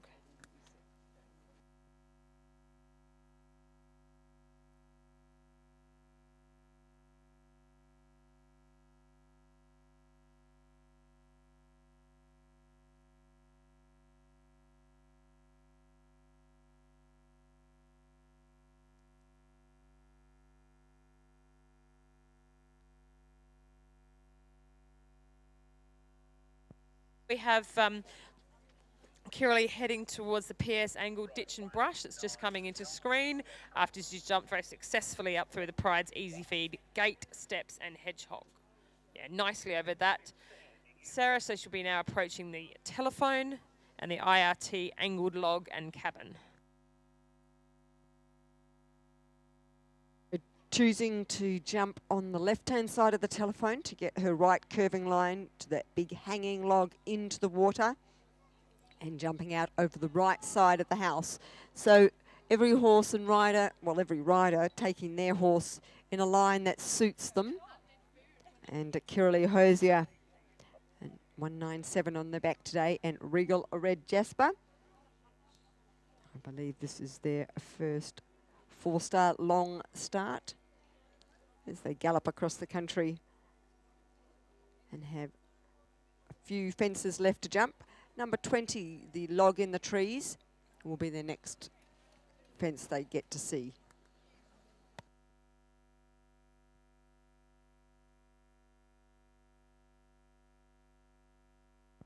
Towards the end of that long gallop following the water jump and making a turn to come up to a steep enough hill up there, and then down, left-hand turn to a log, down to the elephant trap. We'll now have to count the number of strides. Clark went in, 4 and a bit, and we'll see what Kiralee does.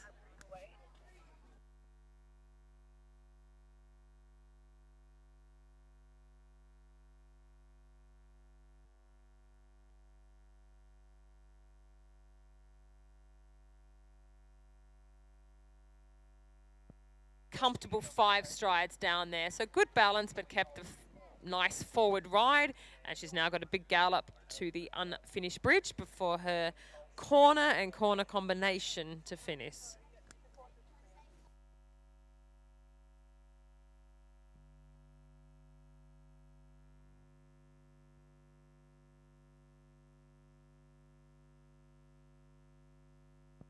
Comfortably over the Rosehip and Vital ditch palisade there. Sorry. Yeah, very comfortably over the Rosehip Vital ditch brush and palisade on her way up to the water jump. So she's just looking to get her right lead to have the comfortable turn to the triple brush arrowhead. But we remember it's just got to go on and ride it forward and get it jumped.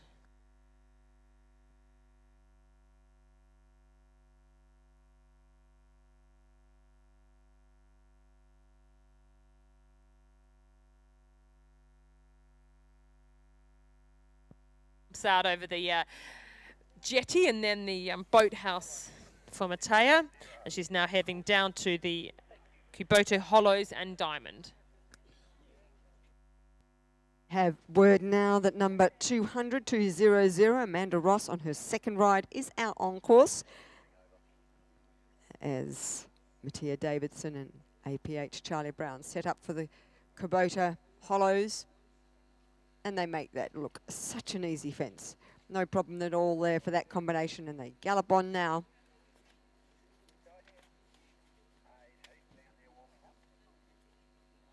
Small argument as Matea asks Charlie Brown to come back to her. Now come back, heading to this white gate at the base of the steps.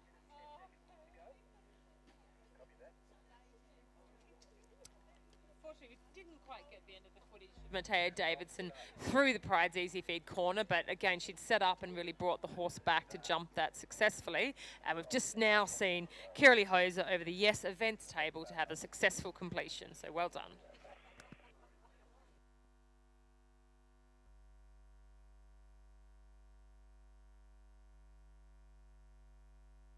So Matea Davidson and APH Charlie Brown have continued on their way to the angled ditch and brush, which causes them no issues. So over the road, and then looks like they're having quite a discussion as to who is in charge of the stop button. Matea has now anchored Charlie Brown on their way to the red phone. And right-hand turn to the water and pops in, no problem at all. So certainly well worth the argument on Matea's. Yeah, pops out over the water and gallops on. Now we have word, unfortunately, that number 199, Del Ogilvy and Precious Dreams have parted company at fence 4. But they are up and okay. And the next combination we'll get to see on our screen will be Amanda Ross and RLE, Poinstown Will. In the yellow colours, of course, Amanda went earlier with Cocoa Popping Candy. They are fifth currently after their first phase, 31.8 their penalties.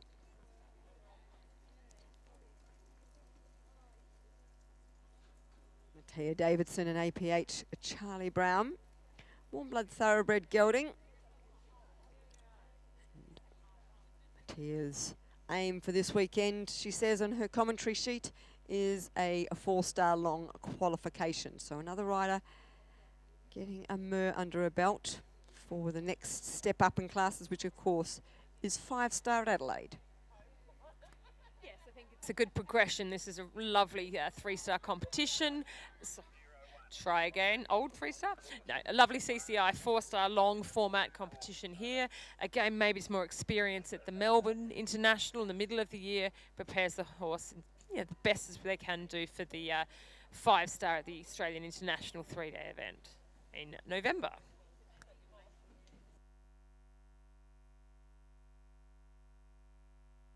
And Mattia Davidson and APH Charlie Brown popping in 6 between the log at fence 20 and Elephant Trap at 21 as they continue their gallop across Riverview Flatlands, and the Unfinished Bridge is their next combination.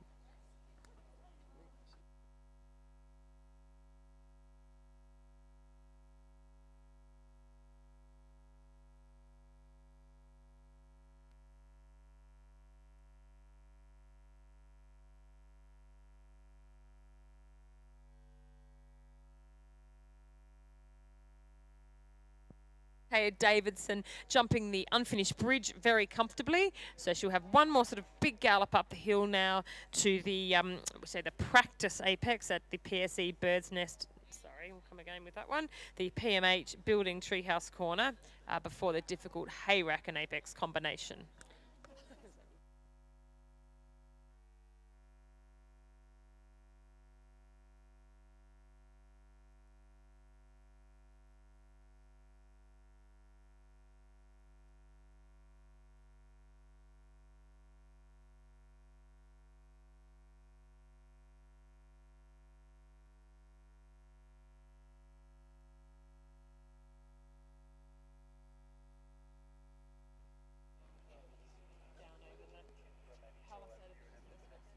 Only 2 combinations after Mattia to come across this Mike Etherington Smith designed course as Mattia goes to the final major. Oh no, and that's such bad luck for Mattia Davidson. Coming out the left-hand door, having... Frustrating so late in the course, isn't it? She looked like she was sort of not quite on the 4 strides, the 5 stride there, and perhaps he ducked out. Perhaps some jumping effort though, but is a difficult thing to call from here. But unfortunately, it's 60 penalty. Well, no, elimination there for Mattia Davidson. So not such a happy way to finish the cross country there. No, indeed. So only 2 riders left to go. One of them will be in yellow, and that will be Amanda Ross. And then the final rider on the Bucas CCI, a 4-star long, will be Heath Ryan. And as the rain starts its journey downward, everybody quickly pops underneath the shelters. Of course, after the completion of the 4-star long, we have the final 6 combinations in the 4-star short.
Okay, now we see Heath Ryan jumping the Rosehip and Vital Ditch Palisade very successfully and having a really good gallop up the hill now before he comes to the water jump, sponsored by Excel Earthworks. So we've got a triple brush, jetty and boathouse there.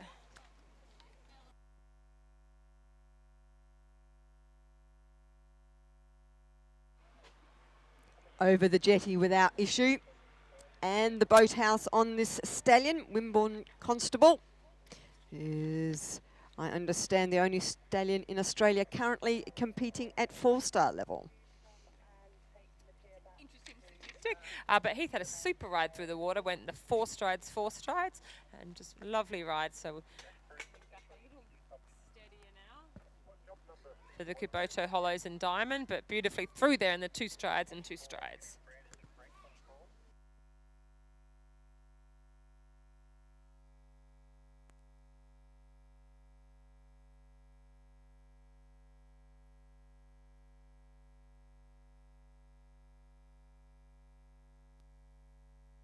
So, Heath Ryan, running slightly left there at the top of the stairs to the Echidna, but it was just the white flag popped off with his knee. I'm going to suggest there's no issue with that at all, just a little bit of crookedness, and he's got a few corners to jump yet, so he doesn't want to start being crooked now.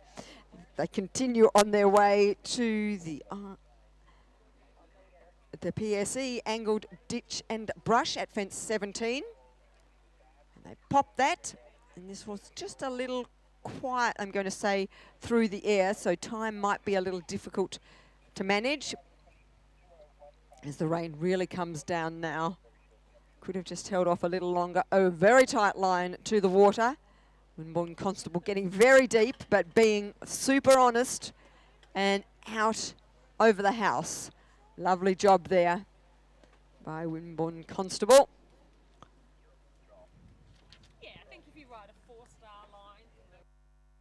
You've done a good job, and yeah, he did quite a tight line to the B element, and not quite the 5 strides that Clark had got, but the horse was very genuine in this to have this the shortest 6 stride and still jump confidently in.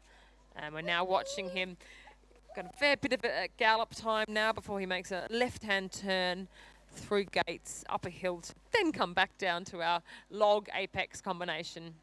Well, not even a combination, related line, shall we say. A related line we've seen jump in any number of strides today, everywhere from 4.5 to 6, depending on the approach. The log at 20. Wimborne Constable is by a contender and owned by Kylie and Philip Hewitt.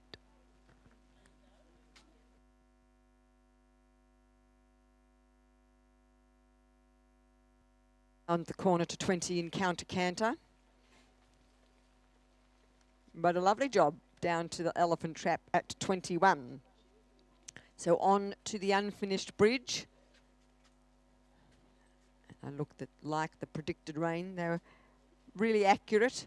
The weather app suggested it would come in around 3 o'clock. Well, it's 5 to 3.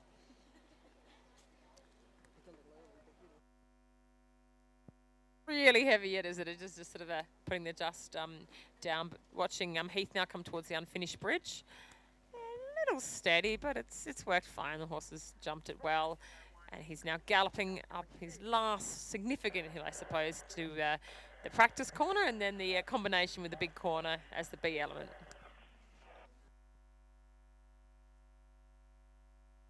Certainly was a fence when walked that lots of people had discussions about. He's jumped very well today, only had one combination not manage it over the mushroom corner, and Wimborne Constable just having a bit of a wiggle left and then corrected to wiggle right. And now round the right-hand curve to the hay rack, throttling back.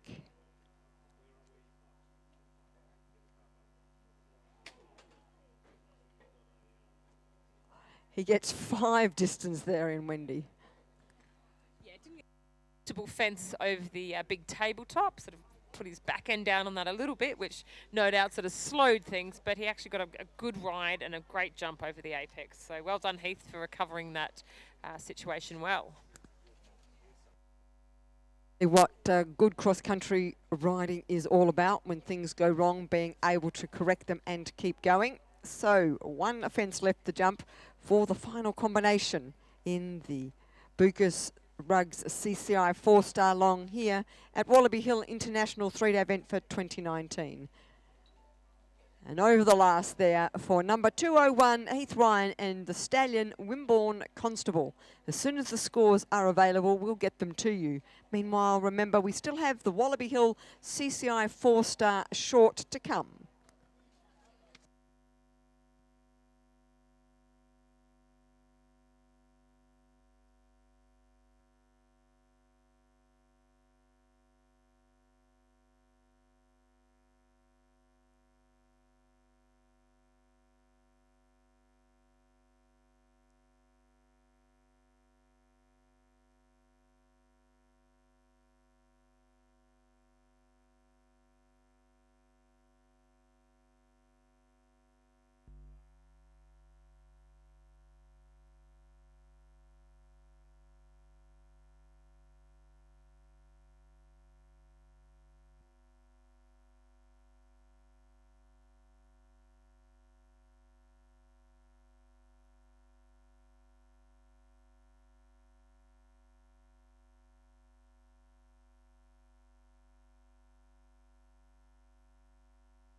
So as we have a new starter out in course, this time in the Wallaby Hill CCI 4-star short, it's number 207, Bianca Sigamundi and Royal Chanel. We had vision there briefly of Asher Warnock and Lane N. Bond. Here they are again, very awkwardly up the steps. But this Survived, though, didn't she? She got the 2 strides to the hedgehog instead of the 1, but she's clear, and she's heading on now to the PSC angled ditch brush. Interestingly, Asher has said this is what she wants to achieve is the completion of their very first 4-star, and she'd like a Mur as well. So we wish her well with that. Lane N. Bond is an Australian stock horse, and he was bred originally to play polo as they make their way now down to the red phone. Negotiate that without issue. The right-hand turn towards the water. Oh, and awkwardly, Lane N. Bond really being honest as the day is long, and then pops out over the house, Wendy. Yeah, great back end on him. Yeah, jumping into water, which made it pretty tough for for Asher to sit tall there, but she's clear, and she was able to come out and successfully negotiate the C element also. Brief note, if you want to do something tonight, we have the Ola Lola Latin American Cafe here tonight, and they'll be serving a selection of paella, meatballs and empanadas and salads, of course, from 6 p.m. and the bar will be open tonight from 5. So please don't dash off home. Stay and have some dinner with us and enjoy the atmosphere that is Wallaby Hill International 3-day event. Now Asher's just coming to the suspended log. She has a bit of a steady there for a nice deep distance. He's popped up in the air and galloping on well. She'll come to the unfinished bridge next, and then again the last uphill pull to the practice corner and the combination hayrack and apex.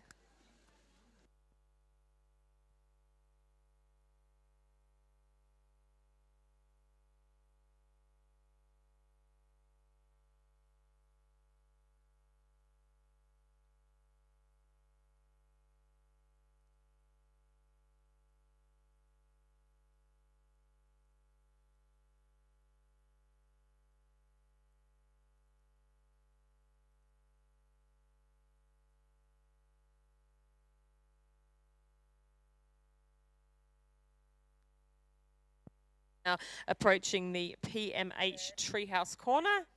And she's successfully over that.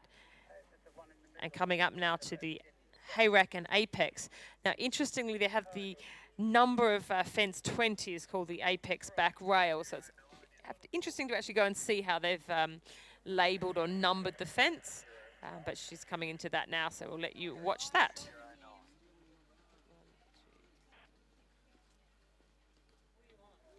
Asher is taking the alternative.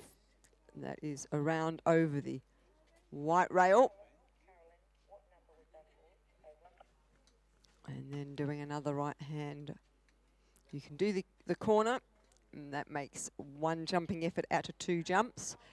But Asher Warnock and Lane N. Bond, she wants her Mer and to complete a very first 4-star, and so has opted to go the option there. Not a bad idea.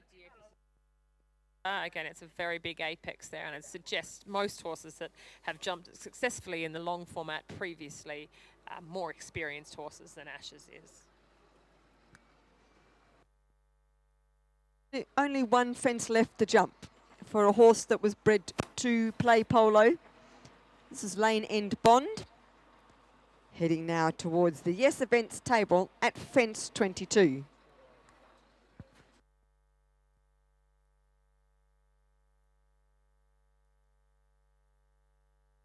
Warnock, she's home on Lane End Bond. She's completed her first 4-star, and from what we saw, it was a very good round. So we hope there wasn't anything that we didn't see that wasn't so good. Move on to Vision from 207, Bianca Sigamundi and Royal Chanel. The mare Warm Blood Thoroughbred Cross. And Very interestingly coloured, isn't he? She's had a good big jump over the log, and we're looking to come to the unfinished bridge as her next fence. now the chestnut in front of us with the blue colours is Penelope Johnson and BB Boom. 5th after their first phase with penalties of 42.6. Heading very positively to the skinny into the water over the jetty, and ears pricked and eyes alight over the boathouse for BB Boom, number 209. And a lovely job there. So Penny Johnson, BB Boom, out on course, heading down the hill now towards the Kubota Hollows. Generally a little less experienced, the short format horses here, so we'll be interested to see how they cope with the different terrain and jumping. But Penny's clear through there. She notes her biggest quirk is her jumping style, so we'll have to keep an eye on that as she's going around, but looking quite good so far. Yes, indeed. Penny Johnson now setting up for the white gate. Off the left-hand corner. Pops that neatly. Pops the 2 into the steps, up the steps and out over the echidna. No problems at all. This combination of completed Adelaide 3-day event in the 4-star short section. And Penny has owned BB Boom since he was an unbroken yearling. That's a nice story, isn't it, to hear of riders that have brought the horse up, well, really through, from a youngster, obviously, and broken them in, and then brought them up through the levels to almost the highest level in the sport. Still to go. Over the PSE angled ditch brush at fence 13, now heading to the telephone at fence 14. Jumping on the left-hand side gives her more room to do a right-hand turn to the hanging log into water. BB Boom not giving that an inch more than he has to, in very good cross-country horse style, and out over the house. Now towards the suspended log at fence 16. Yeah, a little bit of a longer line and actually got the 8 strides in the end, so just a bit deep going in, but he was genuine, said I'm jumping regardless. Might have had the most energy, as much energy as I would have liked, but she's clear, and that's the most important thing.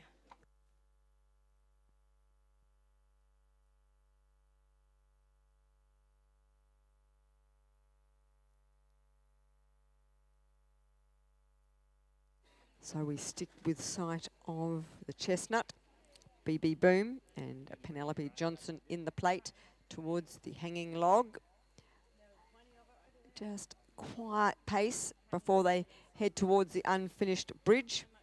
BB Boom is a gelding and he's warm blood thoroughbred cross by Red Bull. And now we get Vision heading towards the unfinished bridge. Just keeping her foot very firmly on that accelerator and finding a lovely distance to that unfinished bridge at fence 17. So now the Treehouse corner at fence 18 before the last serious combination on this course.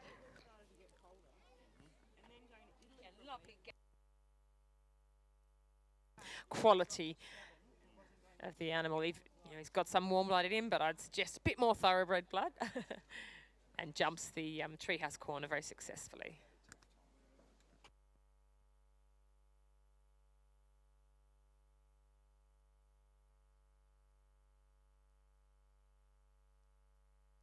Penny Johnson and BB Boom set up now for this hayrack. Will they jump the corner? Yes, they're going the corner, and they do that really easily. They'll be delighted tonight at the dinner afterwards. Yeah, no exciting. The difficult, well, everything's a little bit difficult in different ways, but I would think that's the most sort of technically difficult line on the course, and the apex is very big, so this is one of our first few, I suppose, 4 stars, and be very, very happy with that.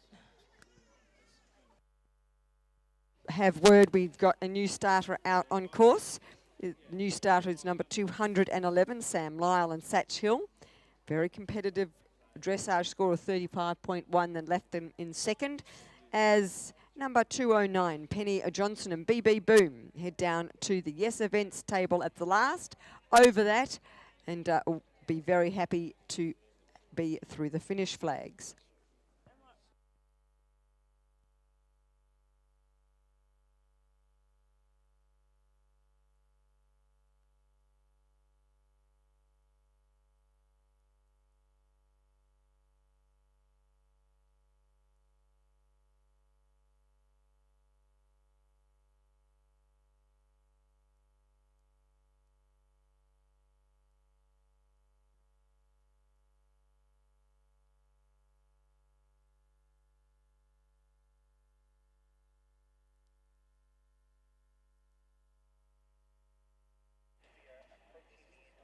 So we now have vision of the leader of the Wallaby Hills CCI 4-star short, Tanya Harding, number 210, 3.4 their penalties after yesterday's dressage.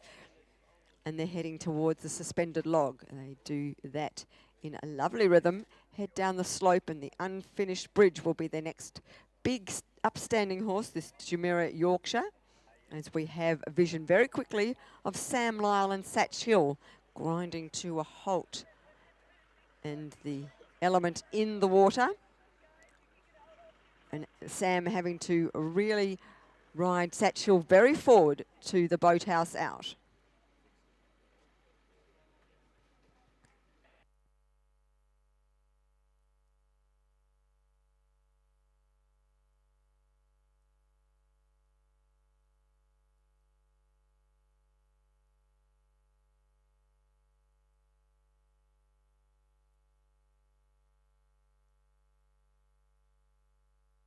Really well then to be clear through the Kubota hollows after a bit of a problem at the water. This is a little horse with Sam on, or looks a little horse, shall we say. So I think he'd be pretty happy to get the 2 strides up from the ditch to the diamond there.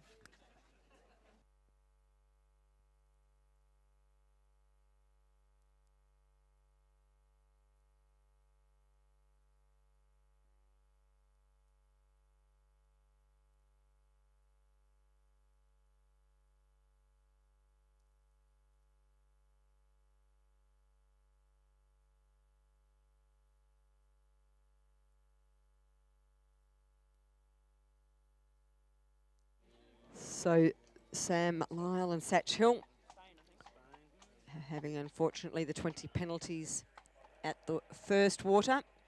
Sam's going to keeping the pace going at the red telephone.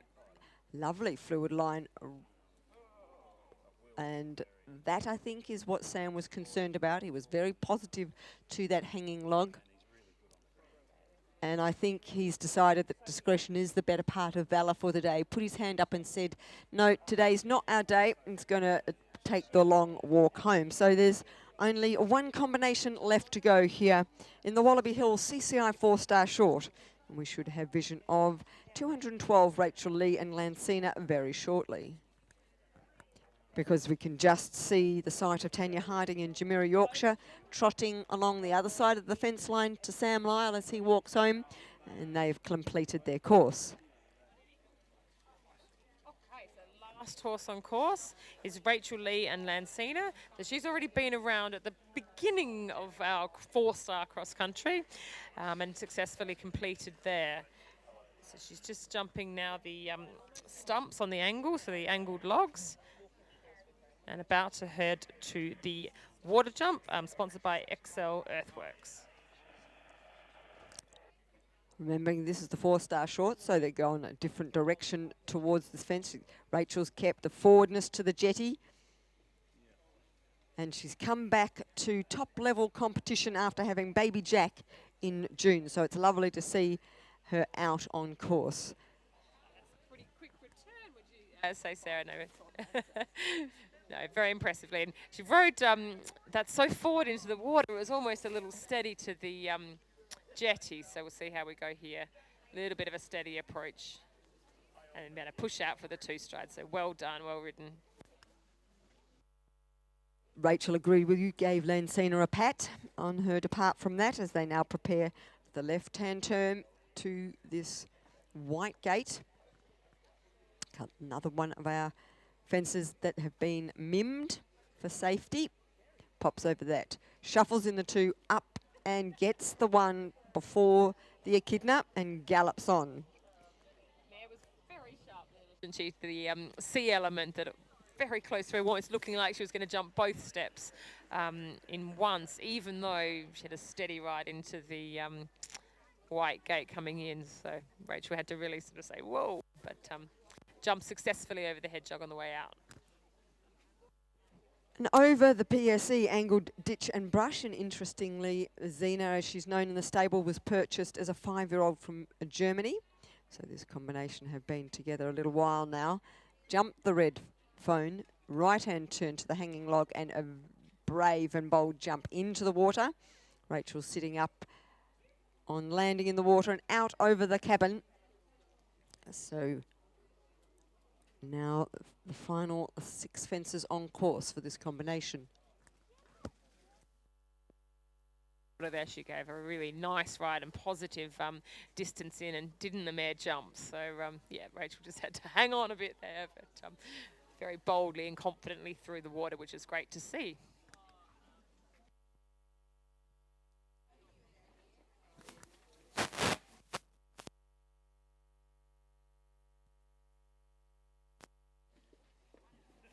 Holstein and mare looking full of running still as she comes to the suspended log at fence 16.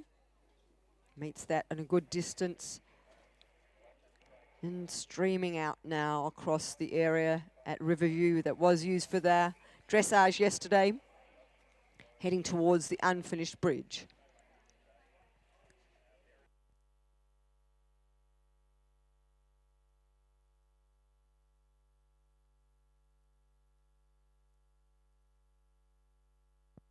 Steady there to the unfinished bridge, but she's galloping on well now for the last few fences, and we're interested again to see which line Rachel takes through the hay, rack and apex. She did take the longer route on her first horse, Amigo, but yeah, we'll see what she does with Lancina. Quite a lot setting up for the corner at the treehouse, and so now makes her way up to what was a serious combination when you walk the course. The hay rack and apex at fence 19.